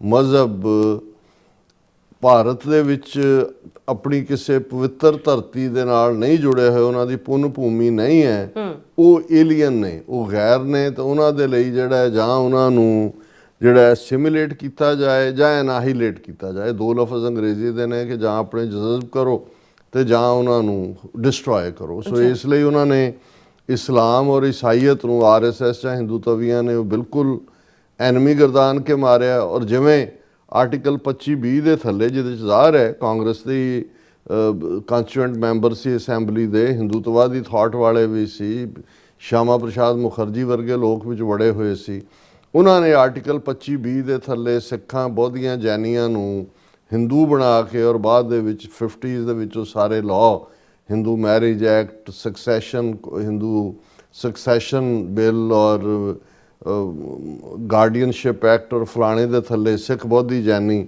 ਸਾਰੇ ਹਿੰਦੂਆਂ ਵਾਲੇ ਉਸ ਕੈਟਾਗਰੀ ਦੇ ਵਿੱਚ ਹੀ ਕਲੱਬ ਕੀਤੇ। ਹੁਣ ਜੂਨ 84 ਤੋਂ ਬਾਅਦ, ਕਿਉਂਕਿ ਜਦੋਂ 1966 ਤੋਂ ਬਾਅਦ ਪਹਿਲੀ ਹਕੂਮਤ ਅਕਾਲੀਆਂ ਦੀ ਬਣੀ, ਪੰਜਾਬੀ ਸੂਬਾ 1 ਨਵੰਬਰ 1966 ਨੂੰ ਬਣਿਆ, ਫਰਵਰੀ 1967 'ਚ ਚੋਣਾਂ ਹੋਈਆਂ, ਜਸਟਿਸ ਗੁਰਨਾਮ ਸਿੰਘ ਦੀ ਹਕੂਮਤ ਬਣੀ ਜਿਹੜੀ ਕਿ ਕੋਲੀਸ਼ਨ ਗਵਰਨਮੈਂਟ ਸੀ। ਉਦੋਂ ਜਿਹੜੀ BJP ਦਾ ਪਹਿਲਾ ਅਵਤਾਰ ਸੀ ਭਾਰਤੀ ਜਨਸੰਘ, ਉਹਨਾਂ ਦੀ ਹੋਂਦ ਸੀ। 7 ਉਹਨਾਂ ਦੇ MLA ਸੀ ਪੰਜਾਬ 'ਚ, ਡਾਕਟਰ ਬਲਦੇਵ ਪ੍ਰਕਾਸ਼, ਬਲਰਾਮ ਜੀ ਦਾਸ ਟੰਡਨ ਵਗੈਰਾ, ਉਹਨਾਂ ਨੂੰ ਅਕਾਲੀਆਂ ਨੇ ਆਪਣੇ ਨਾਲ ਲਾਇਆ। ਹੁਣ ਈਵਨ ਪੰਜਾਬੀ ਸੂਬੇ ਮੋਰਚੇ ਵੇਲੇ ਗੱਲ ਮੈਨੂੰ ਅੱਜ ਇਸ ਲਈ ਕਹਿਣ ਦੀ ਲੋੜ ਪਈ ਕਿ ਅੱਜ ਕੱਲ੍ਹ ਕੁਛ ਜਿਹੜੇ ਮਿਸ਼ਨਰੀ ਮਿਸ਼ਨਰੀ ਸ਼ਬਦ ਇਵੇਂ ਨਹੀਂ ਜਿਵੇਂ ਬਹੁਤੇ ਮਿਸ਼ਨਰੀ ਜਾਂ ਦੂਸਰਿਆਂ ਨਾਲ ਇੱਕ ਦੂਜੇ ਨੂੰ ਨਫ਼ਰਤ ਦੇ ਐਂਗਲ ਤੋਂ ਦੇਖਦੇ ਨੇ, ਜਿਹੜੇ ਆਪਣੇ ਇੱਕ ਮਿਸ਼ਨ ਦੇ ਉੱਤੇ ਨੇ। ਉਹ ਮਿਸ਼ਨ ਕੀ ਹੈ? ਸਿੱਖਾਂ ਦੇ ਵਿੱਚ ਬੀਜੇਪੀ ਜਾਂ ਕਾਂਗਰਸ ਨੂੰ ਪ੍ਰਵਾਨਿਤ ਕਰਵਾਉਣਾ। ਹਾਲਾਂਕਿ ਇਹ ਨਹੀਂ ਹੈ ਵੀ ਇਹ ਨਵਾਂ ਕੰਮ ਕਰਨ ਲੱਗੇ ਨੇ। ਜੇ ਪ੍ਰਵਾਨਿਤ ਨਾ ਕਰਵਾਇਆ ਹੁੰਦਾ ਤੇ ਪ੍ਰਕਾਸ਼ ਸਿੰਘ ਬਾਦਲ ਅਕਾਲੀ ਦਲ ਨੂੰ ਪੰਜਾਬੀ ਪਾਰਟੀ ਕਿਉਂ ਐਲਾਨਦਾ 1996-97 'ਚ? ਉਹਨਾਂ ਦੇ ਨਾਲ ਸਰਕਾਰ ਕਿਉਂ ਬਣਾਉਂਦਾ ਜਿਨ੍ਹਾਂ ਨੇ ਜਿਹੜੀ ਹੈ ਸਿੱਖਾਂ ਦੀ ਪਰਸੀਕਿਊਸ਼ਨ ਦੇ ਵਿੱਚ ਬਰਾਬਰ ਦਾ ਨਹੀਂ ਰਾਦਰ ਇੱਕ ਕਦਮ ਅੱਗੇ ਜਾ ਕੇ ਰੋਲ ਅਦਾ ਕੀਤਾ ਹੋਇਆ। ਪਰ ਕਿਉਂਕਿ ਹੁਣ ਬਾਦਲਾਂ ਦਾ ਉਹ ਟੁੱਟਾ ਕਿਲਾ ਖਿਲਰੇ ਨੇ ਸਾਰੇ, ਅਕਾਲੀ ਦਲ ਬੀਜੇਪੀ ਨੇ ਖੁਦ ਹੀ ਠੁੱਡ ਮਾਰਿਆ ਕਿਉਂਕਿ ਉਹਨਾਂ ਨੂੰ ਉਹਨਾਂ ਦੀ ਲੋੜ ਨਹੀਂ ਹੈ। ਉਹਨਾਂ ਨੇ ਆਪਣੀ ਕਿਸਮ ਦੇ ਲੋਕ ਖੜੇ ਕਰ ਲਏ ਨੇ। ਜੇ ਗੁਰਦੁਆਰਿਆਂ ਦੇ ਪ੍ਰਬੰਧ 'ਚ ਦੇਖੀਏ, ਤਖਤ ਹਜ਼ੂਰ ਸਾਹਿਬ ਕਮੇਟੀ ਬੀਜੇਪੀ ਦੀ, ਇੱਕ ਪਟਨਾ ਸਾਹਿਬ ਕਮੇਟੀ ਉਹਨਾਂ ਦੀ, ਦਿੱਲੀ ਕਮੇਟੀ ਉਹਨਾਂ ਦੀ, ਹਰਿਆਣਾ ਕਮੇਟੀ ਉਹਨਾਂ ਦੀ, ਪੰਜਾਬ ਦੇ ਵਿੱਚ ਵੀ ਜਿੰਨੀਆਂ ਤੁਸੀਂ ਤਰ੍ਹਾਂ ਦੇਖੋਗੇ ਉਹਨਾਂ 'ਚੋਂ ਬਹੁਤ ਸਾਰਿਆਂ ਨੇ ਅਮਿਤ ਸ਼ਾਹ ਦੇ ਚੋਲੇ ਦੀਆਂ ਕਲੀਆਂ ਬੜੀਆਂ ਹੋਈਆਂ। ਪਰ ਕਿਉਂਕਿ ਸਧਾਰਨ ਸਿੱਖ ਇਸ ਗੱਲ ਨੂੰ ਬੜੀ ਚੰਗੀ ਤਰ੍ਹਾਂ ਸਮਝਦਾ ਵੀ ਇਹ ਹਿੰਦੂਤਵਾ ਦੀ ਆਈਡੀਓਲੋਜੀ ਇਹ ਕਿਵੇਂ ਜਿਹੜੀ ਹੈ ਇਹ ਸਿੱਖੀ ਨੂੰ ਨਿਗਲਣ ਵਾਲੀ ਲਾਈਨ ਹੈ, ਇਹ ਅਸਿਮੀਲੇਟ ਕਰਨ ਦੀ ਲਾਈਨ ਤਾਂ ਸਾਵਰਕਰ ਗੋਲਵਲਕਰ ਤੋਂ ਹੀ ਸ਼ੁਰੂ ਹੋ ਜਾਂਦੀ ਹੈ। ਔਰ ਆਰੀਆ ਸਮਾਜ ਔਰ ਦੂਸਰੇ ਤੀਸਰੇ ਕੁਛ ਨਫ਼ਰਤ ਦੇ ਨਾਲ ਭਰੇ ਹੋਏ ਔਰ ਦੂਸਰੇ ਉਹ ਸਾਰੇ ਨੂੰ ਹੁਣ ਇੱਕ ਸਿੱਖਾਂ ਦੇ ਇੱਕ ਤਾਂ ਤਬਕਾ ਸਿੱਖਾਂ ਦਾ ਉਹ ਜਿਹੜੇ ਅਦਰਵਾਈਜ਼ ਸਮਝਦੇ ਨੇ ਕਿ ਬਈ ਇਹ ਸਾਡਾ ਕਿਵੇਂ ਨੁਕਸਾਨ ਕਰ ਰਿਹਾ RSS ਔਰ BJP ਪੰਜਾਬ 'ਚ ਕਿਵੇਂ ਪਸਰ ਰਿਹਾ ਹੈ, ਕਿਵੇਂ ਉਹ ਬਾਹਰਲੇ ਦੌਰਿਆਂ 'ਤੇ ਨਿਕਲੇ ਹੋਏ ਨੇ। ਘੱਲੂਘਾਰਾ ਹਫ਼ਤਾ ਚੱਲ ਰਿਹਾ ਹੈ, ਬਹੁਤ ਵੱਡੇ ਵੱਡੇ ਇਕੱਠਾਂ 'ਚ ਉਹਨਾਂ ਨੂੰ ਸੱਦਿਆ ਜਾਂਦਾ ਹੈ। ਉਹ ਇੰਨਾ ਕਹਿ ਕੇ ਜੀ ਖਾਲਸਾ ਜੀ ਅਸੀਂ ਸਾਡੇ ਤੋਂ ਐਕਸਪੈਕਟ ਨਾ ਕਰੋ ਕਿ ਅਸੀਂ ਘੱਲੂਘਾਰੇ ਬਾਰੇ ਬਹੁਤ ਕੁਝ ਕਵਾਂਗੇ, ਅਸੀਂ ਵਾਪਸ ਵੀ ਜਾਣਾ ਹੈ, ਨਾਮ ਜਪੋ, ਇਕੱਠੇ ਹੋ ਜਾਓ, ਇਕੱਠੇ ਹੋ ਕੇ ਕੁਛ ਜਿਹੜਾ ਉਹ ਤਾਂ ਉਹੀ ਪੱਲਾ ਝਾੜ ਕੇ ਜਿਹੜੇ ਨੇ ਜਿਹਨਾਂ 'ਚ ਜੇ ਮੈਂ ਨਾਂ ਲਿਆ ਤਾਂ ਫਿਰ ਬਹੁਤਿਆਂ ਨੂੰ ਤਕਲੀਫ ਹੋਏਗੀ। ਜਿਹੜੇ ਨਾਮੀ ਗ੍ਰਾਮੀ ਕਿਸਮ ਦੇ ਜਿਨ੍ਹਾਂ ਦੇ ਅੱਗੇ ਨੋਟਾਂ ਦਾ ਇੰਨਾ ਢੇਰ ਲੱਗ ਜਾਂਦਾ ਕਿ ਬਾਅਦ ਸ਼ਾਇਦ ਬੋਰੀਆਂ 'ਚ ਭਰ ਕੇ ਉਹਨਾਂ ਨੂੰ ਭੇਜਣਾ ਪੈਂਦਾ, ਉਹਨਾਂ ਤੱਕ ਪਹੁੰਚਾਉਣਾ ਪੈਂਦਾ। ਉਹ ਕਲਾਸ ਤਾਂ ਵੈਸੇ ਹੀ ਭਗੌੜੀ, ਉਹਨਾਂ ਨੇ ਤਾਂ ਹੱਥ ਖੜੇ ਕੀਤੇ ਹੋਏ ਨੇ ਕਿ ਜੇ ਅਸੀਂ ਪੈਸੇ ਹਾਲਾਂ ਉਹਨਾਂ 'ਚੋਂ ਕਈਆਂ ਦੇ ਕੋਲ ਅਮਰੀਕਾ ਦੀ ਸਿਟੀਜ਼ਨਸ਼ਿਪ ਹੈ, ਕਈ ਕੈਨੇਡਾ 'ਚ ਨੇ, ਕੋਈ ਦੂਜੇ ਨੇ, ਪਰ ਕਿਉਂਕਿ ਵਾਪਸ ਵੀ ਜਾਣਾ ਹੈ ਉੱਥੋਂ ਵੀ ਪੈਸੇ ਤਾਂ ਇਕੱਠੇ ਕਰਨੇ ਨੇ ਔਰ ਉਹਨਾਂ ਦਾ ਤਾਂ ਇੱਥੋਂ ਤੱਕ ਹੀ ਹੈ। ਹੁਣ ਇੱਕ ਕਲਾਸ ਜਿਹੜੀ ਛਲਾਰੂ ਕਿਸਮ ਦੇ ਵੋਕਲ ਔਰ ਬਾਣੇ ਦੇ ਵਿੱਚ ਵੀ ਰਹਿਣ ਵਾਲੇ ਔਰ ਦੂਜੇ ਲੋਕਾਂ ਨੂੰ ਭੁਲੇਖਾ ਪਾਉਣ ਲਈ ਉਹਨਾਂ ਨੇ ਇਹ ਪ੍ਰੋਪੇਗੈਂਡਾ ਲਾਈਨ ਫੜ ਲਈ ਕਿ ਜੀ ਦੇਖੋ ਇਹ ਗੰਗਾ ਨਹਾਉਣਾ ਵੀ ਠੀਕ ਹੈ, ਸਨਾਤਨੀ ਦੇਖੋ ਜੀ ਸਾਡੇ ਫਲਾਣੇ ਬਾਬੇ ਵੀ ਨਹਾਉਂਦੇ ਰਹੇ ਤੇ ਢਿਮਕੇ ਵੀ ਨਹਾਉਂਦੇ ਰਹੇ। ਦੇਖੋ ਹਮਲਾ ਤਾਂ ਕਾਂਗਰਸ ਨੇ ਕੀਤਾ ਜੂਨ 84, ਸਾਡਾ ਨੁਕਸਾਨ ਤਾਂ ਕਾਂਗਰਸ ਨੇ ਕੀਤਾ, ਕਾਂਗਰਸ ਦੁਸ਼ਮਣ ਹੈ। ਹੁਣ ਇਹ line politically Badal and company ਅਕਾਲੀਆਂ ਨੇ ਜੇ 84 ਦੇ ਤੋਂ ਬਾਅਦ ਵੀ ਇਹਨਾਂ ਦੇ ਨਾਲ ਅਲਾਇੰਸ ਰੱਖਿਆ, ਸਰਕਾਰਾਂ ਦੇ ਵਿੱਚ ਸੈਂਟਰ ਦੇ ਵਿੱਚ ਵੀ ਰਹੇ, ਪੰਜਾਬ 'ਚ, ਇਹ ਤਾਂ ਇਹਨਾਂ ਦਾ ਆਰਗੂਮੈਂਟ ਸੀ ਵੋਟਾਂ ਲੈਣ ਲਈ। ਹੁਣ ਇਹਦੇ 'ਚ ਹਕੀਕਤ ਕਿੰਨੀ ਕੁ ਹੈ? ਪਹਿਲਾਂ ਤਾਂ ਤੁਸੀਂ ਪੰਜਾਬੀ ਸੂਬੇ ਮੋਰਚੇ ਵੇਲੇ ਹੀ ਦੇਖੋ ਵੀ ਕੌਣ ਸੀ ਜਿਹਨੇ ਇਹ ਪ੍ਰੋਪੇਗੈਂਡਾ ਕੀਤਾ ਸੀ ਪੰਜਾਬ ਦੇ ਹਿੰਦੂਆਂ ਨੂੰ, ਕਿਹਨੇ ਪ੍ਰਚਾਰਿਆ ਸੀ ਕਿ ਵੀ ਤੁਹਾਡੀ ਬੋਲੀ ਜਿਹੜੀ ਹੈ ਉਹ ਤੁਸੀਂ ਪੰਜਾਬੀ ਨਹੀਂ ਲਿਖਾਣੀ, ਤੁਸੀਂ ਹਿੰਦੀ ਲਿਖਾਣੀ ਹੈ। ਜਿਹੜਾ ਸਾਰਾ ਜਲੰਧਰ ਦਾ ਪ੍ਰੈਸ, ਲਾਲਾ ਜਗਤ ਨਾਰਾਇਣ, ਵਰਿੰਦਰ ਪ੍ਰਤਾਪ ਵਾਲਾ, ਯਸ਼ ਮਿਲਾਪ ਵਾਲਾ, ਸਾਰੇ ਹੀ ਆਰੀਆ ਸਮਾਜੀ ਲੋਕ ਜਿਹੜੇ ਪੁੱਜ ਕੇ ਫਿਰਕੂ ਹਿੰਦੂ ਥਾਟ ਵਾਲੇ ਸੀ ਜਿਨ੍ਹਾਂ ਨੇ ਸਾਰੇ ਕੈਂਪੇਨ ਨੂੰ ਚਲਾਇਆ। ਉਹਦੇ 'ਚ ਕੌਣ RSS ਦੇ ਨਾਲ ਸੀ, ਕੌਣ ਕਾਂਗਰਸ ਦੇ ਨਾਲ ਸੀ, ਕੌਣ, ਲੇਕਿਨ ਉਹ ਮਹਾਸ਼ਾ ਲਫ਼ਜ਼ ਕਿਹਾ ਜਾਂਦਾ ਸੀ। ਮਹਾਸ਼ਾ ਲੌਬੀ ਨੇ ਪੰਜਾਬ ਔਰ ਇਹ ਗੱਲ ਹੁਣ ਦੀ ਸ਼ੁਰੂ ਨਹੀਂ ਹੋਈ, 1951 'ਚ ਜਿਹੜੀ ਪਹਿਲੀ ਮਰਦਮਸ਼ੁਮਾਰੀ ਹੋਈ ਉਹਦੇ 'ਚ ਉਹਨਾਂ ਨੇ ਪ੍ਰਚਾਰ ਕੀਤਾ ਕਿ ਭਾਈ ਸਾਡੀ ਬੋਲੀ ਜਿਹੜੀ ਆ ਅਸੀਂ ਪੰਜਾਬੀ ਨਹੀਂ ਲਿਖਾਉਣੀ, ਹਿੰਦੀ ਲਿਖਾਉਣੀ ਹੈ। 51, 61 ਉਹ ਲਗਾਤਾਰ ਵਰਤਾਰਾ ਜਾਰੀ ਰਿਹਾ। ਜੇ ਪੰਜਾਬੀ ਸੂਬੇ ਦੀ ਮੰਗ ਦੇ ਲਈ ਜਿਹੜਾ ਉਹ ਵਰਤ ਰੱਖਿਆ ਜਾਂਦਾ ਸੀ ਮਾਸਟਰ ਤਾਰਾ ਸਿੰਘ ਸੰਤ ਫਤਿਹ ਸਿੰਘ ਵੱਲੋਂ ਤੇ ਯਗਰਾਜ ਸ਼ਰਮਾ, ਬਲਰਾਮ ਜੀ ਦਾਸ ਟੰਡਨ, ਯਗਰਾਜ ਸ਼ਰਮਾ ਬਰਾਬਰ ਵਰਤ ਰੱਖ ਕੇ ਬੈਠਦਾ ਸੀ। ਪੰਜਾਬ ਦੇ ਵਿੱਚ ਕੌਣ ਸੀ ਜਿਹੜਾ ਸਿੱਖਾਂ ਦੇ ਗੁਰਦੁਆਰਿਆਂ ਦੇ ਵਿੱਚ ਸਰੋਵਰਾਂ ਦੇ ਵਿੱਚ ਸਿਗਟਾਂ ਦੇ ਡੱਬੇ ਸੁੱਟਦਾ ਸੀ? ਜਲੰਧਰ, ਲੁਧਿਆਣਾ, ਪਟਿਆਲਾ, ਡਾਕਟਰ ਕਾਲੀ ਚਰਨ ਨਾਂ ਦਾ ਬੰਦਾ ਜਾਂ ਕੋਈ ਹੋਰ ਜਿਹੜੇ ਸਿੱਖਾਂ ਦੇ ਜਲੂਸਾਂ ਦੇ ਉੱਤੇ ਪਥਰਾਵ ਕਰਦੇ ਸੀ, ਕੌਣ ਸੀ? ਜਨਸੰਘ ਹੀ ਨਹੀਂ ਸੀ। ਜਨਸੰਘ BJP ਨਹੀਂ ਹੈ। ਔਰ ਇਸੇ ਤਰ੍ਹਾਂ ਫਿਰ ਜੇ ਤੁਸੀਂ ਹੁਣ ਅਡਵਾਨੀ ਤੋਂ ਵੱਡਾ ਕੋਈ ਜਿਹਨੇ ਰੱਥ ਯਾਤਰਾ ਦੇ ਨਾਂ ਥੱਲੇ ਕਿੰਨੀ ਨਫ਼ਰਤ ਫੈਲਾਈ, ਬਾਬਰੀ ਮਸਜਿਦ ਢਾਣ ਦੇ ਵੇਲੇ ਜਿਹੜਾ ਕਿੰਨਾ ਵੱਡਾ ਰੋਲ ਅਦਾ ਕੀਤਾ ਔਰ ਉਹ ਰੱਥ ਯਾਤਰਾ ਦੇ ਥੱਲੇ ਨਫ਼ਰਤ ਵੰਡਦਾ ਚਲਾ ਗਿਆ। ਹੁਣ ਕਿਸੇ ਦੀ ਆਪਣੀ ਕਨਫੈਸ਼ਨ ਤੋਂ ਉੱਪਰ ਤਾਂ ਕੋਈ ਚੀਜ਼ ਨਹੀਂ ਹੁੰਦੀ। ਬਿਲਕੁਲ। ਅਡਵਾਨੀ ਨੇ ਜਿਹੜੀ ਆਪਣੀ ਆਟੋਬਾਇਓਗ੍ਰਾਫੀ ਲਿਖੀ ਹੈ ਉਹਦੇ 'ਚ ਉਹਨੇ ਬੜੇ ਫਖਰ ਨਾਲ ਕਿਹਾ ਕਿ ਮੈਂ ਪਾਰਲੀਮੈਂਟ 'ਚ ਬਾਰ-ਬਾਰ ਨੱਜ ਕੀਤਾ ਇੰਦਰਾ ਗਾਂਧੀ ਨੂੰ ਕਿ ਫੌਜ ਭੇਜੋ, ਔਰ ਇਸ ਦੇ ਉੱਤੇ ਹੀ ਜਿਹੜਾ ਇੰਦਰਾ ਗਾਂਧੀ ਨੇ ਫੌਜ ਭੇਜਣ ਦਾ ਜਿਹੜਾ ਹੈ ਉਹ ਫੈਸਲਾ ਲਿਆ, ਯਾਨੀ ਉਹ ਕ੍ਰੈਡਿਟ ਲੈਣਾ ਚਾਹੁੰਦਾ ਹੈ। ਉਹ ਫੋਟੋ ਅੱਜ ਵੀ ਗੂਗਲ ਕਰਕੇ ਅਵੇਲੇਬਲ ਹੈ ਕਿ ਜਿਹੜੀ ਅਪ੍ਰੈਲ ਮਈ ਦੇ ਮਹੀਨੇ ਦਿੱਲੀ ਦੇ ਵਿੱਚ ਇੱਕ ਪ੍ਰੋਸੈਸ਼ਨ ਬੀਜੇਪੀ ਵੱਲੋਂ ਕੱਢਿਆ ਜਾਂਦਾ ਹੈ, ਜਿਹਨੂੰ ਲੀਡ ਕਰ ਰਿਹਾ ਅਟਲ ਬਿਹਾਰੀ ਵਾਜਪਾਈ, ਜਿਹਦੇ 'ਚ ਅਡਵਾਨੀ ਹੈ, ਜਿਹਦੇ 'ਚ ਇਹਨਾਂ ਦੇ ਮੁਰਲੀ ਮਨੋਹਰ ਜੋਸ਼ੀ ਹੈ, ਜਿਨ੍ਹਾਂ ਦੇ ਹੱਥ ਜਿਹੜੇ ਪਲੈਕੇਟ ਫੜੇ ਹੋਏ ਨੇ ਉਹਨਾਂ 'ਤੇ ਲਿਖਿਆ ਹੋਇਆ ਕਿ send army into Punjab, send army into Darbar Sahib to liberate Darbar Sahib, this that. So ਕੌਣ ਸੀ ਦਰਬਾਰ ਸਾਹਿਬ 'ਤੇ ਹਮਲਾ ਕਰਵਾਉਣ ਵਾਲੇ? ਇੰਦਰਾ ਗਾਂਧੀ ਤਾਂ ਇਨ ਪਾਵਰ ਹੁੰਦਿਆਂ ਜੋ ਉਹਦਾ ਰੋਲ ਕਾਂਗਰਸ ਦਾ ਜਾਂ ਉਹਨਾਂ ਦਾ ਉਹ ਤਾਂ ਜਿਹੜਾ ਹੈ ਉਹ ਸਾਹਮਣੇ ਹੈ ਹੀ ਹੈ।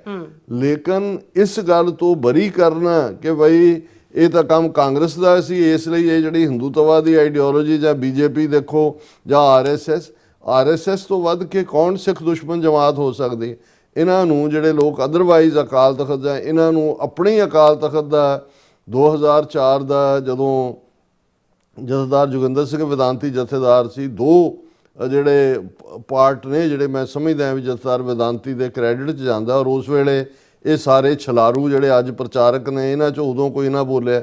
ਉਹਦੇ 'ਚ ਇੱਕ ਸੀ ਜਦੋਂ ਕਿ ਆਰਐਸਐਸ ਦਾ ਇੰਨਾ ਹੌਸਲਾ ਵਧਿਆ ਕਿ ਉਹਨਾਂ ਨੇ ਗੁਰੂ ਗ੍ਰੰਥ ਸਾਹਿਬ ਗੁਰਗੱਦੀ ਦਿਵਸ ਦੇ ਮੌਕੇ ਉਹਨਾਂ ਨੇ ਕਿਹਾ ਜੀ ਅਸੀਂ ਹਜ਼ੂਰ ਸਾਹਿਬ ਤੋਂ ਅੰਮ੍ਰਿਤਸਰ ਤੱਕ ਜਿਹੜਾ ਨਗਰ ਕੀਰਤਨ ਕਰਾਂਗੇ। ਸਿੱਧੇ ਤੌਰ 'ਤੇ ਰਾਸ਼ਟਰੀ ਸਿੱਖ ਸੰਗਤ ਜਿਹੜੀ ਬਣਾਈ ਹੋਈ ਸੀ, ਅਕਾਲ ਤਖਤ ਤੱਕ ਪਹੁੰਚ ਹੋਈ, ਬਹੁਤ ਸਾਰੀਆਂ ਡਿਬੇਟਸ ਹੋਈਆਂ, ਆਰਐਸਐਸ ਨੂੰ ਪੁੱਛਿਆ ਗਿਆ ਸਿੱਖਾਂ ਦੀ, ਔਰ ਫਾਈਨਲੀ ਇਹ ਹੁਕਮਨਾਮਾ ਅਕਾਲ ਤਖਤ ਤੋਂ ਆਇਆ ਕਿ ਭਾਈ ਇਹ ਆਰਐਸਐਸ ਐਂਟੀ ਸਿੱਖ ਜਮਾਤ ਹੈ ਔਰ ਇਹਨਾਂ ਦੇ ਕਿਸੇ ਸਮਾਗਮ ਦੇ ਵਿੱਚ ਕੋਈ ਸ਼ਮੂਲੀਅਤ ਨਾ ਕੀਤੀ ਜਾਏ। ਇਹ ਤਾਂ ਮੰਦਰਾਂ ਦੇ ਵਿੱਚ ਗੁਰੂ ਗ੍ਰੰਥ ਸਾਹਿਬ ਲਿਜਾਣ ਦਾ ਫੈਸਲਾ ਸੀ ਇਹਨਾਂ ਦਾ, ਇਹਦੇ ਉੱਤੇ ਵੀ ਅਕਾਲ ਤਖਤ ਦਾ ਹੁਕਮਨਾਮਾ ਆਇਆ। ਸੋ ਜ਼ਾਹਰ ਹੈ ਕਿ ਵੀ ਇਸ ਸਭ ਦੇ ਬਾਵਜੂਦ ਕਿਉਂਕਿ ਹੁਣ ਸ਼੍ਰੋਮਣੀ ਕਮੇਟੀ ਚੋਣਾਂ ਦੇ ਹਵਾਲੇ ਨਾਲ ਵੀ ਬੀਜੇਪੀ ਨੇ 2027 ਤੱਕ ਪਹੁੰਚਦਿਆਂ ਜਿਹੜਾ ਆਪਣਾ ਉਹਨਾਂ ਨੇ ਆਲਰੇਡੀ ਉਹ ਕਲਾਸ ਖੜੀ ਕਰ ਦਿੱਤੀ ਹੈ ਜਿਹੜੀ ਸਾਨੂੰ ਇੱਕ ਪਾਸੇ ਤਾਂ ਉਹ ਸਿੱਖੀ ਨੂੰ ਜਜ਼ਬ ਕਰਨ ਦੀ ਲਾਈ ਹੈ, ਕਿਉਂਕਿ ਉਹਨਾਂ ਦਾ ਦੋ ਹੀ ਹੈ, ਐਨਾਹੀਲੇਟ ਔਰ ਐਸਿਮੀਲੇਟ। ਫਸਟ ਐਸਿਮੀਲੇਟ ਹੈ ਕਿ ਵਿੱਚ ਆ ਜਾਓ, ਬਣ ਜਾਓ ਹਿੰਦੂ ਤੋਂ ਵੀ ਆਈਡੀਓਲੋਜੀ ਵਾਲ ਰੱਖੋ, ਪੱਗ ਬੜੀਆਂ ਸੋਹਣੀ ਬੰਨੋ, ਰੰਗ ਬਰੰਗੀਆਂ ਬੰਨੋ, ਉਹਨਾਂ ਨੂੰ ਕੀ ਇਤਰਾਜ਼ ਹੈ। ਲੇਕਿਨ ਜੇ ਤੁਸੀਂ ਡਿਫਾਇੰਸ, ਆਜ਼ਾਦੀ, ਫਰੀਡਮ, ਔਰ ਇਹ ਉਹੀ ਛਲਾਰੂ ਪ੍ਰਚਾਰਕਾਂ ਦੀ ਕਲਾਸ ਹੈ ਜਿਹੜੀ ਪ੍ਰਾਈਵੇਟ ਕਨਵਰਸੇਸ਼ਨ ਦੇ ਵਿੱਚ ਖਾਲਿਸਤਾਨ ਦਾ ਵਿਰੋਧ ਕਰਦਿਆਂ ਕਹਿੰਦੇ ਨੇ ਉਹ ਤਾਂ ਜੀ ਇਹ ਅਸੀਂ ਤਾਂ ਤਖਤ ਹੀ ਸੰਸਾਰ ਦਾ ਲੈਣਾ ਜੀ, ਅਸੀਂ ਤਾਂ ਸਾਨੂੰ, ਪਰ ਕਿਉਂਕਿ ਖਾਲਿਸਤਾਨ ਦੇ ਮੁੱਦੇ ਤੋਂ ਭਜਾਉਣਾ ਹੈ, ਇਹਨੂੰ ਜਸਟੀਫਾਈ ਕਰਨਾ ਹੈ। ਫਿਰ ਤੁਸੀਂ ਨਵੰਬਰ 84 ਲੈ ਲਓ, ਉਹਦੀ ਵਾਜਪਾਈ ਦੀ ਜਦੋਂ ਸਰਕਾਰ ਬਣਦੀ ਹੈ 98 ਦੇ ਕਰੀਬ ਕੇਸ ਜਿਹੜੇ ਆਰਐਸਐਸ ਦੇ ਲੋਕਾਂ ਦੇ ਉੱਤੇ ਸੀ ਉਸ ਪੀਰੀਅਡ ਦੇ ਵਿੱਚ ਜਿਹੜੇ ਨੇ ਉਹ ਵਾਪਸ ਲੈ ਗਏ। ਉਹਨਾਂ ਦਾ ਵੀ ਬਰਾਬਰ ਦਾ ਰੋਲ ਹੈ। ਤੇ ਜੇ ਇਹਨਾਂ ਦਾ ਆਈਡੀਆਲੌਗ ਜਿਹਨੂੰ ਭਾਰਤ ਰਤਨ ਦਿੱਤਾ ਹੈ ਉਹ ਜਿਹੜਾ ਨਾਨਾ ਜੀ ਦੇਸ਼ਮੁਖ, ਉਹਦੇ ਹੀ ਪੜ੍ਹ ਲਓ। ਉਹਨੇ ਨਵੰਬਰ ਦੇ ਪਹਿਲੇ ਹਫਤੇ ਨਵੰਬਰ 84 ਦੇ ਵਿੱਚ ਇੱਕ ਸਰਕੂਲੇਟ ਕੀਤਾ ਲੈਟਰ ਸਾਰੇ ਮੈਂਬਰਸ ਆਫ ਪਾਰਲੀਮੈਂਟ ਨੂੰ, ਸਿੱਖਾਂ ਨੂੰ ਐਡਵਾਈਸ ਕੀਤੀ ਕਿ ਜੋ ਤੁਹਾਡੇ ਨਾਲ ਹੋਇਆ ਉਹ ਤੁਸੀਂ ਡਿਜ਼ਰਵ ਕਰਦੇ ਸੀ, ਤੁਸੀਂ ਬਹੁਤ ਸਿਰ ਚੁੱਕਿਆ ਹੋਇਆ ਸੀ, ਹਿੰਦੂਆਂ ਤੋਂ ਬਾਹਰ ਜਾਣਾ ਚਾਹੁੰਦੇ ਸੀ, ਹੁਣ ਆਰਾਮ ਨਾਲ ਬਹਿ ਜਾਓ, ਟਿਕ ਕੇ ਬਹਿ ਜਾਓ, ਕਿਉਂਕਿ ਤੁਸੀਂ ਇਹ ਡਿਜ਼ਰਵ ਕਰਦੇ ਸੀ। ਔਰ ਕੌਣ ਸੀ ਜਿਨ੍ਹਾਂ ਨੇ ਜੂਨ 84 ਦੇ ਹਮਲੇ ਤੋਂ ਬਾਅਦ ਜਿਹੜਾ ਅੰਮ੍ਰਿਤਸਰ ਹੀ ਨਹੀਂ ਭਾਰਤ ਭਰ ਦੇ ਵਿੱਚ ਮਿਠਾਈਆਂ ਵੰਡੀਆਂ? ਕਿਹੜਾ ਬੀਜੇਪੀ ਦਾ ਔਰ ਕਿਹੜਾ ਆਰਐਸਐਸ ਦਾ ਸੀ ਜਿਹਨੇ ਦਰਬਾਰ ਸਾਹਿਬ ਤੇ ਹਮਲੇ ਨੂੰ ਕੰਡੈਮ ਕੀਤਾ? ਫਿਰ ਤੁਸੀਂ ਕਿਵੇਂ ਜਿਹੜਾ ਉਹ ਇੱਕ ਕਾਂਗਰਸ ਜਾਂ ਇੰਦਰਾ ਗਾਂਧੀ ਦੇ ਖਾਤੇ 'ਚ ਪਾ ਕੇ ਕਹੋਗੇ ਜੀ ਬਾਕੀ ਦੁੱਧ ਧੋਤੇ ਨੇ? ਕਿਸੇ ਇੱਕ ਨੇ ਵੀ ਪਾਰਲੀਮੈਂਟ 'ਚ ਖਲੋ ਕੇ, ਹਾਲਾਂਕਿ ਇਹਦੇ 'ਚ ਕੋਈ ਸ਼ੱਕ ਨਹੀਂ ਹੈ ਕਿ ਆਰਐਸਐਸ ਦਾ ਜਿਹੜਾ ਓਵਰਆਲ ਰਵੱਈਆ ਰਿਹਾ ਇਸ ਸਾਰੇ ਪੀਰੀਅਡ ਦੇ ਵਿੱਚ ਉਹ ਬਿਲਕੁਲ ਦੁਸ਼ਮਣੀ ਭਰਿਆ ਰਿਹਾ। ਉਸ ਕੋਈ ਪਾਰਲੀਮੈਂਟੇਰੀਅਨ ਕੋ ਮਤਾ ਲਿਆਂਦਾ ਹੋਏ, ਕੋਈ ਕਿਸੇ ਨੇ, ਕਿਉਂਕਿ ਇਸ ਨੂੰ ਤਾਂ ਜਦੋਂ ਇੰਦਰਾ ਗਾਂਧੀ ਇਹ ਸਾਰਾ ਕਰ ਰਹੀ ਸੀ ਉਹਨੂੰ ਦੁਰਗਾ ਮਾਤਾ ਦਾ ਖਿਤਾਬ ਕਿਹਨੇ ਦਿੱਤਾ? ਹੁਣ ਦੁਰਗਾ ਦੇ ਖਿਤਾਬ ਦਾ ਕੀ ਮਤਲਬ ਹੈ? ਦੁਰਗਾ ਜਿਹੜੀ ਹੈ ਉਸ ਦਾ ਕਿ ਜੀ ਉਹ ਰਾਖਸ਼ਾਂ ਦਾ ਖੂਨ ਪੀਂਦੀ ਹੈ ਔਰ ਦੇਵਤਿਆਂ ਨੂੰ ਉਭਾਰਦੀ ਹੈ। ਸੋ ਸਿੱਖ ਰਾਖਸ਼ ਸੀ, ਉਹਨਾਂ ਦਾ ਖੂਨ ਡੋਲਿਆ ਗਿਆ, ਉਹਨਾਂ ਦਾ ਦਰਬਾਰ ਸਾਹਿਬ ਜਿਹੜਾ ਉਹਨੂੰ ਪੋਲਿਊਟ ਕੀਤਾ ਗਿਆ, ਅਕਾਲ ਤਖਤ ਢਾਇਆ ਗਿਆ, ਔਰ ਇਸ ਤੋਂ ਵੱਡੀ ਸੈਲੀਬ੍ਰੇਸ਼ਨ ਕੀ ਹੋ ਸਕਦੀ ਹੈ? ਔਰ ਇਸ ਸਾਰੇ ਦੇ ਚਲਦਿਆਂ ਹਰਬੰਸ ਲਾਲ ਖੰਨਾ ਜਿਹਨੂੰ ਬਾਅਦ 'ਚ ਸਜ਼ਾ ਯਾਫਤਾ ਕੀਤਾ ਅੰਮ੍ਰਿਤਸਰ 'ਚ, ਕੌਣ ਸੀ? ਬੀਜੇਪੀ ਦਾ ਪ੍ਰਧਾਨ, ਜਿਹਨੇ ਸਟੇਸ਼ਨ 'ਤੇ ਲੱਗੇ ਦਰਬਾਰ ਸਾਹਿਬ ਦੇ ਮਾਡਲ ਨੂੰ ਤੋੜਿਆ, ਗੁਰੂ ਰਾਮਦਾਸ ਜੀ ਦੀ ਪਿਕਚਰ ਨੂੰ ਪੈਰਾਂ ਥੱਲੇ ਜਿਹੜਾ ਉਸਨੇ ਰੋੜਿਆ। ਹਰਬੰਸ ਲਾਲ ਖੰਨਾ ਕਿਹੜਾ ਕਾਂਗਰਸ ਦਾ ਪ੍ਰਧਾਨ ਸੀ ਜੀ? ਸੋ ਜਦੋਂ ਇਹ ਮੁੱਦਾ ਆਉਂਦਾ ਹੈ, ਈਵਨ ਇਹਦੇ 'ਚ ਇਹ ਤਾਂ ਚਲੋ ਇਹਨਾਂ ਦੀ ਬੀਜੇਪੀ ਜਾਂ ਕਾਂਗਰਸ, ਈਵਨ ਕਮਿਊਨਿਸਟਾਂ ਨੇ ਤਾਂ ਇੱਕ ਕਦਮ ਅੱਗੇ ਜਾ ਕੇ ਸਰਕਾਰ ਦਾ ਜਿਹੜਾ ਨੇ ਉਹ ਸਿੱਖਾਂ ਨੂੰ ਮਾਰਨ ਵਾਲੇ ਘੁਆੜੇ ਦੇ ਦਸਤੇ ਬਣੇ ਨੇ। ਸੋ ਅਸੀਂ ਇਹ ਦਾਅਵੇ ਨਾਲ, ਹਾਲਾਂ ਇਹਦਾ ਮਤਲਬ ਇਹ ਨਹੀਂ ਹੈ ਵੀ ਅਸੀਂ ਕਿਸੇ ਨੂੰ ਹਿੰਦੂ ਹੋਣ ਕਰਕੇ ਜਾਂ ਦੂਸਰਾ ਨਫ਼ਰਤ ਕਰਦੇ ਹਾਂ, ਨਫ਼ਰਤ ਦੀ ਥਾਂ ਨਹੀਂ ਹੈ, ਪਰ ਫॉर ਸੇਕ of the history. Even Khushwant Singh ਵਰਗਾ ਬੰਦਾ ਜਿਹਨੂੰ ਖੁਸ਼ਾਮਦ ਸਿੰਘ ਕਹਿੰਦੇ ਸੀ, ਉਹ ਜਦੋਂ ਰਾਜ ਸਭਾ ਦਾ ਮੈਂਬਰ ਸੀ, ਉਹਨੇ ਕਿਹਾ ਜੀ ਮੈਂ ਜਦ ਨਵੰਬਰ 84 ਔਰ ਦੂਸਰੇ ਤੋਂ ਬਾਅਦ ਚਾਹਿਆ ਕਿ ਰਾਜ ਸਭਾ ਦੇ ਵਿੱਚ ਕੋਈ ਮਤਾ ਕੋ ਸਪਾਂਸਰ ਕੀਤਾ ਜਾਏ, ਇਹਨੂੰ ਕੰਡੈਮ ਕਰਦਾ, ਇੱਕ ਵੀ ਬੰਦੇ ਨੇ ਮੈਨੂੰ ਜੁਆਇਨ ਨਹੀਂ ਕੀਤਾ।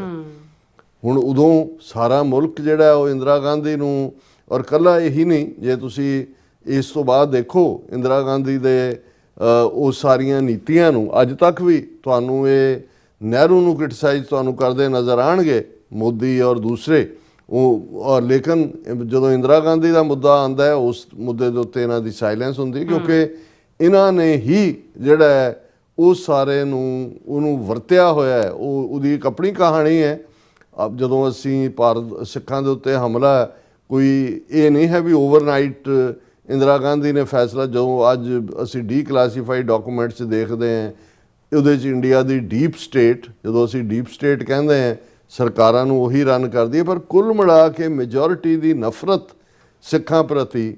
ਔਰ ਉਸ ਸਾਰੇ ਦਾ ਨਤੀਜਾ ਜੇ ਅੱਜ ਕੋਈ ਇਹ ਕਹੇਗਾ ਜੀ ਨਹੀਂ ਇਹ ਤਾਂ ਸਿਰਫ ਇੱਕ ਧਿਰ ਹੈ, ਮੈਂ ਸਮਝਦਾ ਵੀ ਇਹਨਾਂ ਛਲਾਰੂਆਂ ਤੋਂ ਖਬਰਦਾਰ ਹੋਣ ਦੀ ਲੋੜ ਹੈ। ਇਹਨਾਂ ਨੇ ਕਾਫੀ ਹੱਦ ਤੱਕ ਘੁਸਪੈਠ ਕੀਤੀ ਹੈ ਬਾਹਰਲੇ ਮੁਲਕਾਂ 'ਚ ਵੀ। ਜੇ ਤੁਸੀਂ ਇਹਨਾਂ ਨੂੰ ਚੈਲੰਜ ਨਹੀਂ ਕਰਦੇ ਤੇ ਇਹ ਆਪਣਾ ਨੈਰੇਟਿਵ ਵੇਚਣਗੇ ਅੱਗੇ ਵੀ। ਔਰ ਅਸੀਂ ਜਿਵੇਂ ਜ਼ਿਕਰ ਕੀਤਾ ਸੀ ਕਿ ਭਾਈ ਇਕੱਲਾ ਇਹੀ ਨਹੀਂ, ਜੇ ਹੁਣ ਡਾਕਟਰ ਸਵੈਮਾਨ ਸਿੰਘ ਵਰਗਾ ਇੱਥੇ ਗੁਰਦੁਆਰਾ ਰਿਚਮੰਡ ਹਿੱਲ ਔਰ ਦੂਸਰੇ ਆ ਕੇ ਕਹਿ ਰਹੇ ਜੀ ਮੇਰੇ ਨਾਲ ਡਿਬੇਟ ਕਰੋ ਜੀ ਕਿ ਕੀ ਹੈ ਤੇ ਫਲਾਣਾ। ਹੁਣ ਇਹ ਸਾਰੇ ਉਹ ਲੋਕ ਨੇ, ਇਹੀ ਗੱਲਾਂ ਇਹ ਦੂਸਰਿਆਂ ਨੇ ਵੀ ਆਲਰੇਡੀ, ਇਹ ਕੁੰਭ ਨਹਾਉਣ ਵਾਲੇ ਵੀ, ਤੇ ਦੂਸਰੀ ਸਾਰੀ ਲਾਈਨ ਜਿਹੜੀ ਹੈ ਉਹ ਸਨਾਤਨੀ ਸਿੱਖ ਜਸਟੀਫਾਈ ਕਰਨ ਦੇ ਲਈ ਨਿਹੰਗ ਬਾਣੇ ਦੇ ਵਿੱਚ ਕਿਸ ਕਿਸਮ ਦੇ ਲੋਕ ਜਿਹੜੇ ਨੇ ਉਹ ਤੁਹਾਡੇ ਉਹ ਹਿੰਦੂ ਪ੍ਰੈਕਟਿਸਿਸ ਨੂੰ ਜਸਟੀਫਾਈ ਕਰ ਰਹੇ ਨੇ ਸਿੱਖੀ ਦੇ ਨਾਲ ਜੋੜ ਕੇ। ਸੋ ਇਹ ਵੱਡਾ ਚੈਲੰਜ ਹੈ, ਇਸ ਤੋਂ ਖਬਰਦਾਰ ਹੋਣ ਦੀ ਲੋੜ ਹੈ। ਸਾਡੀ ਲੜਾਈ ਕੋਈ ਹਿੰਦੂ ਧਰਮ ਦੇ ਨਾਲ ਨਹੀਂ ਹੈ, ਅਸੀਂ ਇਹ ਬਿਲਕੁਲ ਸਪਸ਼ਟ ਕਰੀਏ। ਇਸ ਵੇਲੇ ਸਾਡਾ ਇੱਕੋ ਇੱਕ ਫੋਕਸ ਦਰਿਆਏ ਜਮਨਾ ਤੋਂ ਵਾਘਾ ਤੱਕ ਇੰਡੀਪੈਂਡੈਂਟ ਸੋਵਰਨ ਨੇਸ਼ਨ ਖਾਲਿਸਤਾਨ ਦੀ ਸਥਾਪਤੀ ਹੈ।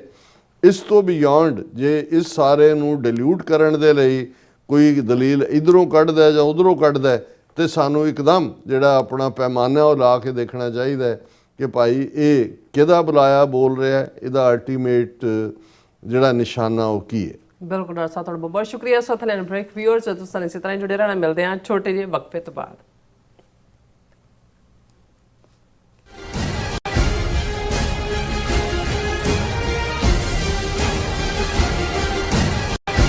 ਮਰਨ ਮੁਨਸਾ ਸੂਰਿਆ ਹੱਕ ਹੈ। ਸ਼ਹੀਦ ਭਾਈ ਹਰਦੀਪ ਸਿੰਘ ਨਿੱਜਰ ਦੇ ਦੂਜੇ ਸ਼ਹੀਦੀ ਦਿਹਾੜੇ ਨੂੰ ਸਮਰਪਿਤ ਸਮਾਗਮ ਗੁਰੂ ਨਾਨਕ ਸਿੱਖ ਗੁਰਦੁਆਰਾ ਸਰੀ ਡੈਲਟਾ ਵਿਖੇ ਹੋਣ ਜਾ ਰਹੇ ਹਨ। ਸਮਾਗਮਾਂ ਦੀ ਲੜੀ 9 ਜੂਨ ਤੋਂ 18 ਜੂਨ ਤੱਕ ਚੱਲੇਗੀ। ਰੋਜ਼ਾਨਾ ਸ਼ਾਮ 6 ਵਜੇ ਤੋਂ 9 ਵਜੇ ਤੱਕ ਗੁਰਦੁਆਰਾ ਸਾਹਿਬ ਵਿਖੇ ਵਿਸ਼ੇਸ਼ ਦੀਵਾਨ ਸਜਾਏ ਜਾਣਗੇ, ਜਿਸ ਵਿੱਚ ਸ਼੍ਰੀ ਹਰਮੰਦਰ ਸਾਹਿਬ ਦੇ ਗ੍ਰੰਥੀ ਸਿੰਘ ਭਾਈ ਬਲਵਿੰਦਰ ਸਿੰਘ, ਹਜ਼ੂਰੀ ਰਾਗੀ ਸ਼੍ਰੀ ਦਰਬਾਰ ਸਾਹਿਬ ਭਾਈ ਰਵਿੰਦਰ ਸਿੰਘ ਅਤੇ ਕਮਲਜੀਤ ਸਿੰਘ ਸਮੇਤ ਹੋਰ ਵੀ ਉੱਘੇ ਪ੍ਰਚਾਰਕ ਤੇ ਬੁਲਾਰੇ ਹਾਜ਼ਰੀ ਲਵਾਉਣਗੇ। 14 ਜੂਨ 2025 ਦਿਨ ਸ਼ਨੀਵਾਰ ਨੂੰ ਦੁਪਹਿਰ 2 ਵਜੇ ਭਾਈ ਹਰਦੀਪ ਸਿੰਘ ਨਿੱਜਰ ਯਾਦਗਾਰੀ ਬਿਲਡਿੰਗ ਵਿਖੇ ਵਿਸ਼ੇਸ਼ ਸ਼ਹੀਦੀ ਕਾਨਫਰੰਸ ਹੋਵੇਗੀ, ਜਿਸ ਵਿੱਚ doctor Amarjit Singh Washington DC, Amandeep Singh California, Maninder Singh Surrey ਵੱਲੋਂ ਕੌਮੀ ਸੰਘਰਸ਼ ਤੇ ਸਿੱਖ ਰਾਜਨੀਤੀ ਤੇ ਵਿਚਾਰਾਂ ਦੀ ਸਾਂਝ ਪਾਈ ਜਾਵੇਗੀ। 15 ਜੂਨ 2025 ਦਿਨ ਐਤਵਾਰ ਨੂੰ ਦੁਪਹਿਰ 2 ਵਜੇ ਭਾਈ ਨਿੱਜਰ ਦੇ ਸ਼ਹੀਦੀ ਸਥਾਨ ਤੇ ਖਾਲਿਸਤਾਨ ਦਾ ਝੰਡਾ ਲਹਿਰਾਇਆ ਜਾਵੇਗਾ। ਗੁਰਦੁਆਰਾ ਸਾਹਿਬ ਪ੍ਰਬੰਧਕ ਕਮੇਟੀ ਵੱਲੋਂ ਸਮੂਹ ਸਿੱਖ ਸੰਗਤ ਨੂੰ ਇਨ੍ਹਾਂ ਸਮਾਗਮਾਂ ਵਿੱਚ ਵੱਧ ਚੜ੍ਹ ਕੇ ਪਹੁੰਚਣ ਲਈ ਬੇਨਤੀ ਕੀਤੀ ਜਾਂਦੀ ਹੈ। ਵਧੇਰੇ ਜਾਣਕਾਰੀ ਲਈ ਆਪ ਹੇਠ ਦਿੱਤੇ ਨੰਬਰਾਂ ਤੇ ਸੰਪਰਕ ਕਰ ਸਕਦੇ ਹੋ।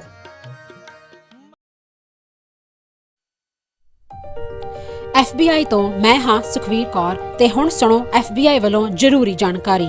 ਸਾਡੇ ਦੇਸ਼ ਅਮਰੀਕਾ ਵਿੱਚ ਬਾਹਰਲੇ ਦੇਸ਼ਾਂ ਦੀਆਂ ਸਰਕਾਰਾਂ ਵੱਲੋਂ ਅੰਤਰਰਾਸ਼ਟਰੀ ਦਬਾਅ ਪਾਇਆ ਜਾ ਰਿਹਾ ਹੈ। ਇਸ ਨੂੰ ਰੋਕਣ ਲਈ FBI ਨੂੰ ਤੁਹਾਡੇ ਸਹਿਯੋਗ ਦੀ ਲੋੜ ਹੈ। ਵਿਦੇਸ਼ੀ ਸਰਕਾਰਾਂ ਜਾਂ ਉਹਨਾਂ ਦੇ ਮੁਲਾਜ਼ਮਾਂ ਜਾਂ ਮੁਖਬਰਾਂ ਵੱਲੋਂ ਅਮਰੀਕਾ ਵਿੱਚ ਵਸਦੇ ਕਿਸੇ ਵੀ ਇਨਸਾਨ ਨਾਲ ਕੀਤੇ ਜਾ ਰਹੇ ਅੰਤਰਰਾਸ਼ਟਰੀ ਦਬਾਅ ਦੀਆਂ ਕੁਝ ਕਿਸਮਾਂ ਇਹ ਨੇ: ਨਿਗਰਾਨੀ ਰੱਖਣੀ, ਪਿੱਛਾ ਕਰਨਾ, ਤੰਗ ਪਰੇਸ਼ਾਨ ਕਰਨਾ, ਅਗਵਾ ਕਰਨ ਦੀ ਕੋਸ਼ਿਸ਼ ਜਾਂ ਉਸ ਤੇ ਸਰੀਰਕ ਹਮਲਾ ਕਰਨਾ ਅਤੇ ਧਮਕੀਆਂ ਤੇ ਡਰਾਵੇ ਰਾਹੀਂ ਜ਼ਬਰਦਸਤੀ ਕਿਸੇ ਭਾਈਚਾਰੇ ਜਾਂ ਵਿਅਕਤੀਆਂ ਬਾਰੇ ਜਾਣਕਾਰੀ ਇਕੱਠੀ ਕਰਨ ਦੀ ਕੋਸ਼ਿਸ਼ ਕਰਨੀ, ਕਿਸੇ ਨੂੰ ਉਸ ਦੇ ਮੂਲ ਦੇਸ਼ ਨੂੰ ਮੁੜਨ ਲਈ ਮਜਬੂਰ ਕਰਨਾ ਜਾਂ ਮੂਲ ਦੇਸ਼ ਵਿੱਚ ਵਸਦੇ ਉਸ ਦੇ ਰਿਸ਼ਤੇਦਾਰਾਂ ਨੂੰ ਡਰਾਉਣਾ ਜਾਂ ਹਿਰਾਸਤ ਵਿੱਚ ਲੈਣਾ, ਕਿਸੇ ਦੇ ਕੰਪਿਊਟਰ ਜਾਂ ਫੋਨ ਨੂੰ ਹੈਕ ਕਰਕੇ ਉਸ ਦੀ ਨਿੱਜਤਾ ਤੇ ਹਮਲਾ ਕਰਨਾ ਜਾਂ ਉਸ ਬਾਰੇ ਇੰਟਰਨੈਟ ਤੇ ਕੂੜ ਪ੍ਰਚਾਰ ਕਰਨਾ, ਕਿਸੇ ਦੀਆਂ ਵਿੱਤੀ ਜਾਇਦਾਦਾਂ ਨੂੰ ਜ਼ਬਤ ਕਰਨਾ।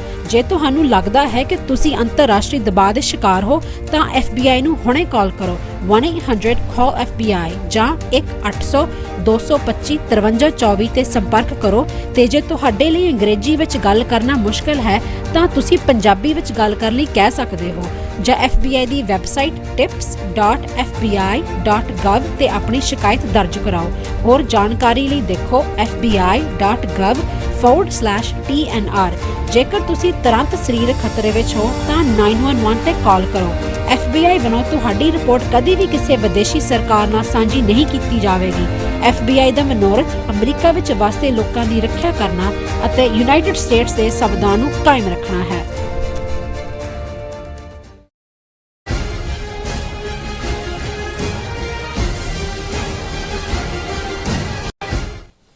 ਦਰਸ਼ਕੋ, ਬ੍ਰੇਕ ਤੋਂ ਬਾਅਦ ਤੁਹਾਡਾ ਸਭ ਦਾ ਭਰਪੂਰ ਸਵਾਗਤ ਹੈ। ਸੋ ਇਸ ਗੱਲਬਾਤ ਕਰਨ ਜਾ ਰਹੇ ਹਾਂ ਕਿ ਜੂਨ 84 ਦੇ ਘੱਲੂਘਾਰੇ ਦੇ ਨਾਲ ਹੋਰ ਵੀ ਬਹੁਤ ਸਾਰੇ ਪੱਖ ਜੁੜੇ ਹੋਏ ਨੇ।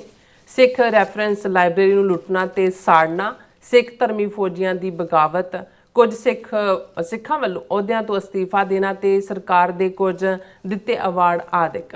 ਇਸ ਜਿਹੜੇ ਪਹਿਲੂਆਂ ਤੇ ਆਪਾਂ ਪੰਛੀ ਝਾਤ ਮਾਰਨ ਜਾ ਰਹੇ ਹਾਂ। ਸੋ ਅਸੀਂ ਚਾਹਾਂਗੇ ਕਿ ਤੁਸੀਂ ਇਸੇ ਤਰ੍ਹਾਂ ਬਣੇ ਰਹਿਣਾ। ਦੇਖਣ ਸੁਣ ਲਈ ਲਿਖਣ ਲਈ ਤੁਹਾਡਾ ਸਭ ਦਾ ਬਹੁਤ ਬਹੁਤ ਧੰਨਵਾਦ ਜੀ। ਡਾਕਟਰ ਸਾਹਿਬ, ਕੀ ਕਹਿਣਾ ਚਾਹੋਗੇ? ਦੇਖੋ, ਜੂਨ 84 ਘੱਲੂਘਾਰਾ ਦੇ ਮਲਟੀਪਲ ਆਸਪੈਕਟਸ ਨੇ, ਬਹੁਤ ਸਾਰੇ ਉਸ ਦੇ ਪਹਿਲੂ ਨੇ। ਜਿਵੇਂ ਅਸੀਂ ਦੋ ਚੀਜ਼ਾਂ ਬਾਰੇ ਤਾਂ ਕੌਮ ਦਾ ਇੱਕ ਵੱਡਾ ਹਿੱਸਾ ਹੁਣ ਜਾਗਰੂਕ ਹੈ। ਇੱਕ ਪਾਸੇ ਸੰਤ ਜਰਨੈਲ ਸਿੰਘ ਖਾਲਸਾ ਪਿੰਡਾਂ ਵਾਲੇ, ਜਨਰਲ ਸੁਬੇਗ ਸਿੰਘ, ਭਾਈ ਅਮਰੀਕ ਸਿੰਘ ਔਰ ਉਹਨਾਂ ਦੇ ਦਰਜਨਾਂ ਸਾਥੀ ਸਿੰਘਾਂ ਦੀ ਬਹਾਦਰੀ, ਜਿਹੜੇ ਅਖੀਰਲੇ ਸਾਹ ਤੇ ਅਖੀਰਲੀ ਗੋਲੀ ਤੱਕ ਜੂਝੇ। 72 ਘੰਟੇ ਭਾਰਤੀ ਫੌਜ ਦਰਬਾਰ ਸਾਹਿਬ ਦੀ ਹਦੂਦ, ਦਰਬਾਰ ਸਾਹਿਬ ਦੀਆਂ ਪ੍ਰਕਰਮਾਂ 'ਚ ਪੈਰ ਨਹੀਂ ਪਾ ਸਕੀ। ਇਹ ਯਾਦ ਦਹਾਨੀ ਚਮਕੌਰ ਦੀ ਗੜੀ ਤੇ 1.25 ਲੱਖ ਸਪਿਰਿਟ ਆਪਣੇ ਆਪ ਦੇ ਵਿੱਚ ਸਾਡੇ ਲਈ ਹਮੇਸ਼ਾ ਹੀ ਜਿਹੜਾ ਕੌਮ ਦੇ ਲਈ ਇੱਕ ਵੱਡੀ ਮੋਟੀਵੇਸ਼ਨ ਹੈ। ਔਰ ਇਹ ਸਾਡੇ ਵੱਡੇ ਜਰਨੈਲ ਬਣ ਕੇ ਉਭਰੇ ਨੇ ਔਰ ਖਾਲਿਸਤਾਨੀ ਗਗਨ ਦੇ ਰੋਸ਼ਨ ਸਿਤਾਰੇ ਨੇ। ਸੋ ਇਹ ਆਸਪੈਕਟ ਜਿਸ ਨੂੰ ਦੁਸ਼ਮਣ ਦੇ ਜਰਨੈਲ ਵੀ ਮੰਨਣ ਤੇ ਮਜਬੂਰ ਹੋਏ ਔਰ ਜਿਉਂ-ਜਿਉਂ ਬਹੁਤ ਸਾਰੀਆਂ ਹਕੀਕਤਾਂ ਬਾਹਰ ਆਈਆਂ ਕਿ ਕਿਸ ਕਦਰ ਭਾਰਤੀ ਫੌਜ ਦੇ ਅੰਦਰ ਖੌਫ ਪਸਰਿਆ ਔਰ ਕਿਵੇਂ ਜਿਹੜਾ ਇੱਕ ਸਿੰਘ ਜੂਝਿਆ। ਜਿਵੇਂ ਮੈਂ ਜ਼ਿਕਰ ਕੀਤਾ ਸੀ ਪਿਛਲੇ ਪ੍ਰੋਗਰਾਮ 'ਚ ਕਿ ਜਦੋਂ ਸੰਤ ਪਿੰਡਾਂ ਵਾਲਿਆਂ ਨੇ ਐਡਰੈਸ ਕਰਦਿਆਂ ਕਿਹਾ ਸਿੰਘਾਂ ਨੂੰ ਕਿ ਭਾਈ ਤੁਸੀਂ ਬਹੁਤ ਪਿਆਰ ਕਰਦੇ ਹੋ ਸਾਨੂੰ, ਇੱਥੇ ਰਹੇ ਹੋ, ਹੁਣ ਜਿਹੜਾ ਕੋਈ ਜਾਣਾ ਚਾਹੁੰਦਾ ਜਾ ਸਕਦਾ, ਉਹਨੂੰ ਅਸੀਂ ਸਿਰੋਪਾਓ ਦੇ ਕੇ ਵਿਦਾ ਕਰਾਂਗੇ। ਤੇ ਉੱਥੇ ਸ਼ਹੀਦੀ ਪਾਉਣ ਲਈ ਜਕਾਰਿਆਂ ਦੀ ਗੂੰਜ ਸੀ ਔਰ ਜਨਰਲ ਸੁਬੇਗ ਸਿੰਘ ਦੀਆਂ ਅੱਖਾਂ 'ਚ ਅਥਰੂ ਸੀ। ਸੰਤਾਂ ਨੇ ਕਿਹਾ, ਜਨਰਲ ਸਾਹਿਬ ਇਹ ਕੀ? ਉਹਨੇ ਕਿਹਾ, ਜੀ ਮੈਂ ਕਮਾਂਡ ਕੀਤੀ ਹੈ ਫੌਜ 65 'ਚ ਵੀ, 71 'ਚ ਵੀ, ਦੂਸਰਾ ਵੀ, ਅਸੀਂ ਤਾਂ ਛੁੱਟੀ ਗਿਆ ਨੂੰ ਵਾਪਸ ਸੱਦ ਲੈਂਦੇ ਹਾਂ ਤੇ ਜੇ ਅਸੀਂ ਚੋਇਸ ਦਈਏ ਕਿ ਤੁਸੀਂ ਚਾਹੋ ਤੇ ਘਰ ਚਲੇ ਜਾਓ, ਕਹਿੰਦਾ ਸਾਰੇ ਦੌੜ ਜਾਣ। ਪਰ ਇੱਥੇ ਕਿਵੇਂ ਸ਼ਹੀਦੀ ਚਾਹ ਹੈ ਔਰ ਇਹਦੇ 'ਚ ਕੋਈ ਸ਼ੱਕ ਨਹੀਂ ਹੈ ਕਿ ਇਹ ਇੱਕ ਪਾਸੇ ਤਨਖਾਹੀਏ ਹੁੰਦੇ ਨੇ ਜਿਹੜੇ ਫੌਜ ਦੇ ਵਿੱਚ ਲੜਦੇ ਨੇ, ਉਹਨਾਂ ਦਾ ਉਸ ਇੱਕ ਪਾਸੇ ਉਹ ਹੈ ਕਿ ਜਿਨ੍ਹਾਂ ਨੂੰ ਜਿਵੇਂ ਅਫਸਰ ਐਹਸਨ ਰੰਧਾਵੇ ਨੇ ਕਿਹਾ ਕਿ ਵੀ ਅੱਜ ਜਿਹੜੇ ਉਹ ਝੰਡੇ ਨੇ ਉਹਨਾਂ 'ਚ ਮੇਰਾ ਝੰਡਾ ਤਾਂ, ਅੱਜ ਵਿੱਚ ਸ਼ਹੀਦੀ ਝੰਡਿਆਂ ਮੇਰਾ ਝੰਡਾ ਤਾਂ, ਵੀ ਇਹ ਜਿਹੜੀ ਆਪਣਾ ਆਪਾ ਕੁਰਬਾਨ ਕਰਨ ਦੀ ਸਪਿਰਿਟ ਹੈ। ਦੂਸਰਾ ਆਸਪੈਕਟ ਸਰਕਾਰ ਦੇ ਜ਼ੁਲਮ, ਜਿਹੜਾ ਇਸ ਲਫ਼ਜ਼ ਨੂੰ ਘੱਲੂਘਾਰਾ ਇਸ ਨੂੰ ਬਣਾਉਂਦਾ। ਅਦਰਵਾਈਜ਼ ਬਹਾਦਰੀ ਦੀ ਗਾਥਾ ਤਾਂ ਇਸ ਨੂੰ ਵਾਰਾਂ ਵਾਂਗ ਗਾਇਆ ਜਾਣਾ ਸੀ, ਬਿਲਕੁਲ ਬਹਾਦਰੀ ਦੀ ਤਰ੍ਹਾਂ। ਉਹ ਜਿਵੇਂ ਸਰਕਾਰ ਨੇ ਬੇਗੁਨਾਹ ਮਾਸੂਮ ਯਾਤਰੂਆਂ ਨੂੰ, ਬੱਚਿਆਂ ਨੂੰ, ਬਜ਼ੁਰਗਾਂ ਨੂੰ, ਔਰਤਾਂ ਨੂੰ ਪੁਆਇੰਟ ਬਲੈਂਕ ਰੇਂਜ 'ਤੇ ਮਾਰਿਆ। ਪੋਸਟਮਾਰਟਮ ਵੇਲੇ ਲਿਜਾਈਆਂ ਗਈਆਂ ਲਾਸ਼ਾਂ 'ਚੋਂ ਸਾਹਮਣੇ ਆਉਂਦਾ ਹੈ ਕਿ ਭਾਈ ਉਹਨਾਂ ਦੇ ਹੱਥ ਪਿੱਛੇ ਬੰਨੇ ਹੋਏ ਨੇ। ਇੱਕ ਹੁਣ ਸਫਾਈ ਕਰਮਚਾਰੀ ਜਿਹਦੀ ਸਟੋਰੀ ਸਾਰੇ ਪਾਸੇ ਆਈ ਹੈ, ਜਿਹਨੇ ਡੰਪ ਟਰੱਕਾਂ ਦੇ ਵਿੱਚ ਬਾਡੀਜ਼ ਲੱਦੀਆਂ, ਉਹਨੇ ਕਿਹਾ ਵੀ 1000-1200 ਬਾਡੀਜ਼ ਤਾਂ ਮੈਂ ਉਸ ਦੇ ਵਿੱਚ ਹੋਇਆ ਵੀ ਕਿਵੇਂ ਉਹਨੇ ਕਿਹਾ ਇੰਨੀ ਬਦਬੂ ਔਰ ਇਸ ਕਿਸਮ ਦਾ ਵੀ ਸਾਨੂੰ ਸ਼ਰਾਬ ਪਿਆਈ ਜਾਂਦੀ ਸੀ ਔਰ ਲੁੱਟ ਖਸੁੱਟ ਦੇ ਲਈ ਦਿੱਤਾ ਜਾਂਦਾ ਸੀ ਔਰ ਕਿਵੇਂ ਉਹ ਸਾਰਾ ਪਾਰਟ। ਸੋ ਉਹ ਜ਼ੁਲਮ ਦੀ ਕਹਾਣੀ ਵੀ ਸਾਹਮਣੇ ਹੈ, ਪਰ ਇਸ ਦੇ ਨਾਲ ਇਹਨੇ ਕਿਵੇਂ ਸਿੱਖ ਕੌਮ ਨੂੰ ਜੋਲਟ ਕੀਤਾ। ਈਵਨ ਉਹ ਲੋਕ ਵੀ ਜਿਹੜੇ ਅਦਰਵਾਈਜ਼ ਕੋਈ ਬਹੁਤੇ ਧਾਰਮਿਕ ਰਹੁ ਰੀਤਾਂ 'ਚ ਜੀਵਨ ਜਿਉਣ ਵਾਲੇ ਨਹੀਂ ਸੀ ਜਾਂ ਉੱਚੇ ਅਹੁਦਿਆਂ 'ਤੇ ਸੀ ਜਾਂ ਫੌਜੀਆਂ ਦੀ ਅਸੀਂ ਗੱਲ ਕਰੀਏ ਕਿ ਭਾਈ ਜਿਨ੍ਹਾਂ ਦੀ ਲਾਇਲਟੀ ਗੁਰੂ ਗ੍ਰੰਥ ਸਾਹਿਬ ਦੀ ਹਜ਼ੂਰੀ ਦੇ ਵਿੱਚ ਸਿੱਖ ਰੈਜੀਮੈਂਟਾਂ ਦੇ ਵਿੱਚ ਸਹੁੰ ਚੁਕਾਈ ਜਾਂਦੀ ਹੈ, ਉਹਨਾਂ ਨੇ ਬਗਾਵਤ ਦੇ ਰਸਤੇ ਨੂੰ ਚੁਣਿਆ। ਇਹ ਉਹ ਆਸਪੈਕਟ ਨੇ ਜਿਨ੍ਹਾਂ ਦੇ ਉੱਤੇ ਅਜੇ ਉਨਾ ਕੰਮ ਨਹੀਂ ਹੋਇਆ ਜਿੰਨਾ ਹੋਣਾ ਚਾਹੀਦਾ। ਇਸ ਤੋਂ ਪਹਿਲਾਂ ਤਾਂ ਅਸੀਂ ਗੱਲ ਕਰੀਏ ਅਹੁਦਿਆਂ ਨੂੰ ਛੱਡਣਾ, ਜਿਵੇਂ ਅਸੀਂ ਦੇਖਦੇ ਹਾਂ ਕਿ ਸਰ ਹਰਿੰਦਰ ਸਿੰਘ ਨਾਰਵੇ ਜਿਹੜੇ ਐਂਬੈਸਡਰ ਸਨ ਨਾਰਵੇ ਦੇ ਵਿੱਚ ਇੰਡੀਆ ਦੇ, ਉਹਨਾਂ ਨੇ ਰਿਜ਼ਾਈਨ ਕੀਤਾ। ਉੱਥੇ ਉਹਨਾਂ ਨੇ ਅਸਾਈਲਮ ਮੰਗੀ ਔਰ ਉਹਨਾਂ ਨੇ ਕਿਹਾ ਕਿ ਭਾਈ ਇਹ ਮੇਰੀ ਸਰਕਾਰ, ਇਹ ਬਹੁਤ ਵੱਡੀ ਗੱਲ ਸੀ ਫੋਰਨ ਆਫਿਸ ਦੇ ਇਸ ਲੈਵਲ ਦੇ ਬੰਦੇ। ਸਰ ਸਿਮਰਨਜੀਤ ਸਿੰਘ ਮਾਨ ਜਿਨ੍ਹਾਂ ਨੇ ਉਸ ਵੇਲੇ ਇੱਕ ਉੱਚ ਅਹੁਦਾ IPS ਆਫਿਸਰ ਸਨ ਬੰਬੇ ਦੇ ਵਿੱਚ, ਉਹਨਾਂ ਨੇ ਨਾ ਸਿਰਫ ਆਪਣਾ ਅਹੁਦਾ ਛੱਡਿਆ, ਕਿਵੇਂ ਕਨਸੀਕੁਐਂਸ 5 ਸਾਲ 84 ਤੋਂ 99 ਤੱਕ ਜਿਹੜਾ ਉਹਨਾਂ ਨੇ ਜੇਲ੍ਹ ਵੀ ਕੱਟੀ ਔਰ ਅੱਜ ਤੱਕ ਵੀ ਆਪਣੇ ਖਾਲਿਸਤਾਨ ਦੀ ਗੱਲ ਉਹਨਾਂ ਨੇ ਅੱਗੇ ਤੋਰਿਆ ਹੋਇਆ। ਈਵਨ ਗੁਰਤੇਜ ਸਿੰਘ ਚੰਡੀਗੜ੍ਹ IAS, ਉਹਨਾਂ ਨੇ ਭਾਵੇਂ ਡਿਫਰੈਂਟਲੀ ਮਾਹੌਲ ਦੇ ਵਿੱਚ ਜਿਹੜਾ ਉਹ ਛੱਡਿਆ ਅਹੁਦਾ, ਔਰ ਬਹੁਤ ਸਾਰੇ ਹੋਰ ਕਿੰਨਿਆਂ ਨੇ ਪ੍ਰੀ ਰਿਟਾਇਰਮੈਂਟ ਲੈ ਲਈ ਫੌਜ ਚੋਂ ਵੀ ਕਿ ਵੀ ਜੋ ਉਹਨਾਂ ਨੂੰ ਕੋਈ ਮੈਡੀਕਲ ਗਰਾਊਂਡ ਤੇ ਆ ਗਏ, ਕੋਈ ਦੂਜਾ ਹੋਇਆ। ਫਿਰ ਇਹਦੇ ਨਾਲ ਅਸੀਂ ਦੇਖਦੇ ਹਾਂ ਜਿਨ੍ਹਾਂ ਨੇ ਆਪਣੇ ਅਵਾਰਡ ਰਿਟਰਨ ਕੀਤੇ, ਜਿਨ੍ਹਾਂ ਸਭ ਤੋਂ ਵੱਡੀ ਖਬਰ ਤਾਂ ਬਣੀ ਜਦੋਂ ਖੁਸ਼ਵੰਤ ਸਿੰਘ ਜਿਹੜਾ ਬਿਲਕੁਲ ਪ੍ਰੋ ਇੰਡੀਆ ਔਰ ਜਿਵੇਂ ਉਹਨੂੰ ਕਹਿੰਦੇ ਹੀ ਇਹਨਾਂ ਦਾ ਹੀ ਮੀਡੀਆ ਖੁਸ਼ਾਮਦ ਸਿੰਘ ਕਹਿੰਦਾ ਸੀ, ਉਹਨੇ ਆਪਣਾ ਪਦਮ ਭੂਸ਼ਣ ਅਵਾਰਡ ਜਿਹੜਾ ਉਹ ਵਾਪਸ ਕੀਤਾ। ਇਸੇ ਤਰ੍ਹਾਂ ਪਦਮ ਸ਼੍ਰੀ ਅਵਾਰਡ ਵਾਪਸ ਕਰਨ ਵਾਲਿਆਂ 'ਚ ਡਾਕਟਰ ਗੰਡਾ ਸਿੰਘ ਹਿਸਟੋਰੀਅਨ, ਸਾਧੂ ਸਿੰਘ ਹਮਦਰਦ ਪੰਜਾਬੀ ਪੱਤਰਕਾਰ ਔਰ ਹੋਰ ਇਸ ਪਾਰਟ ਦੇ, ਔਰ ਇਸ ਦੇ ਨਾਲ ਈਵਨ ਭਗਤ ਪੂਰਨ ਸਿੰਘ ਪਿੰਗਲਵਾੜਾ ਜਿਨ੍ਹਾਂ ਨੂੰ 1992 ਦੇ ਵਿੱਚ 5 ਅਗਸਤ 1992 ਨੂੰ ਉਹਨਾਂ ਨੇ ਸਦੀਵੀ ਵਿਛੋੜਾ ਦਿੱਤਾ, ਪਰ ਉਸ ਤੋਂ ਪਹਿਲਾਂ ਜਿਹੜਾ ਉਹਨਾਂ ਨੇ ਇਹ ਪਦਮ ਸ਼੍ਰੀ ਅਵਾਰਡ ਉਹਨਾਂ ਨੂੰ ਸਰਕਾਰ ਨੇ ਦਿੱਤਾ ਸੀ। ਪਿੰਗਲਵਾੜਾ ਬਹੁਤ ਵੱਡਾ ਉਹਨਾਂ ਦਾ ਸ਼ੁਰੂ ਕੀਤਾ ਪ੍ਰੋਜੈਕਟ ਹੈ ਜਿਹੜਾ ਅੱਜ ਵੀ ਚੱਲ ਰਿਹਾ। ਔਰ ਉਹਨਾਂ ਨੇ ਕਿਉਂਕਿ ਅਦਰਵਾਈਜ਼ ਤੋਂ ਪੋਲੀਟੀਕਲੀ ਉਹ ਖੱਦਰ ਪਾਉਂਦੇ ਸੀ, ਮੋਰ ਲੀਨਿੰਗ ਉਹਨਾਂ ਦੀ ਗਾਂਧੀ ਆਈਡੀਓਲੋਜੀ ਵੱਲ ਸੀ, ਹਮੇਸ਼ਾ ਉਹਨਾਂ ਨੂੰ ਲੱਗਦਾ ਸੀ ਕਿ ਪੀਸ ਦੂਜੇ ਤੀਜੇ, ਲੇਕਿਨ ਗੁਰੂ ਗ੍ਰੰਥ ਸਾਹਿਬ ਤੇ ਬਾਣੀ ਦੇ ਉੱਤੇ ਆਪਣੇ ਧਰਮ ਦੇ ਉੱਤੇ ਉਹਨਾਂ ਦੀ ਪੂਰੀ ਨਿਸ਼ਠਾ ਸੀ। ਔਰ ਉਹਨਾਂ ਨੇ ਕੁਛ ਦਿਨ ਬਾਅਦ ਆਪਣਾ ਪਦਮ ਸ਼੍ਰੀ ਅਵਾਰਡ ਵਾਪਸ ਕੀਤਾ ਔਰ ਜਿਹੜੀਆਂ ਘਟਨਾਵਾਂ ਨੂੰ ਉਹਨਾਂ ਨੇ ਬਿਆਨਿਆ ਕਿ ਵੀ ਮੈਂ ਇਹ ਕਿਉਂ ਵਾਪਸ ਕਰਨ, ਤੇ ਉਹਨਾਂ ਨੇ ਕਿਹਾ ਕਿ ਵੀ ਮੈਂ ਇਹਨੂੰ ਵਾਪਸ ਕਰ ਰਿਹਾ।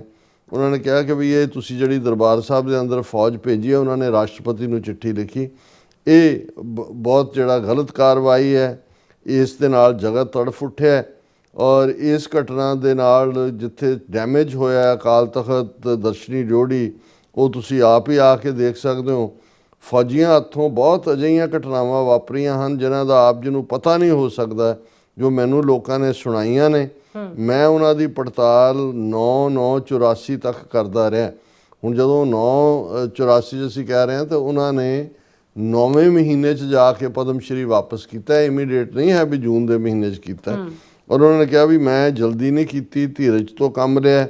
ਫਿਰ ਉਹਨਾਂ ਨੇ ਕੁਝ ਘਟਨਾਵਾਂ ਜਿਹੜੀਆਂ ਨੇ ਉਹ ਪੈਨ ਡਾਊਨ ਕੀਤੀਆਂ, ਪ੍ਰੈਜ਼ੀਡੈਂਟ ਨੂੰ ਲਿਖੀ ਚਿੱਠੀ 'ਚ। ਉਹਨਾਂ ਨੇ ਕਿਹਾ ਕਿ ਦਰਬਾਰ ਸਾਹਿਬ ਦੇ ਇੱਕ ਗ੍ਰੰਥੇ ਨੂੰ ਫੌਜੀ ਸਿਪਾਹੀ ਪਰਿਵਾਰ ਸਮੇਤ ਗ੍ਰਿਫਤਾਰ ਕਰਕੇ ਲੈ ਗਏ ਤੇ ਉਸ ਪਰਿਵਾਰ ਨੂੰ ਉਹਨਾਂ ਨੇ ਸਾਰਾ ਦਿਨ ਭੁੱਖਾ ਪਿਆਸਾ ਰੱਖਿਆ। ਗ੍ਰੰਥੀ ਸਿੰਘ ਦੇ ਹੱਥਾਂ ਤੇ ਬੰਦੂਕ ਦੇ ਵੱਟ ਮਾਰ ਕੇ ਫੌਜੀਆਂ ਨੇ ਉਸ ਦੀ ਮਾਰ ਕੁਟਾਈ ਕੀਤੀ। ਦਰਬਾਰ ਸਾਹਿਬ ਦੇ ਇੱਕ ਹੋਰ ਗ੍ਰੰਥੀ ਦੇ ਵੱਟ ਮਾਰੇ ਤੇ ਉਸ ਦੇ ਹੱਥਾਂ ਨੂੰ ਸੋਜਾਂ ਚਾੜੀਆਂ। ਇਹ ਕਿਉਂਕਿ ਉਹਨਾਂ ਨੇ ਜਿਹੜੀ ਦੀ ਵਿਟਨੈਸ ਉਹ ਖੁਦ ਨੇ।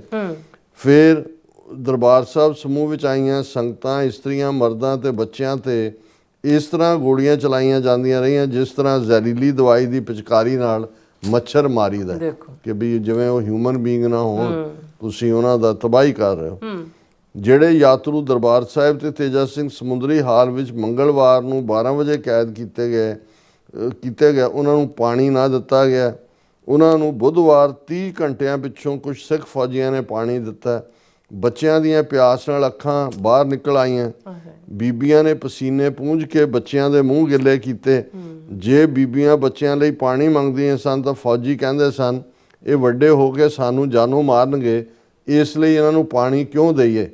ਮੰਗਲਵਾਰ ਵਾਲੇ ਦਿਨ ਬੱਚਿਆਂ ਨੂੰ ਵੀ ਜਿਹੜਾ ਥੋੜਾ ਬਹੁਤ ਪਾਣੀ ਫੌਜੀਆਂ ਨੇ ਦਿੱਤਾ, ਉਹਨਾਂ ਵਿੱਚ ਸਿਗਟਾਂ ਦਾ ਪਾਣੀ ਘੋਲ ਕੇ ਕਿਹਾ ਇਹ ਤੁਹਾਡੇ ਗੁਰੂ ਦਾ ਪ੍ਰਸ਼ਾਦ ਹੈ।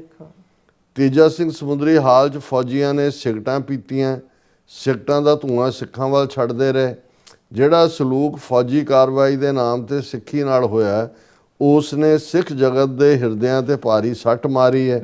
ਦਰਬਾਰ ਸਾਹਿਬ ਵਿੱਚੋਂ ਫੜੇ ਯਾਤਰੂ ਜਵਾਨ ਮੁੰਡਿਆਂ ਦੇ ਹੱਥ ਉਹਨਾਂ ਦੀਆਂ ਪੱਗਾਂ ਨਾਲ ਬੰਨ੍ਹੇ ਗਏ। ਉਹਨਾਂ ਦੇ ਕੇਸ ਖੋਲ੍ਹ ਕੇ ਉਹਨਾਂ ਦੀਆਂ ਅੱਖਾਂ ਦੁਆਲੇ ਲਪੇਟ ਕੇ ਉਹਨਾਂ ਨੂੰ ਗਰਮ ਫਰਸ਼ ਤੇ ਗੋਡਿਆਂ ਭਾਰ ਚੱਲਣ ਲਈ ਮਜਬੂਰ ਕੀਤਾ ਗਿਆ। ਮੁੰਡਿਆਂ ਨੂੰ ਪਿੱਛੋਂ ਬੰਨ੍ਹ ਕੇ ਮੱਥੇ ਵਿੱਚ ਗੋਲੀਆਂ ਮਾਰ ਕੇ ਮਾਰਿਆ ਗਿਆ। ਇਹ ਭਗਤ ਪੂਰਨ ਸਿੰਘ ਕਹਿ ਰਿਹਾ, ਜਿਹਦਾ ਸਿਆਸਤ ਨਾਲ ਕੋਈ ਝੁਕਾਅ ਨਹੀਂ, ਜਿਹੜੇ ਗਾਂਧੀ ਦੇ ਬਹੁਤ ਵੱਡੇ ਐਡਮਾਇਰਰ, ਪੀਸਫੁਲ ਔਰ ਸਰਬ ਸਾਂਝੀਵਾਲਤਾ ਦੀ ਗੱਲ। ਫਿਰ ਉਹਨਾਂ ਕਿਹਾ ਵੀ 1 ਜੂਨ 1984 ਨੂੰ ਦਰਬਾਰ ਸਾਹਿਬ ਅੰਮ੍ਰਿਤਸਰ ਉੱਤੇ CRPF ਨੇ ਗੋਲੀ ਚਲਾਉਣੀ ਆਰੰਭ ਕੀਤੀ। 1 ਜੂਨ ਫੌਜਾਂ ਦੇ ਆਉਣ ਤੋਂ ਪਹਿਲਾਂ CRPF ਵੱਲੋਂ ਹਰਿਮੰਦਰ ਸਾਹਿਬ ਵਿਖੇ ਗੁਰੂ ਗ੍ਰੰਥ ਸਾਹਿਬ ਦੀ ਤਾਬਿਆ ਬੈਠੇ ਗ੍ਰੰਥੀ ਸਿੰਘ ਨੂੰ ਗੋਲੀ ਮਾਰ ਦਿੱਤੀ ਗਈ ਸੀ।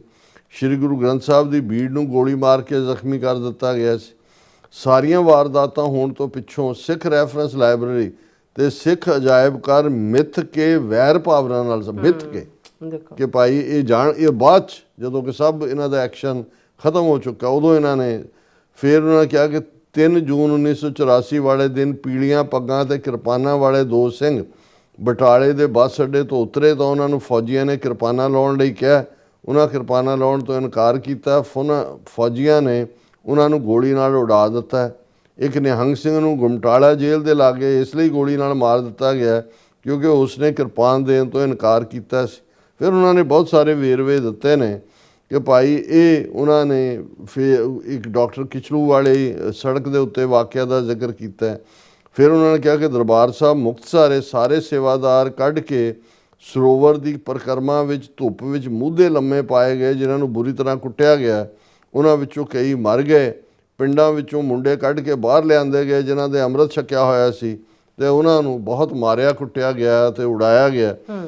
ਫਿਰ ਉਹਨਾਂ ਨੇ ਕਿਹਾ ਕਿ ਜੀ ਮੈਂ ਇਹ ਕਹਿਣ ਲਈ ਮਜਬੂਰ ਹਾਂ ਕਿ ਫੌਜ ਨੇ ਇਖਲਾਕੀ ਗਿਰਾਵਟ ਦਾ ਸਬੂਤ ਦਿੱਤਾ ਤੇ ਵੈਰ ਭਾਵਨਾ ਨਾਲ ਇਸ ਤਰ੍ਹਾਂ ਕਾਰਵਾਈ ਕੀਤੀ ਹੈ ਜਿਸ ਤਰ੍ਹਾਂ ਸਿੱਖਾਂ ਦਾ ਖੁਰਾ ਖੋਜ ਮਿਟਾ ਦੇਣਾ ਹੋਵੇ। ਮਕਸਦ ਹੀ ਹੈ, ਜਦੋਂ ਅਸੀਂ ਟੋਟਲ ਵਾਰ ਕਹਿੰਦੇ ਆ ਖੁਰਾ ਖੋਜ ਮਿਟਾਣਾ ਹੀ ਹੁੰਦਾ ਕਿ we lock stock and barrel destroy ਕਰ ਦਿਓ।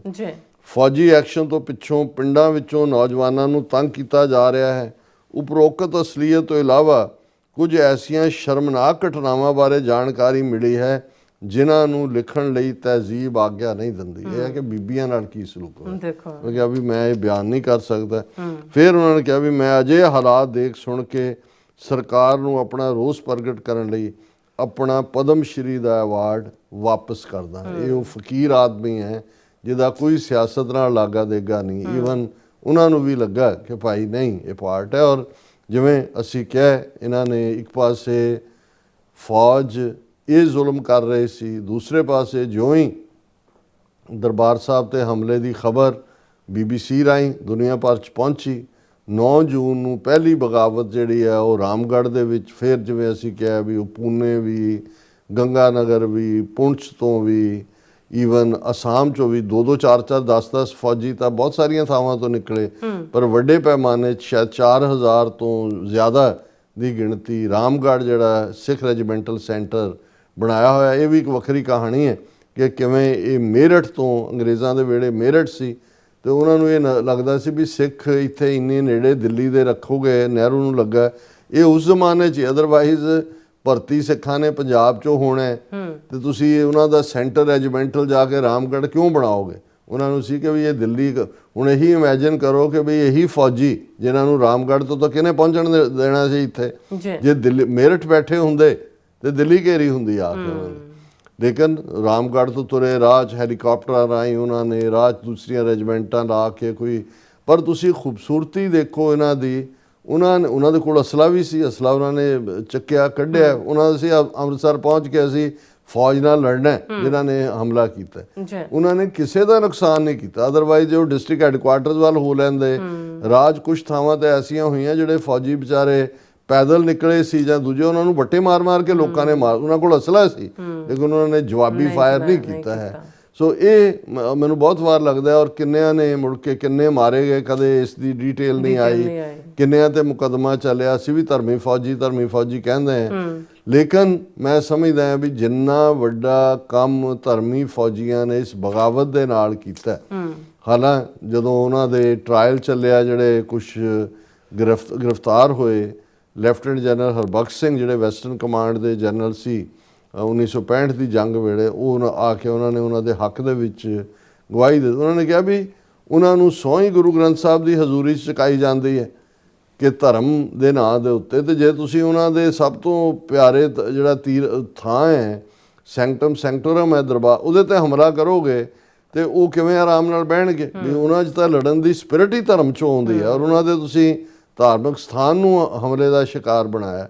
ਸੋ ਇਹਦੇ ਬਾਵਜੂਦ ਮੈਂ ਸਮਝਦਾ ਵੀ ਜਦੋਂ ਅਸੀਂ ਇਹ 41ਵੀਂ ਘੱਲੂਘਾਰੇ ਦੀ ਸਾਲਾਨਾ ਦੁਖਦ ਯਾਦ ਨੂੰ ਜਿਹੜਾ ਹੈ ਉਹ 4 ਚੁਫੇਰੇ ਕਮੈਮੋਰੇਟ ਕਰ ਰਹੇ ਹਾਂ, ਤਾਂ ਸਾਡਾ ਫਰਜ਼ ਬਣਦਾ ਹੈ ਕਿ ਅਸੀਂ ਇਹਨਾਂ ਨੂੰ ਵੀ, ਜਿਨ੍ਹਾਂ ਨੇ ਧਰਮੀ ਫੌਜੀਆਂ ਨੇ ਆਪਣੀਆਂ ਜਾਨਾਂ ਕੁਰਬਾਨ ਕੀਤੀਆਂ, ਆਪਣੇ ਅਹੁਦੇ ਛੱਡੇ, ਨੌਕਰੀਆਂ ਕਈਆਂ ਦੀ ਪੈਨਸ਼ਨ ਦੇ ਨੇੜੇ ਸੀ ਆਏ ਹੋਏ, ਔਰ ਉਹਨਾਂ ਨੂੰ ਵੀ ਜਿਨ੍ਹਾਂ ਨੇ ਆਪਣੇ ਅਵਾਰਡ ਵਾਪਸ ਕੀਤੇ, ਆਪਣੀਆਂ ਨੌਕਰੀਆਂ ਛੱਡੀਆਂ, ਉਹਨਾਂ ਸਾਰਿਆਂ ਨੂੰ ਵੀ ਅਸੀਂ ਸੈਲੂਟ ਕਰਦੇ ਹਾਂ। ਬਿਲਕੁਲ ਰਾਸਾ, ਤੁਹਾਡਾ ਬਹੁਤ ਬਹੁਤ ਧੰਨਵਾਦ। ਸੋ ਇੱਥੇ ਲੈਣੇ ਬ੍ਰੇਕ। ਵਿਊਅਰਸ ਤੁਸੀਂ ਇਸੇ ਤਰ੍ਹਾਂ ਜੁੜੇ ਰਹਿਣਾ, ਮਿਲਦੇ ਹਾਂ after this short break.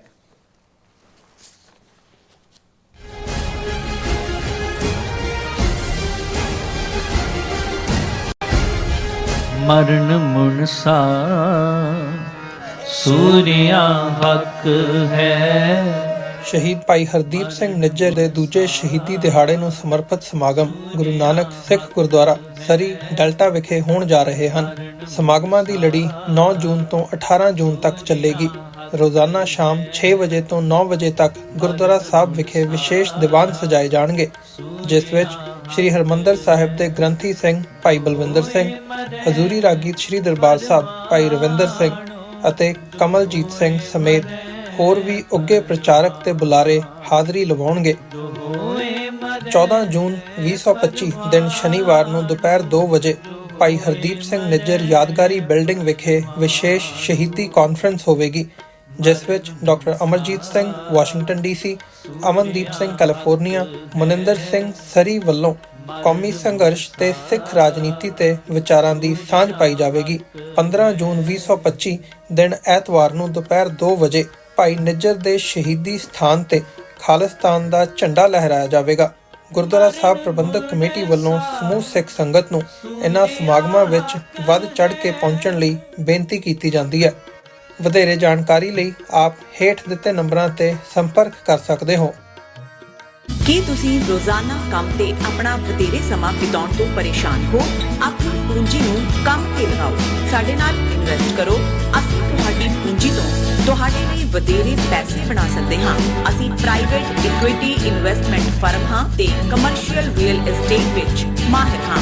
Property management, leasing, asset management, commercial real estate investment ਵਿੱਚ ਸਾਰੀਆਂ ਸੇਵਾਵਾਂ ਲਈ ਅਮਰੀਕਾ ਭਰ ਵਿੱਚੋਂ ਤੁਸੀਂ ਸਾਡੇ ਤੱਕ ਪਹੁੰਚ ਕਰ ਸਕਦੇ ਹੋ।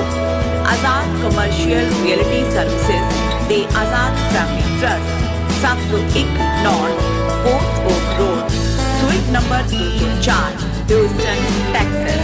ਤੁਸੀਂ ਸਾਨੂੰ ਸਾਡੇ ਫੋਨ ਨੰਬਰ 7136861277 ਤੇ ਵੀ ਸੰਪਰਕ ਕਰ ਸਕਦੇ ਹੋ।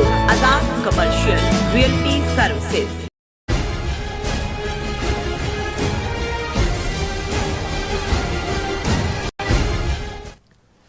ਵਿਊਅਰਸ ਵੈਲਕਮ ਬੈਕ ਨਾ ਪ੍ਰੋਗਰਾਮ। ਸੋ ਵਿਊਅਰਸ ਗੱਲਬਾਤ ਕਰਨ ਜਾ ਰਹੇ ਹਾਂ ਕਿ ਕੈਨੇਡਾ ਦੇ ਪ੍ਰਾਈਮ ਮਿਨਿਸਟਰ ਵੱਲੋਂ G7 ਸਿਖਰ ਸੰਮੇਲਨ ਵਿੱਚ ਮੋਦੀ ਨੂੰ ਦਿੱਤਾ ਗਿਆ ਸੱਦਾ ਇੱਕ ਸ਼ਰਮਨਾਕ ਕਾਰਾ ਹੈ, ਜਿਸ ਕਰਕੇ ਸਿਰਫ ਕੈਨੇਡਾ ਹੀ ਨਹੀਂ ਦੁਨੀਆ ਭਰ ਦੇ ਸਿੱਖਾਂ ਵਿੱਚ ਹੈਰਾਨੀ ਤੇ ਰੋਸ ਹੈ। ਇਸ ਸੰਬੰਧੀ ਕੈਨੇਡਾ ਦੀਆਂ ਸਿੱਖ ਜਥੇਬੰਦੀਆਂ ਨੇ ਅੱਡ-ਅੱਡ MPs ਤੇ ਦਬਾਅ ਬਣਾਇਆ ਹੋਇਆ ਹੈ, ਜਦੋਂ ਕਿ NDP ਪਾਰਟੀ ਨੇ ਖੁੱਲ੍ਹ ਕੇ ਇਸ ਫੈਸਲੇ ਦੀ ਨਿੰਦਿਆ ਕੀਤੀ ਹੈ। ਆਖਿਰਕਾਰ ਕੈਨੇਡਾ ਦੇ ਪ੍ਰਧਾਨ ਮੰਤਰੀ ਮਾਰਕ ਕਾਰਨੀ ਦੀ ਮੋਦੀ ਨੂੰ ਸੱਦਣ ਪਿੱਛੇ ਕੀ ਮਜਬੂਰੀ ਹੈ? ਸੋ ਇਸ ਬਾਰੇ ਆਪਾਂ ਗੱਲਬਾਤ ਕਰਨ ਜਾ ਰਹੇ ਹਾਂ। ਸੋ ਅਸੀਂ ਚਾਹਾਂਗੇ ਕਿ ਤੁਸੀਂ ਇਸੇ ਤਰ੍ਹਾਂ ਬਣੇ ਰਹਿਣਾ। ਦੇਖਣ ਸੁਣ ਲਈ ਲਿਖਣ ਲਈ ਤੁਹਾਡਾ ਸਭ ਦਾ ਬਹੁਤ ਬਹੁਤ ਧੰਨਵਾਦ ਜੀ। ਡਾਕਟਰ ਸਾਹਿਬ ਕੀ ਕਹਿਣਾ ਚਾਹੋਗੇ? ਦੇਖੋ, ਦੁਨੀਆ ਦੇ ਅੱਡ-ਅੱਡ ਖਿੱਤਿਆਂ 'ਚ ਅੱਡ-ਅੱਡ ਮਕਸਦ ਨੂੰ ਸਾਹਮਣੇ ਰੱਖ ਕੇ ਛੋਟੀ ਗਰੁੱਪਿੰਗ ਹੈ ਜਿਨ੍ਹਾਂ ਦੇ ਸਿਖਰ ਸੰਮੇਲਨ, ਜਿਸ ਨੂੰ ਸਮਿਟ ਕਹਿੰਦੇ ਨੇ, ਉਹ ਹੁੰਦੇ ਨੇ ਸਾਲ ਦੇ ਵਿੱਚ ਇੱਕ ਵਾਰ ਹੁੰਦਾ। ਇੱਕ ਸਟੇਜ ਤੇ ਇਹਨੂੰ G8 ਕਹਿੰਦੇ ਸੀ, ਉਦੋਂ ਰਸ਼ੀਆ ਵੀ ਇਸ ਦਾ ਹਿੱਸਾ ਸੀ, ਪਰ ਕਿਉਂਕਿ ਹੁਣ ਰਸ਼ੀਆ ਦੇ ਉੱਤੇ ਸੈਂਕਸ਼ਨਸ ਨੇ ਔਰ ਇਹਨੂੰ G7 ਕਿਹਾ ਜਾਂਦਾ, ਜਿਸ 'ਚ ਅਮਰੀਕਾ, ਕੈਨੇਡਾ ਔਰ ਫਰਾਂਸ, ਜਰਮਨ, ਇਟਲੀ ਅਤੇ ਆਦਿਕ ਯੂਰਪ ਦੇ ਮੁਲਕ ਨੇ, ਜਿਹੜੀਆਂ 7 ਵੱਡੀਆਂ ਇਕੋਨਮੀਜ਼ ਨੇ ਦੁਨੀਆ ਦੀਆਂ।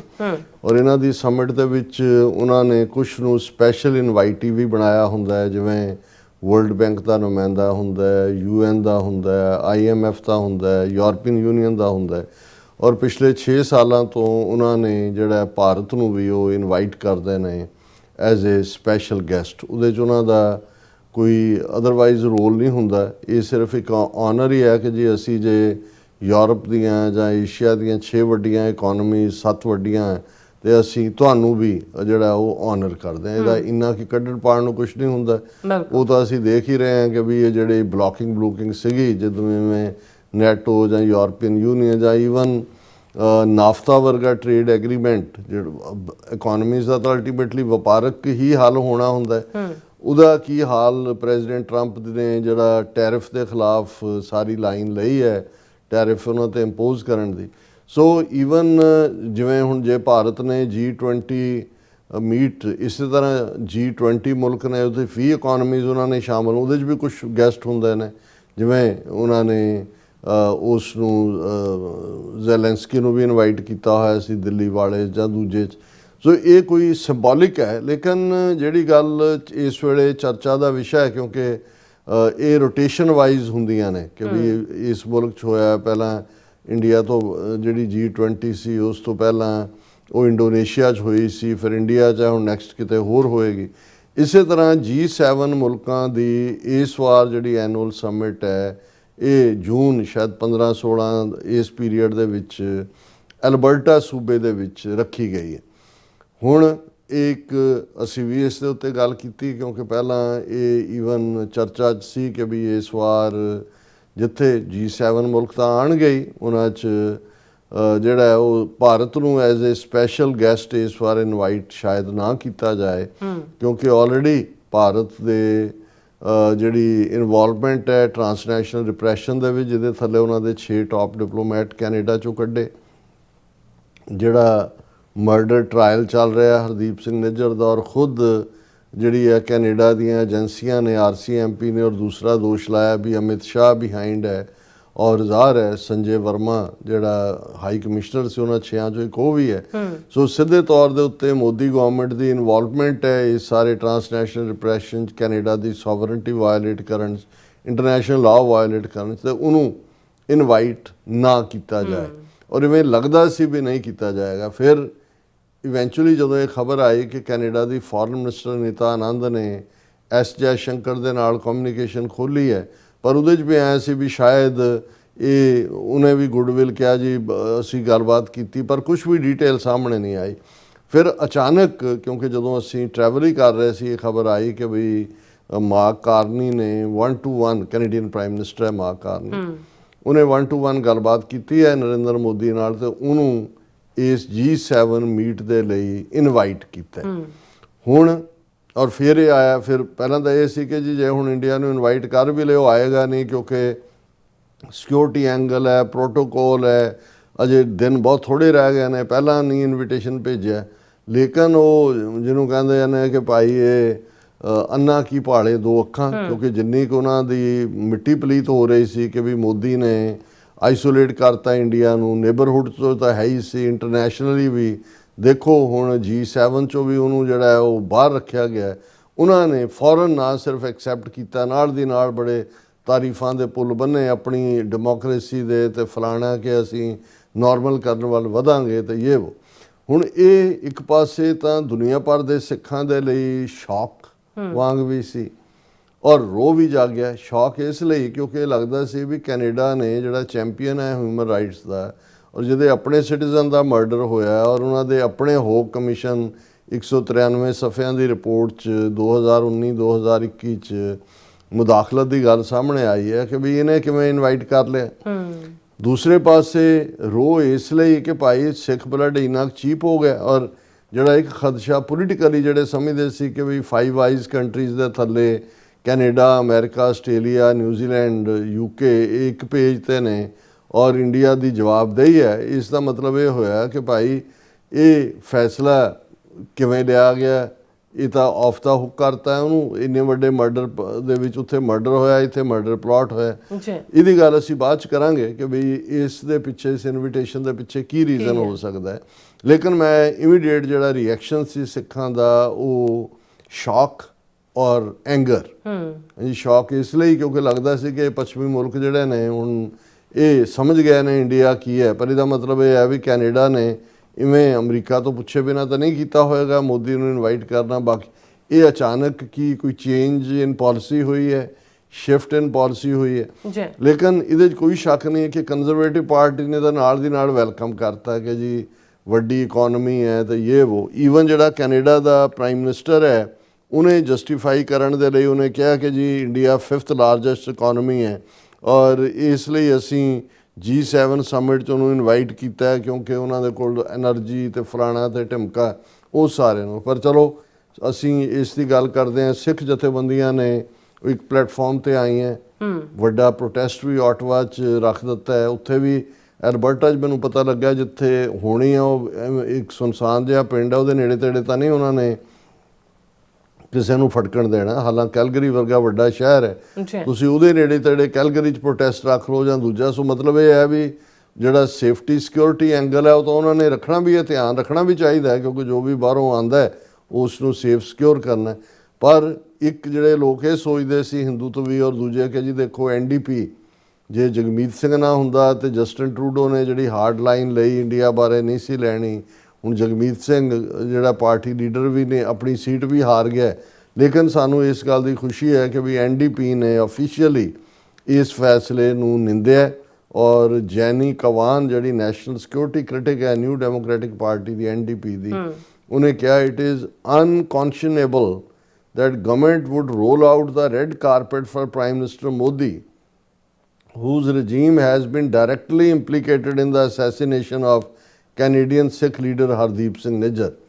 ਕਿ ਇਹ ਬੇਜ਼ਮੀਰਾ ਕੰਮ ਹੈ ਕਿ ਗਵਰਨਮੈਂਟ ਜਿਹੜੀ ਹੈ ਉਹਦੇ ਲਈ ਹੁਣ ਰੈੱਡ ਕਾਰਪੇਟ ਜਾਂ ਵਿਛਾਏਗੀ ਉਸ ਮੋਦੀ ਲਈ ਜਿਸ ਦੀ ਸਰਕਾਰ ਨੇ ਕੈਨੇਡੀਅਨ ਸਿੱਖ ਲੀਡਰ ਹਰਦੀਪ ਸਿੰਘ ਨਿੱਜਰ ਦਾ ਮਰਡਰ ਕੀਤਾ। This form of transnational repression is a direct threat to the diaspora community and Canada's sovereignty।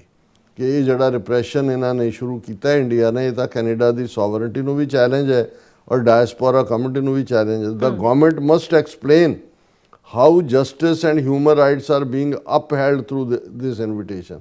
ਕਿ ਮੋਦੀ ਨੂੰ ਇਹ ਇਨਵਾਈਟ ਕਰਕੇ ਇਹ ਸਰਕਾਰ ਦੱਸੇ ਕਿ ਕਿਵੇਂ ਇਨਸਾਫ, ਅਦਲ ਔਰ ਮਨੁੱਖੀ ਹਕੂਕ ਇਹਨਾਂ ਦੀ ਕਿਵੇਂ ਹਿਫਾਜ਼ਤ ਹੋ ਰਹੀ ਹੈ।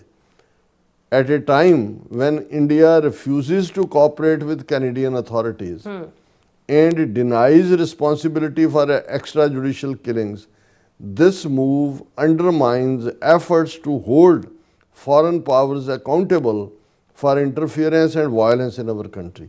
ਕਿ ਅੱਜ ਜਦੋਂ ਕਿ ਇੰਡੀਆ ਨਾ ਤਾਂ ਕੈਨੇਡੀਅਨ ਅਥਾਰਟੀਜ਼ ਦੇ ਨਾਲ ਕੋਆਪਰੇਟ ਕਰ ਰਿਹਾ ਹੈ ਔਰ ਉਹ ਮੁੱਕਰ ਰਿਹਾ ਇਸ ਤੋਂ ਕਿ ਉਹਨੇ ਇੱਕ ਕਿਲਿੰਗ ਨਹੀਂ ਕੀਤੀ, ਇਹ ਜਿਹੜਾ ਉਹਨੂੰ ਸੱਦਣਾ ਹੈ ਮੋਦੀ ਨੂੰ, ਇਹ ਇਸ ਤੋਂ ਇਹ ਅੰਦਾਜ਼ਾ ਹੁੰਦਾ ਹੈ ਕਿ ਵੀ ਜਿਹੜੀਆਂ ਬਾਹਰਲੀਆਂ ਤਾਕਤਾਂ ਕੈਨੇਡਾ ਦੀ ਧਰਤੀ ਦੇ ਉੱਤੇ ਦਖਲ ਅੰਦਾਜ਼ੀ ਕਰਨ ਜਾਂ ਹਿੰਸਾ ਕਰਨ ਉਹਨਾਂ ਦੀ ਕੋਈ ਜਵਾਬਦੇਹੀ ਨਹੀਂ ਹੈ। ਸੋ ਇਹ ਪਾਵਰਫੁਲ ਲੈਟਰ ਹੈ ਔਰ ਇਸੇ ਤਰ੍ਹਾਂ ਜਿਹੜੀਆਂ ਕੈਨੇਡਾ ਦੀਆਂ ਪ੍ਰਮੁੱਖ 4 ਸਿੱਖ ਜਥੇਬੰਦੀਆਂ ਨੇ ਜੁਆਇੰਟ ਸਟੇਟਮੈਂਟ ਦਿੱਤੀ ਹੈ ਜਿਨ੍ਹਾਂ ਦੇ ਵਿੱਚ ਸਿੱਖ ਫੈਡਰੇਸ਼ਨ ਹੈ ਔਰ ਬ੍ਰਿਟਿਸ਼ ਕੋਲੰਬੀਆ ਗੁਰਦੁਆਰਾ ਕੌਂਸਲ ਜਿਸ ਦੇ ਮਨਿੰਦਰ ਸਿੰਘ ਸਪੋਕਸਪਰਸਨ ਨੇ ਦੋਨਾਂ ਦੇ, ਅਮਰਜੀਤ ਸਿੰਘ ਮਾਨ ਜਿਹੜੇ ਸਪੋਕਸਪਰਸਨ ਨੇ ontario ਗੁਰਦੁਆਰਾ ਕਮੇਟੀ ਦੇ, ਸੰਤੋਖ ਸਿੰਘ ਖੇਲਾ ਜਿਹੜੇ ਸਪੋਕਸਪਰਸਨ ਨੇ ਕਿਊਬੈਕ ਸਿੱਖ ਕੌਂਸਲ ਦੇ ਔਰ ਬਲਪ੍ਰੀਤ ਸਿੰਘ ਜਿਹੜੇ ਸਪੋਕਸਪਰਸਨ ਨੇ world Sikh organisation of Canada ਦੇ।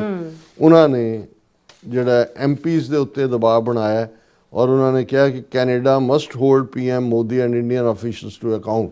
ਇਹ ਉਹਨਾਂ ਨੇ ਮੈਂਬਰ ਆਫ ਪਾਰਲੀਮੈਂਟ ਨੂੰ ਚਿੱਠੀ ਕੱਢੀ ਹੈ। ਆਪਣੇ ਲੋਕਾਂ ਨੂੰ ਵੀ ਉਹਨਾਂ ਨੇ ਕਿਹਾ ਕਿ ਵੀ ਇਹ ਜਿਹੜੇ 30 ਦੇ ਕਰੀਬ ਹਲਕੇ ਜਿਹੜੇ ਆਇਡੈਂਟੀਫਾਈ ਕੀਤੇ ਸੀ ਜਿੱਥੋਂ ਉਹਨਾਂ ਦੇ ਉੱਤੇ ਖਾਸ ਦਬਾਅ ਬਣਾਇਆ ਜਾਏ ਔਰ ਉਹਨਾਂ ਨੇ MPs ਨੂੰ ਲਿਖਿਆ ਕਿ ਆਪਣੀ ਸਾਰੀਆਂ ਜਥੇਬੰਦੀਆਂ ਵੱਲੋਂ ਕਿ ਵੀ ਅਸੀਂ ਤੁਹਾਨੂੰ ਲਿਖ ਰਹੇ ਹਾਂ ਕਿ ਇਸ ਵੇਲੇ ਜੋ ਸਿੱਖਾਂ ਦੇ ਵਿੱਚ ਗੁੱਸਾ ਔਰ ਸੈਂਸ ਆਫ ਬਿਟਰੇਅਲ ਹੈ, ਇਹ ਸਾਡੇ ਨਾਲ ਧੋਖਾ ਹੋਇਆ, ਉਹ ਸਾਰੇ ਕੈਨੇਡਾ 'ਚ ਹੈ ਕਿ ਲਾਸਟ ਮਿਨਟ ਜਿਹੜਾ ਡਿਸੀਜਨ ਕੀਤਾ ਪ੍ਰਾਈਮ ਮਿਨਿਸਟਰ ਕਾਰਨੀ ਨੇ ਉਹਨੂੰ ਇਨਵਾਈਟ ਕਰਨ ਦਾ ਮੋਦੀ ਨੂੰ, ਔਰ ਉਹਨਾਂ ਨੇ MPs ਨੂੰ ਕਿਹਾ ਕਿ ਵੀ ਇਲੈਕਟਿਡ ਰਿਪਰੈਜ਼ੈਂਟੇਟਿਵ ਹੋਣ ਦੇ ਨਾਤੇ ਹੁਣ ਤੁਹਾਡਾ ਫਰਜ਼ ਬਣਦਾ ਹੈ ਕਿ ਇਸ ਮੁੱਦੇ ਤੇ ਸਟੈਂਡ ਲਓ ਔਰ ਇਸ ਫੈਸਲੇ ਦਾ ਵਿਰੋਧ ਕਰੋ। ਉਹਨਾਂ ਨੇ ਕਿਹਾ ਵੀ ਇਹ ਸਿਰਫ ਡਿਪਲੋਮੈਟਿਕ ਮਿਸਕੈਲਕੂਲੇਸ਼ਨ ਹੀ ਨਹੀਂ ਹੈ, it is a direct insult to the Sikh community and a grave threat to the integrity of Canada's institution.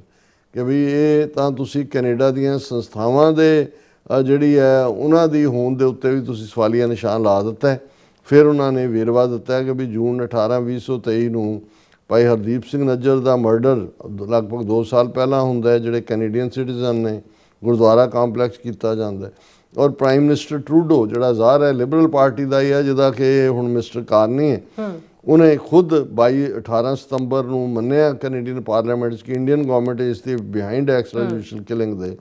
ਉਹਨਾਂ ਦੀਆਂ ਆਪਣੀਆਂ ਇੰਟੈਲੀਜੈਂਸ ਏਜੰਸੀਆਂ ਕੈਨੇਡਾ ਦੀਆਂ ਨੇ ਇਹ ਕਮਿਸ਼ਨ ਸਾਹਮਣੇ ਮੰਨਿਆ ਹੋਇਆ ਕਿ ਅਮਿਤ ਸ਼ਾਹ ਜਿਹੜਾ ਉਸ ਨੇ ਇਹਨੂੰ ਓਵਰਸੀ ਕੀਤਾ ਸਾਰੇ ਵਾਇਲੈਂਟ ਆਪਰੇਸ਼ਨ ਜਿਹੜਾ ਉਹਨਾਂ ਨੇ ਕਿਲਿੰਗਸ ਕੀਤੀਆਂ। ਫਿਰ ਅਸੀਂ ਜ਼ਿਕਰ ਕੀਤਾ ਕਿ ਸੰਜੇ ਵਰਮਾ ਹਾਈ ਕਮਿਸ਼ਨਰ 5 ਹੋਰ ਉਹਨਾਂ ਨੂੰ ਕੈਨੇਡਾ 'ਚੋਂ ਕੱਢਿਆ ਗਿਆ, ਉਹਨਾਂ ਡਿਪਲੋਮੈਟਾਂ ਨੂੰ।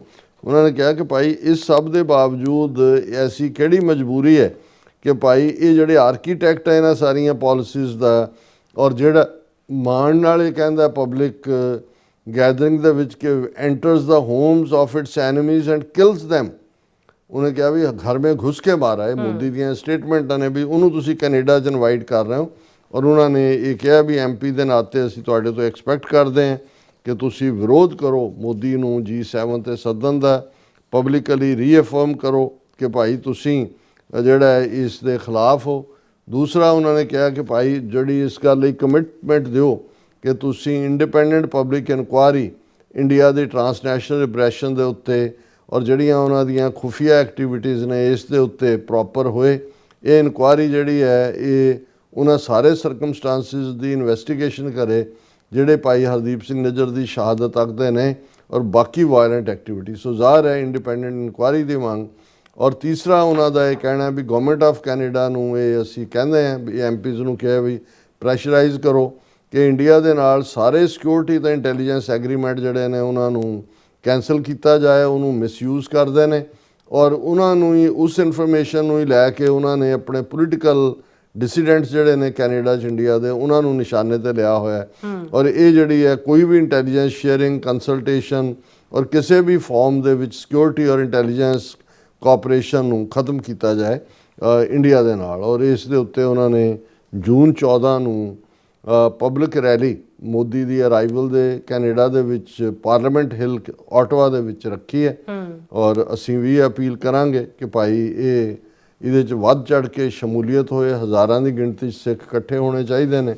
ਔਰ ਸਾਨੂੰ ਇਹ ਲੱਗਦਾ ਕਿ ਵੀ ਇਹ ਜਿਹੜਾ ਹੁਣ ਸਵਾਲ ਇਹ ਹੈ ਕਿ ਵੀ ਲਾਸਟ ਮਿਨਟ ਇਨਵੀਟੇਸ਼ਨ ਕਿਉਂ ਦਿੱਤਾ ਗਿਆ। ਬਿਲਕੁਲ ਮੇਰੇ ਮਾਈਂਡ ਦੇ ਵਿੱਚ ਹਾਲਾਂ ਮੈਂ ਸਮਝਦਾ ਵੀ ਜਿੰਨਾ ਰੋਹ ਔਰ ਗੁੱਸਾ ਹਰ ਸਿੱਖ ਦੇ ਵਿੱਚ ਹੈ, ਜੇ ਮੈਂ ਕੋਈ ਕਾਊਂਟਰ ਆਰਗੂਮੈਂਟ ਦਿਆਂ ਤੇ ਸ਼ਾਇਦ ਲੱਗੇਗਾ ਕਿ ਵੀ ਸ਼ਾਇਦ ਅਸੀਂ ਲਿਬਰਲ ਪਾਰਟੀ ਦੀ ਗਵਰਨਮੈਂਟ ਨੂੰ ਇੱਕ ਸੌਫਟ ਕਾਰਨਰ ਰੱਖਦੇ ਹਾਂ। ਮੈਂ ਸਮਝਦਾ ਵੀ ਇਨੀਸ਼ੀਅਲੀ ਉਹਨਾਂ ਨੇ ਨਹੀਂ ਸੀ ਸੱਦਿਆ, ਦਬਾਅ ਬਣਾਇਆ ਗਿਆ G7 ਮੁਲਕਾਂ ਵੱਲੋਂ ਹੀ, ਜਿਸ ਦੇ ਵਿੱਚ ਜ਼ਾਹਰ ਹੈ ਵੀ ਇੱਕ ਜਿਹੜਾ ਕਿਉਂਕਿ ਜਦੋਂ ਅਸੀਂ ਨਾਲ ਦੀ ਨਾਲ 2 ਦਿਨ ਪਹਿਲਾਂ ਖਬਰ ਸੀ Modi likely to attend BRICS summit in Brazil next month meet closely watched by US government. ਹੁਣ ਜਿਹੜੀ ਗੱਲ ਟਰੰਪ ਨੇ ਵੀ ਮੋਦੀ ਨੂੰ ਕਹੀ, ਮਾਰਕੋ ਰੂਬੀਓ ਨੇ ਵੀ ਆਪਣੇ ਬਿਆਨਾਂ 'ਚ ਕਿਹਾ ਔਰ ਵਾਈਸ ਪ੍ਰੈਜ਼ੀਡੈਂਟ ਨੇ ਵੀ ਕਿਹਾ। ਹੁਣ ਬ੍ਰਿਕਸ ਕੀ ਹੈ ਜਿਹੜੀ ਬ੍ਰਾਜ਼ੀਲ, ਰਸ਼ੀਆ, ਇੰਡੀਆ, ਚਾਈਨਾ ਔਰ ਸਾਊਥ ਅਫਰੀਕਾ ਜਿਹੜੀ ਜ਼ਾਹਰ ਹੈ ਚਾਈਨਾ ਨੂੰ ਰਨ ਕਰਦਾ ਹੈ ਔਰ ਉਹ ਐਕਸਪੈਂਡ ਹੋ ਰਹੀ ਹੈ। ਹੁਣ ਮੈਨੂੰ ਇਹ ਲੱਗਦਾ ਹੈ ਵੀ ਕਿਤੇ ਨਾ ਕਿਤੇ ਅਮਰੀਕਾ ਨੂੰ ਇਹ ਲੱਗਾ ਹੋਏਗਾ ਕਿ ਵੀ ਜੇ ਇਹਨੂੰ ਵੱਡੀ ਜਿਹੜੀ ਹੈ ਉਹ ਠੁੱਡ ਮਾਰ ਕੇ ਦੂਰ ਕੀਤਾ ਤੇ ਇਹ ਇੰਡੀਆ ਅਲਟੀਮੇਟਲੀ ਬ੍ਰਿਕਸ ਦੇ ਵਿੱਚ ਨਾ ਵੜ ਜਾਏ ਜਾ ਕੇ, ਕਿਉਂਕਿ ਇਹ ਉਹਨਾਂ ਤੋਂ ਕਮਿਟਮੈਂਟ ਲਈ ਹੋਈ ਹੈ। ਐਸ ਜੈ ਸ਼ੰਕਰ ਨੇ ਵੀ ਕਿਹਾ ਹੋਇਆ ਕਿ ਜੇ ਅਸੀਂ ਡਾਲਰ ਦੇ ਬਰਾਬਰ ਕਿਸੇ ਹੋਰ ਕਰੰਸੀ ਨੂੰ ਨਹੀਂ ਮੰਨਦੇ।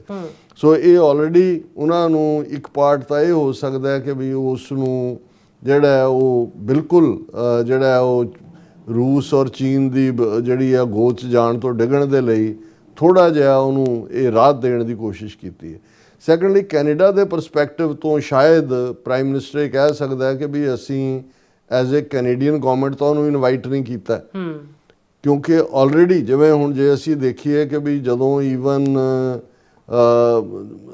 ਜਿਹੜੇ ਮੁਲਕ ਕਿਊਬਾ ਵਰਗੇ ਜਿਨ੍ਹਾਂ ਦਾ ਬਿਲਕੁਲ ਆਪੋਜ਼ਿਟ ਲਾਈਨ ਵਾਲੇ ਸੀ, ਜਿਨ੍ਹਾਂ ਦੇ ਉੱਤੇ ਅਮਰੀਕਾ ਨੇ ਸੈਂਕਸ਼ਨਸ ਲਾਈਆਂ ਸੀ, ਜਾਂ PLO ਜਾਂ ਦੂਜਿਆਂ ਤੇ, ਜਦੋਂ UN ਮੀਟ ਨਿਊਯਾਰਕ 'ਚ ਹੁੰਦੀ ਹੈ ਉਹਦੇ 'ਚ ਜਿਹੜਾ ਫਿਡਾਲ ਕਾਸਟਰੋ ਉਹ ਵੀ ਆ ਕੇ ਬਿਆਨ ਦਿੰਦਾ ਰਿਹਾ, ਚੀ ਗਵੇਰਾ ਵੀ ਆਇਆ, ਜਾਂ ਕਿਉਂਕਿ ਪਾਰਟ ਆਫ ਦਾ ਐਗਰੀਮੈਂਟ ਹੈ ਵੀ ਨਿਊਯਾਰਕ UN ਦਾ ਜੇ ਹੈੱਡਕੁਆਰਟਰ ਹੈ, ਭਾਵੇਂ ਅਮਰੀਕਾ ਨੇ ਪਾਬੰਦੀਆਂ ਵੀ ਲਾਈਆਂ ਹੋਣ, ਉਹਨੂੰ ਅਮਰੀਕਾ ਆਉਣ ਤੋਂ ਰੋਕ ਨਹੀਂ ਸਕਦੇ UN ਦੇ ਸੈਸ਼ਨ ਦੇ ਐਂਗਲ ਤੋਂ। ਸੋ ਮੈਨੂੰ ਲੱਗਦਾ ਹੈ ਵੀ ਇਹ ਇਟਲੀ, ਫਰਾਂਸ, ਜਰਮਨ ਇਹਨਾਂ ਨੇ ਵੀ ਦਬਾਅ ਬਣਾਇਆ ਹੋ ਸਕਦਾ ਹੈ ਕਿ ਵੀ ਇਹ ਇਕਨੋਮਿਕਲ ਮੀਟ ਹੈ, ਉਹਦੇ 'ਚ ਸਪੈਸ਼ਲ ਇਨਵਾਈਟ ਹੀ ਹੁੰਦਾ ਹੈ, ਕੋਈ ਕੈਨੇਡਾ ਉਹਨੂੰ ਆਪਣੇ ਬਾਈਲੈਟਰਲ ਮੀਟਿੰਗ ਲਈ ਇਨਵਾਈਟ ਨਹੀਂ ਕਰ ਰਿਹਾ। ਸੋ ਇਹ ਲਾਸਟ ਮਿਨਟ ਦਬਾਅ ਇੱਕ ਤਾਂ ਬਿਲਕੁਲ ਦੂਜੇ ਪਾਸੇ ਨਾ ਜਾਣ ਦਾ ਹੁੰਦਾ ਵੀ ਤੁਸੀਂ ਕੁੱਟ-ਕੱਟ ਵੀ ਲਿਆ, ਉਹਨੂੰ ਮਨਾ ਵੀ ਲਿਆ, ਬਾਂਹ ਵੀ ਮਰੋੜੀ ਹੋਈ ਹੈ, ਲੇਕਿਨ ਜੋ ਵੀ ਹੋਏ ਮੈਂ ਸਮਝਦਾ ਵੀ ਇਹ ਸਿੱਖਾਂ ਦਾ ਜ਼ੋਰਦਾਰ ਇਸ ਦੇ ਉੱਤੇ ਵਿਰੋਧ ਕਰਨਾ ਬਣਦਾ ਹੈ। ਪ੍ਰੋਟੈਸਟ ਰੈਲੀਜ਼ ਹੁਣ ਵੀ ਰੱਖੀ ਹੈ, ਜੇ ਮੁਕਾਮ ਹਾਲਾਂਕਿ ਜਿਵੇਂ ਮੈਨੂੰ ਦੱਸਿਆ ਗਿਆ ਵੀ ਉਹਦੇ ਤਾਂ ਨੇੜੇ ਤੇੜੇ ਨਹੀਂ ਉਹਨਾਂ ਨੇ ਕਿਸੇ ਨੂੰ ਫੜਕਣ ਦੇਣਾ, ਪਰ ਜੇ ਕੈਲਗਰੀ ਵੀ ਹੈ, ਅਲਬਰਟਾ ਦੇ ਵਿੱਚ ਵੀ ਪ੍ਰੋਟੈਸਟ ਹੋਣਾ ਚਾਹੀਦਾ, ਆਟਵਾ ਤਾਂ ਹੈ ਹੀ ਹੈ। ਔਰ ਇਸ ਦੇ ਨਾਲ ਜਿਹੜੇ MPs ਨੇ, ਜੇ ਹੁਣ NDP ਦੀ ਅਫੀਸ਼ੀਅਲ ਪੋਜੀਸ਼ਨ ਇਹਦੇ 'ਤੇ ਨੈਗੇਟਿਵ ਆਈ, ਆਲਰੇਡੀ ਸੁਖਵਿੰਦਰ ਧਾਲੀਵਾਲ ਨੇ ਵੀ ਇਸ ਦੇ ਉੱਤੇ ਵਿਰੋਧ ਲਾਈਨ ਲਈ ਹੈ, ਜਿਹੜਾ ਸਿਟਿੰਗ MP ਹੈ ਲਿਬਰਲ ਪਾਰਟੀ ਦਾ। ਘੱਟੋ ਘੱਟ ਇਨ ਫਿਊਚਰ ਕੋਈ ਇਹ ਨਾ ਹੋਏ ਵੀ ਇੱਕ ਵਾਰੀ ਇਹ ਦਰਵਾਜ਼ਾ ਖੁੱਲ੍ਹ ਜਾਏ। ਹੁਣ ਤਾਂ ਇਹ ਹੋਏ ਕਿ ਜੀ G7 ਦੀ ਹੈ, ਉਹ ਤਾਂ ਇੱਕ ਸਮਿਟ ਹੈ, ਉਹਦੇ 'ਚ ਕਿਉਂਕਿ ਕੈਨੇਡਾ ਹੋਸਟ ਹੈ, ਉਹਦਾ ਫਰਜ਼ ਬਣਦਾ ਜੇ ਪਿਛਲੇ 6 ਸਾਲ ਤੋਂ ਜਾ ਰਿਹਾ ਤੇ ਅਸੀਂ ਉਹਨੂੰ ਕੈਨੇਡੀਅਨ ਸੋਇਲ 'ਤੇ ਨਹੀਂ ਸੱਦ ਰਹੇ, ਅਸੀਂ G7 ਮੀਟ ਲਈ ਸੱਦ ਰਹੇ। ਪਰ ਜੇ ਸਟਿਫ ਆਪੋਜੀਸ਼ਨ ਨਾ ਹੋਈ ਤਾਂ ਫਿਰ ਉਹ ਵੀ ਵਕਤ ਦੂਰ ਨਹੀਂ ਹੈ ਜਦੋਂ ਕਿ ਵਾਪਸ ਇਹਨਾਂ ਦੇ ਡਿਪਲੋਮੈਟਿਕ ਜਦੋਂ ਇਹ ਡਿਫੈਂਡ ਵੀ ਕਰ ਰਿਹਾ ਸੀ ਪ੍ਰਾਈਮ ਮਿਨਿਸਟਰ ਮਾਰਕ ਕਾਰਨੀ ਆਪਣੀ ਪ੍ਰੈਸ ਕਾਨਫਰੰਸ 'ਚ ਹਿੱਲਿਆ ਹੋਇਆ ਸੀ, ਬਸ ਸ਼ੇਕਨ ਨਜ਼ਰ ਆ ਰਿਹਾ ਸੀ ਵੀ ਝੂਠ ਬੋਲ ਰਿਹਾ। ਸੋ ਅਸੀਂ ਸਮਝਦੇ ਹਾਂ ਵੀ ਇਹ ਦਬਾਅ ਬਣਾਇਆ ਜਾਣਾ ਚਾਹੀਦਾ ਹੈ, ਕਿਉਂਕਿ ਇੱਥੇ ਤੱਕ ਹੀ ਗੱਲ ਮਹਿਦੂਦ ਰਹੇ ਤੇ ਸਮਝ ਆ ਸਕਦਾ ਹੈ। ਹਾਲਾਂਕਿ ਇਹ ਵੀ ਨਾ ਹੁੰਦਾ ਤਾਂ ਬਹੁਤ ਬਿਹਤਰ ਹੁੰਦਾ, ਪਰ ਮੈਨੂੰ ਲੱਗਦਾ ਵੀ ਇਹ ਲਾਸਟ ਮਿੰਟ ਮਾਰਕ ਕਾਰਨੀ ਤੇ ਇਹ G7 ਮੁਲਕਾਂ ਨੇ, ਔਰ ਉਹਦੇ 'ਚ ਹੋ ਸਕਦਾ ਅਮਰੀਕਾ ਨੇ ਵੀ ਕੰਸੈਂਟ ਦੇ ਦਿੱਤੀ ਹੋਏ ਕਿ ਬਈ ਬਿਲਕੁਲ ਜਿਹੜਾ ਉਹ ਬ੍ਰਿਕਸ ਦੀ ਝੋਲੀ 'ਚ ਡਿੱਗਣ ਨਾਲੋਂ ਜਾਂ ਬਿਲਕੁਲ ਨੈਗੇਟਿਵ ਹੋਣ ਤੋਂ ਨਾਲੋਂ ਬਿਹਤਰ ਹੈ ਵੀ ਇਸ ਨੂੰ ਸੱਦ ਲਓ, ਪਰ ਇਸ ਦਾ ਖੁੱਲ੍ਹ ਕੇ ਵਿਰੋਧ ਕਰਨਾ ਬਣਦਾ ਹੈ। ਜੀ ਡਾਕਟਰ ਸਾਹਿਬ ਤੁਹਾਡਾ ਬਹੁਤ ਬਹੁਤ ਧੰਨਵਾਦ। ਸੋ ਇੱਥੇ ਬ੍ਰੇਕ। ਵਿਊਅਰਸ ਤੁਸੀਂ ਕਿਤੇ ਨਹੀਂ ਜਾਣਾ, ਮਿਲਦੇ ਹਾਂ ਆਫਟਰ ਦਿਸ ਸ਼ਾਰਟ ਬ੍ਰੇਕ।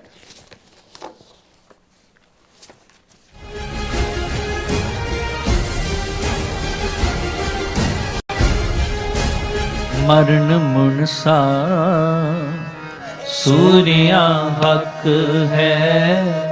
ਸ਼ਹੀਦ ਭਾਈ ਹਰਦੀਪ ਸਿੰਘ ਨਿੱਜਰ ਦੇ ਦੂਜੇ ਸ਼ਹੀਦੀ ਦਿਹਾੜੇ ਨੂੰ ਸਮਰਪਿਤ ਸਮਾਗਮ ਗੁਰੂ ਨਾਨਕ ਸਿੱਖ ਗੁਰਦੁਆਰਾ ਸਰੀ ਡੈਲਟਾ ਵਿਖੇ ਹੋਣ ਜਾ ਰਹੇ ਹਨ।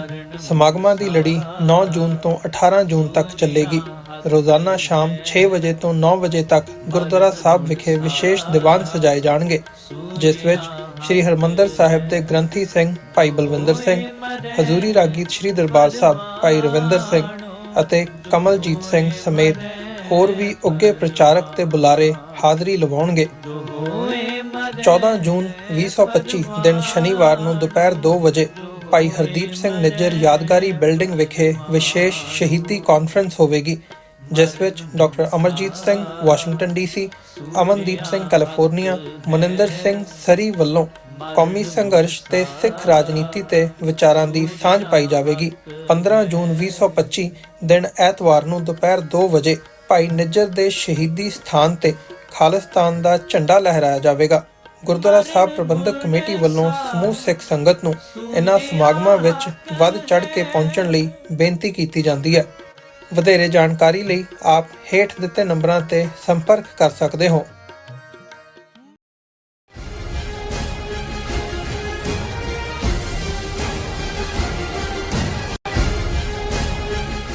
Viewers welcome back to program. So viewers गलबात करन जा रहे हैं कि घल्लूघारा 84 संबंधी अंदरूनी भेद भी ਜਿਹੜੇ 41 ਵਰਿਆਂ ਬਾਅਦ ਹੌਲੀ ਹੌਲੀ ਬਾਹਰ ਆ ਰਹੇ ਨੇ।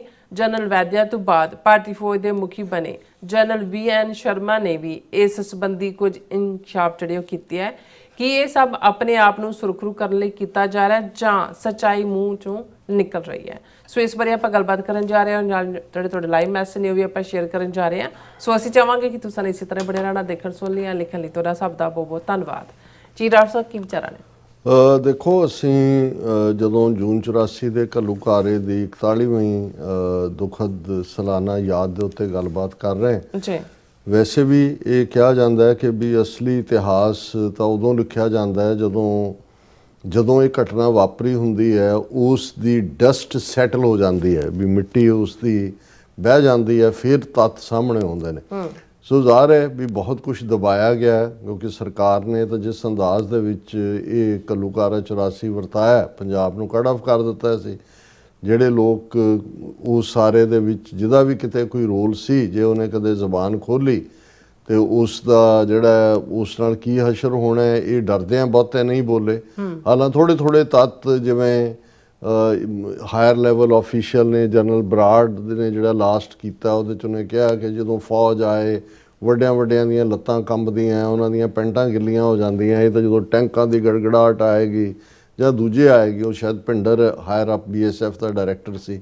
ਉਹਨੇ ਬਰਾੜ ਨੂੰ ਕਿਹਾ ਵੀ ਤੁਸੀਂ ਫਿਰ ਸੰਤ ਜਰਨੈਲ ਸਿੰਘ ਪਿੰਡ ਵਾਲਿਆਂ ਨੂੰ ਨਹੀਂ ਜਾਣਦੇ। ਬਿਲਕੁਲ। ਔਰ ਉਹ ਖਫਾ ਹੋਇਆ ਵੀ ਤੂੰ ਫੌਜ ਦਾ ਮੋਰਾਲ ਤੋੜ ਰਿਹਾ। ਇਹੀ ਗੱਲ ਹੋਰਨਾਂ ਵੀ ਥਾਵਾਂ ਤੋਂ ਅਸੀਂ ਦੇਖਦੇ ਹਾਂ ਕਿ ਵੀ ਕੀ ਲੇਕਿਨ coming from the horse mouth, ਇਹ ਇੱਕ ਇੰਗਲਿਸ਼ ਟਰਮ ਹੈ ਕਿ ਫੌਜੀ ਲੈਵਲ ਦੇ ਉੱਤੇ ਕਿਸ ਲੈਵਲ ਦੀ ਤਿਆਰੀ ਸੀ।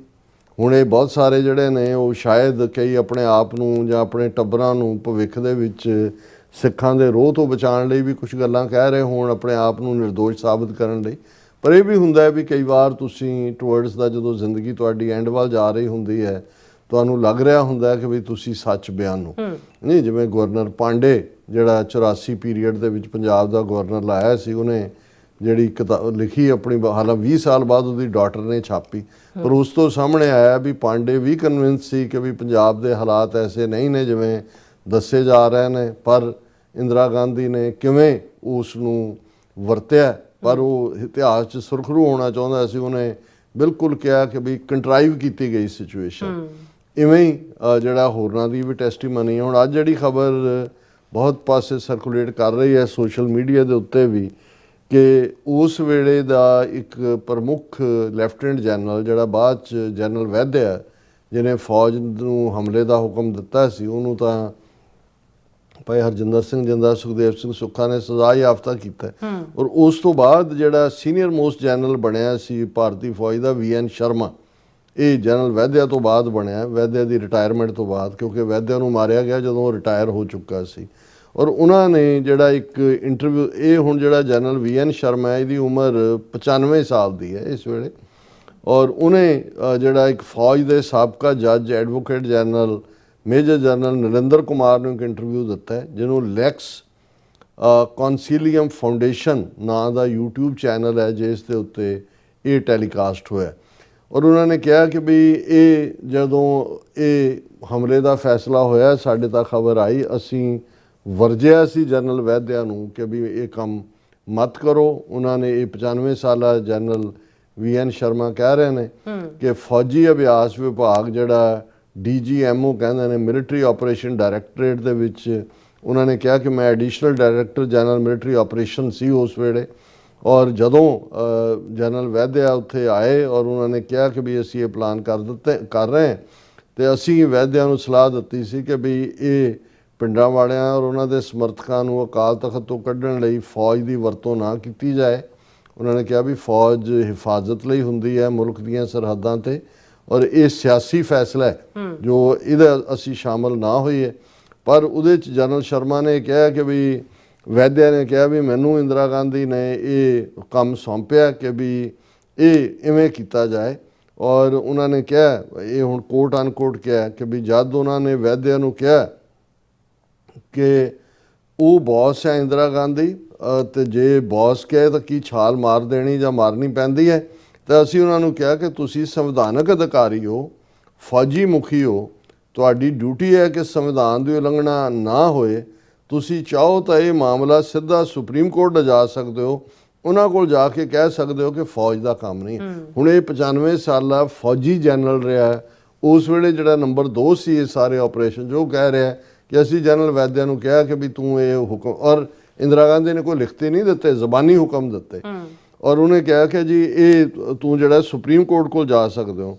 ਫਿਰ ਜਨਰਲ ਸ਼ਰਮਾ ਨੇ ਇਹ ਵੀ ਕਿਹਾ ਕਿ ਵੀ ਸਿੱਖ ਫੌਜੀ ਅਧਿਕਾਰੀਆਂ ਨੂੰ ਗਲਤ ਢੰਗ ਨਾਲ ਕਮਾਂਡ ਨਿਯਮਾਂ ਨੂੰ ਅਣਡਿੱਠਾ ਕਰਕੇ ਸਿੱਖਾਂ ਨੂੰ ਮਾਰਨ ਲਈ ਤਤਕਾਲੀ ਫੌਜੀ ਮੁਖੀ ਜਨਰਲ ਸੁੰਦਰ ਜੀ ਵੱਲੋਂ ਨਿਯੁਕਤ ਕੀਤਾ ਗਿਆ, ਸਿਰਫ ਇੰਦਰਾ ਗਾਂਧੀ ਦੇ ਜ਼ਬਾਨੀ ਹੁਕਮਾਂ ਉੱਤੇ। ਹੁਣ ਇਸ ਤੋਂ ਇਹ ਵੀ ਸਾਬਤ ਹੋਇਆ ਵੀ ਕਿਉਂਕਿ ਇੰਦਰਾ ਗਾਂਧੀ ਦੀ ਹਕੂਮਤ ਇਹ ਪ੍ਰਭਾਵ ਦੇਣਾ ਚਾਹੁੰਦੀ ਸੀ, ਦੇਖੋ ਜੀ ਇਹ ਤਾਂ ਸਿੱਖਾਂ ਨੇ ਹੀ, ਸਿੱਖ ਫੌਜੀ ਨੇ, ਹੁਣ ਉੱਥੇ ਕਮਾਂਡ ਕਿਸੇ ਦੀ ਹੈ, ਤੁਸੀਂ ਲੈਫਟੀਨੈਂਟ ਜਨਰਲ ਲਿਆ ਕੇ ਜਿਹੜਾ ਉਹ ਇੱਕ ਸਿੱਖ ਲਾ ਦਿੰਦੇ ਹੋ, ਮੇਜਰ ਜਨਰਲ ਜਿਹੜਾ ਬਰਾੜ ਹੈ ਉਹਨੂੰ ਲਿਆ ਕੇ ਤੁਸੀਂ ਉੱਥੇ ਲਾ ਦਿੰਦੇ ਹੋ। ਔਰ ਇਸ ਤੋਂ ਇਹ ਜਨਰਲ ਸ਼ਰਮਾ ਦੇ ਕਹਿਣ ਤੋਂ ਇਹ ਲੱਗਦਾ ਹੈ ਵੀ ਉਹਨਾਂ ਨੂੰ ਜੋ ਵੀ ਕਮਾਂਡ ਸਟਰਕਚਰ ਹੁੰਦਾ ਉਹਨਾਂ ਨੇ ਡੈਲੀਬਰੇਟਲੀ ਸਿੱਖ ਚਿਹਰੇ ਜਿਹੜੇ ਨੇ ਉਹ ਲਿਆਂਦੇ ਉੱਥੇ, ਲੈਫਟੀਨੈਂਟ ਜਨਰਲ ਵੀ, ਮੇਜਰ ਜਨਰਲ ਵੀ, ਔਰ ਇਹ ਪ੍ਰਭਾਵ ਦੇਣ ਦੇ ਲਈ ਕਿ ਦੇਖੋ ਜੀ ਇਹ ਤਾਂ ਲਾ ਐਂਡ ਆਰਡਰ ਪ੍ਰੋਬਲਮਸ। ਉਹਨਾਂ ਨੇ ਕਿਹਾ ਕਿ ਭਾਈ, ਔਰ ਉਹਨਾਂ ਨੇ ਕਿਹਾ ਵੀ ਵੈਦਿਆ ਨੂੰ, ਉਹਨਾਂ ਨੇ ਕਿਹਾ ਵੀ ਤੂੰ ਕਹਿ ਰਿਹਾ ਕਿ ਵੀ ਬੌਸ ਦਾ ਹੁਕਮ ਹੈ ਕਿ ਵੀ ਹੁਣ ਤੈਨੂੰ ਬੌਸ ਕਿਹਾ ਵੀ ਛਾਲ ਮਾਰ, ਤਾਂ ਤੂੰ ਕੀ ਛਾਲ ਮਾਰੇਗਾ? ਤੂੰ ਵੀ ਇੰਡੀਪੈਂਡੈਂਟ, ਤੇਰੀ ਫੌਜੀ ਮੁਖੀ ਹੈ, ਜੇ ਤੈਨੂੰ ਲੱਗਦਾ ਵੀ ਇਹ ਜਿਹੜਾ ਇਹ ਇਸ ਕਿਸਮ ਦਾ ਗਲਤ ਹੈ ਤਾਂ ਤੂੰ ਸੁਪਰੀਮ ਕੋਰਟ ਨੂੰ ਅਪਰੋਚ ਕਰ ਸਕਦਾ। ਫਿਰ ਉਹਨਾਂ ਨੇ ਕਿਹਾ ਵੀ ਇਹਦੇ ਬਾਵਜੂਦ ਨਾ ਸਿਰਫ ਇਹ ਹਮਲਾ ਕੀਤਾ ਗਿਆ, ਗਲਤ ਢੰਗ ਨਾਲ ਸਿੱਖ ਅਧਿਕਾਰੀਆਂ ਨੂੰ ਇਸ ਦੇ ਵਿੱਚ ਵਰਤਿਆ ਗਿਆ ਸਿੱਖਾਂ ਨੂੰ ਮਾਰਨ ਲਈ, ਸਿਰਫ ਇੰਦਰਾ ਗਾਂਧੀ ਦੇ ਜ਼ਬਾਨੀ ਹੁਕਮਾਂ ਦੇ ਉੱਤੇ।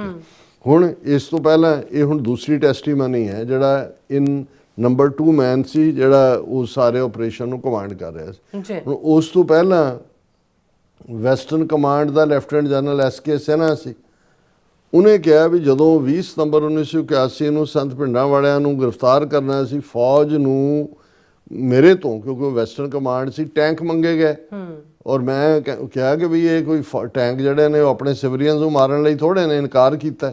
ਡਿਫੈਂਸ ਮਿਨਿਸਟਰ ਨੇ ਮੈਨੂੰ ਉਹ ਕਹਿੰਦਾ ਕਿ ਵੀ ਕਰਕੇ ਕਿਹਾ, ਔਰ ਜਦੋਂ ਉਹ ਅੜਿਆ ਰਿਹਾ ਤੇ ਫਿਰ ਉਹਨੂੰ ਜਨਰਲ ਨਹੀਂ ਬਣਾਇਆ, ਉਹ ਰਿਜ਼ਾਈਨ ਕਰਕੇ ਚਲਾ ਗਿਆ ਸੀ, ਬਾਅਦ 'ਚ ਗਵਰਨਰ ਵੀ ਰਿਹਾ, ਔਰ ਉਹਨੇ SK ਸਿਨਹਾ ਨੇ ਕਿਤਾਬ ਵੀ ਲਿਖੀ। ਸੋ ਅਸੀਂ ਐਡਮਾਇਰ ਕਰਦੇ ਹਾਂ ਉਹ ਲੋਕ ਜਿਨ੍ਹਾਂ ਨੇ, ਉਹਨਾਂ 'ਚ SK ਸਿਨਹਾ ਸੀ, ਔਰ ਹੁਣ ਜੇ ਮਰਨ ਤੋਂ ਪਹਿਲਾਂ 95 ਸਾਲਾ VN ਵਿਸ਼ਵਨਾਥ ਸ਼ਰਮਾ ਉਹਦਾ ਨਾਂ ਹੈ, ਇਹ ਜਿਹੜਾ 14ਵਾਂ ਭਾਰਤੀ ਫੌਜ ਦਾ ਮੁਖੀ ਸੀ ਜਨਰਲ ਵੈਦਿਆ। ਜੇ ਹੁਣ ਉਹਨੂੰ ਵੀ ਲੱਗਦਾ ਵੀ ਇਹ ਫੈਸਲਾ ਬਿਲਕੁਲ ਗਲਤ ਸੀ, ਇਹ ਵੈਦਿਆ ਨੇ ਇੰਦਰਾ ਗਾਂਧੀ ਦੇ ਕਹਿਣ 'ਤੇ ਕੀਤਾ, ਫੌਜੀ ਕਮਾਂਡ ਵੀ ਸਿੱਖ ਤਾਂ ਹੀ ਲਿਆਂਦੇ ਗਏ ਜਿਹੜੇ ਕਿ ਬਿਲਕੁਲ ਕਮਾਂਡ ਦੇ ਰੂਲਸ ਦੇ ਵੀ ਉਲੰਘਣਾ ਸੀ, ਔਰ ਫੌਜ ਦੀ ਅਸੀਂ ਐਪਰੀਸ਼ੀਏਟ ਕਰਦੇ ਹਾਂ ਵੀ at least for the sake of the history.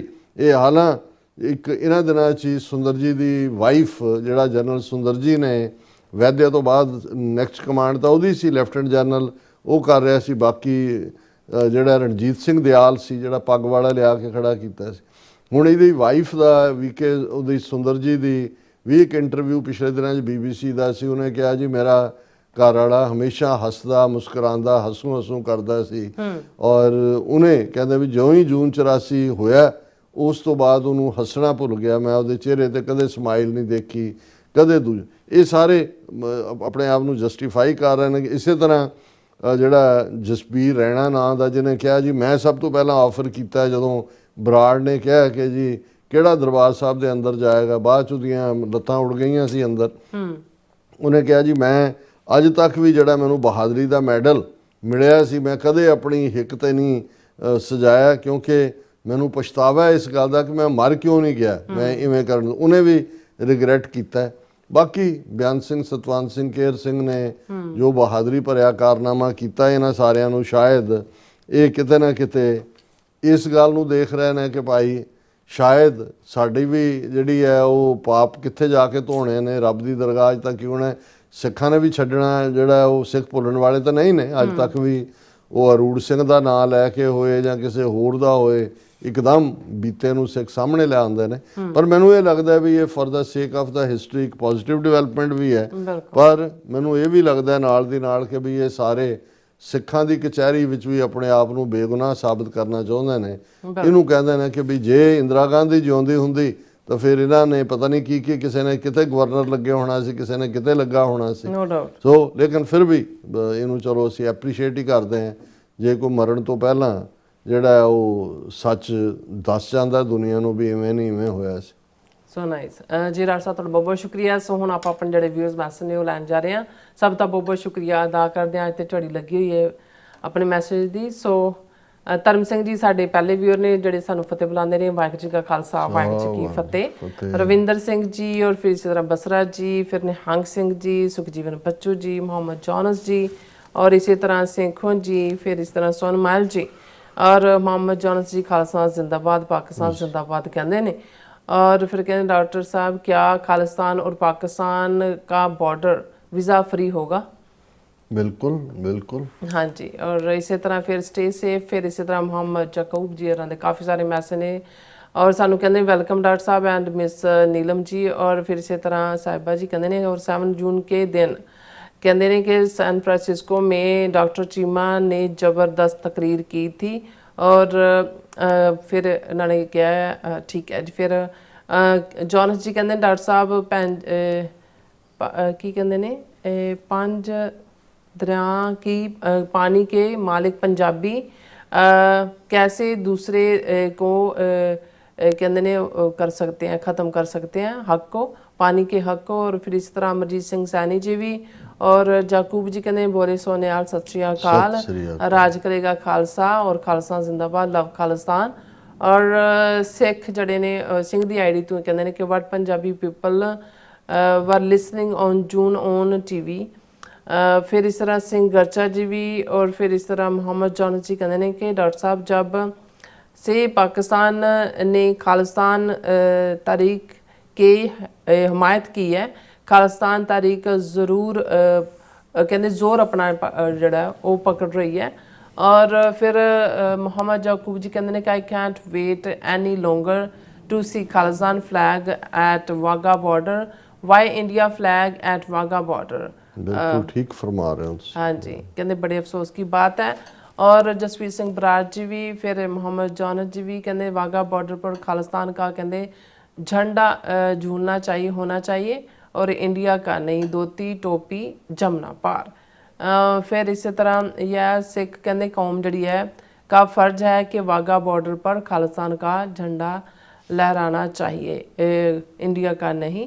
और फिर जॉनस जी कहते हैं कि डॉक्टर साहब खालिस्तान की हुकूमत 2 जून 1984 का कल्लुकारे में शहीद होने वालों को कहते हैं कि पता नहीं की कहना चाहते हैं, सॉरी अबाउट दैट। और गुरमत सिंह बाजवा जी भी जड़े ने वो सानू फतेह बुलाते हैं। और इंद्रजीत सिंह जी भी फतेह बुलाते हैं। कहते डॉक्टर साहब it was a pleasure meeting you in person at San Francisco rally, उन्होंने किया शुक्रिया। और बिलहाल अहमद जी भी कहते हैं हेलो डॉक्टर साहब, sister Neelam Kaur ji and your team, welcome back a very busy weekend. और बिलहाल Ahmed from very heart morning here in Lahore. इस हाँ जी कहते बहुत गर्मी पै रही है इंडिया में भी और पाकिस्तान दे विच भी। और फिर इसी तरह खान बनारस जी भी, ये भी खालिस्तान जिंदाबाद कहते हैं। और कहते डॉक्टर साहब ग्रेट, पाकिस्तान जिंदाबाद कहते हैं। और फिर इसी तरह के जी सिंह और फिर बनारस खान जी TV 84 जिंदाबाद कहते हैं। और फिर इसी तरह बिलहाल अहमद जी कहते हैं डॉक्टर साहब याकूब एंड भाई and all the world Eid मुबारक कहते हैं। ईद मुबारक सारे ही मुसलमान भैन भरावां। बिल्कुल। और फिर इसी तरह ये आपस में भी लगे हुए ने एक दूजे नाल चैट करने वास्ते, याकूब जी और मोहम्मद जी भी। और फिर इस तरह भुपिंदर सिंह भट्ट जी भी। और बिलहाल अहमद जी कहते हैं कि वेरी नाइस पॉइंट कहते हैं। और पोइम जड़ी है अफजल उन्होंने हाँ जी शेयर की है। और फिर इस तरह मोहम्मद याकूब जी कहते हैं कि बस बहुत हो चुका, अभी वाघा बॉर्डर पर खालिस्तान का झंडा लहराना चाहिए। और एक सम्राट सिंह ਜਿਹੜੇ ਭੱਟੀ ਨੇ ਉਹ ਵੀ ਬੜਾ ਕੁਝ ਕਹਿ ਰਹੇ ਨੇ ਕਿ ਜਿਹੜਾ ਭਾਰਤ ਹੈ ਸਾਡਾ ਇਹ ਭੈਣੋ ਤੇ ਭਾਈਓ ਤੁਸੀਂ ਇਹਨਾਂ ਦੀ ਗੱਲਾਂ 'ਚ ਨਾ ਆਵੋ। ਔਰ ਇਹ ਕਹਿ ਰਹੇ ਨੇ ਕਿ ਪਾਕਿਸਤਾਨ ਵਿੱਚ ਜਾ ਕੇ ਜਿਹੜਾ ਹੈ ਤੁਸੀਂ ਖਾਲਿਸਤਾਨ ਬਣਾਓ। ਸਿੰਘ ਭੱਟੀ ਨਹੀਂ ਨੇ, ਇਹ ਸ਼ਰਾਰਤੀ ਭੱਟੀ ਪੰਡਤ ਸੁਰਿੰਦਰਨਾਥ ਚਤੁਰਵੇਦੀ ਹੋਣਗੇ। ਤੇ ਫਿਰ ਆਪਸ ਵਿੱਚ ਇੱਕ ਦੂਸਰੇ ਨੂੰ ਜਵਾਬ ਵੀ ਦੇ ਰਹੇ ਨੇ। ਮੁਹੰਮਦ ਜੋਨਸ ਵੀ ਦੇ ਰਹੇ ਨੇ ਜਵਾਬ। ਔਰ ਨਿਹੰਗ ਸਿੰਘ ਹੋਰਾਂ ਨੇ ਵੀ ਕਿਹਾ ਵੀ ਐਵੇਂ ਦੁੱਖੀ ਟਿੱਕਿਆਂ ਦੀ ਪਰਵਾਹ ਨਾ ਕਰੋ, ਕੌਣ ਆਈਡੀ ਬਣਾ ਕੇ ਕਿੱਥੋਂ ਆ ਜਾਂਦਾ। ਬਿਲਕੁਲ ਇਦਾਂ ਦੇ ਸਾਰੇ ਮੈਸੇਜ ਨੇ ਇਹਨਾਂ ਦੇ ਆਪਸ ਵਿੱਚ ਹੀ ਲੱਗੇ ਨੇ। ਸਤਨਾਮ ਸਿੰਘ ਜੀ ਵੀ, ਸਰਮੁਖ ਮੁੰਦਰਾ ਜੀ ਵੀ, ਔਰ ਫਿਰ ਇਸੇ ਤਰ੍ਹਾਂ ਹਾਂਜੀ ਆਪਸ ਵਿੱਚ ਇਹਨਾਂ ਦੀ ਚੈਟ ਉਹ ਜਿਹੜੀ ਉਹ ਚੱਲ ਰਹੀ ਹੈ। ਔਰ ਫਿਰ ਮੇਰੇ ਖਿਆਲ 'ਚ ਹਾਂਜੀ ਡਾਕਟਰ ਪਰਮਜੀਤ ਸੰਗਰਾ ਜੀ ਸਾਨੂੰ ਬੜੇ ਪਿਆਰ ਨਾਲ ਉਹ ਫਤਿਹ ਬੁਲਾਉਂਦੇ ਨੇ। ਸ਼ੁਕਰੀਆ ਡਾਕਟਰ ਸਾਹਿਬ ਤੁਹਾਡੇ ਹਾਂਜੀ ਪਿਆਰ ਭਰੇ ਬੋਲਾਂ ਦਾ ਐਜ਼ ਆਲਵੇਜ਼। ਬਿਲਕੁਲ। And all about truth and Sikhism ਜੀ ਵੀ ਫਤਿਹ ਬੁਲਾਉਂਦੇ ਨੇ ਮੇਰੇ ਖਿਆਲ 'ਚ। ਬਸ ਰਵਿੰਦਰ ਸਿੰਘ ਜੀ ਵੀ, ਔਰ ਇਸੇ ਤਰ੍ਹਾਂ ਮਨਪ੍ਰੀਤ ਸਿੰਘ ਜੀ ਵੀ, ਨਿਹੰਗ ਸਿੰਘ ਜੀ, ਬਲਿਹਾਰ ਸਿੰਘ ਕੰਗ ਜੀ ਵੀ, ਔਰ ਜਤਿੰਦਰ ਸਿੰਘ ਜੀ ਵੀ।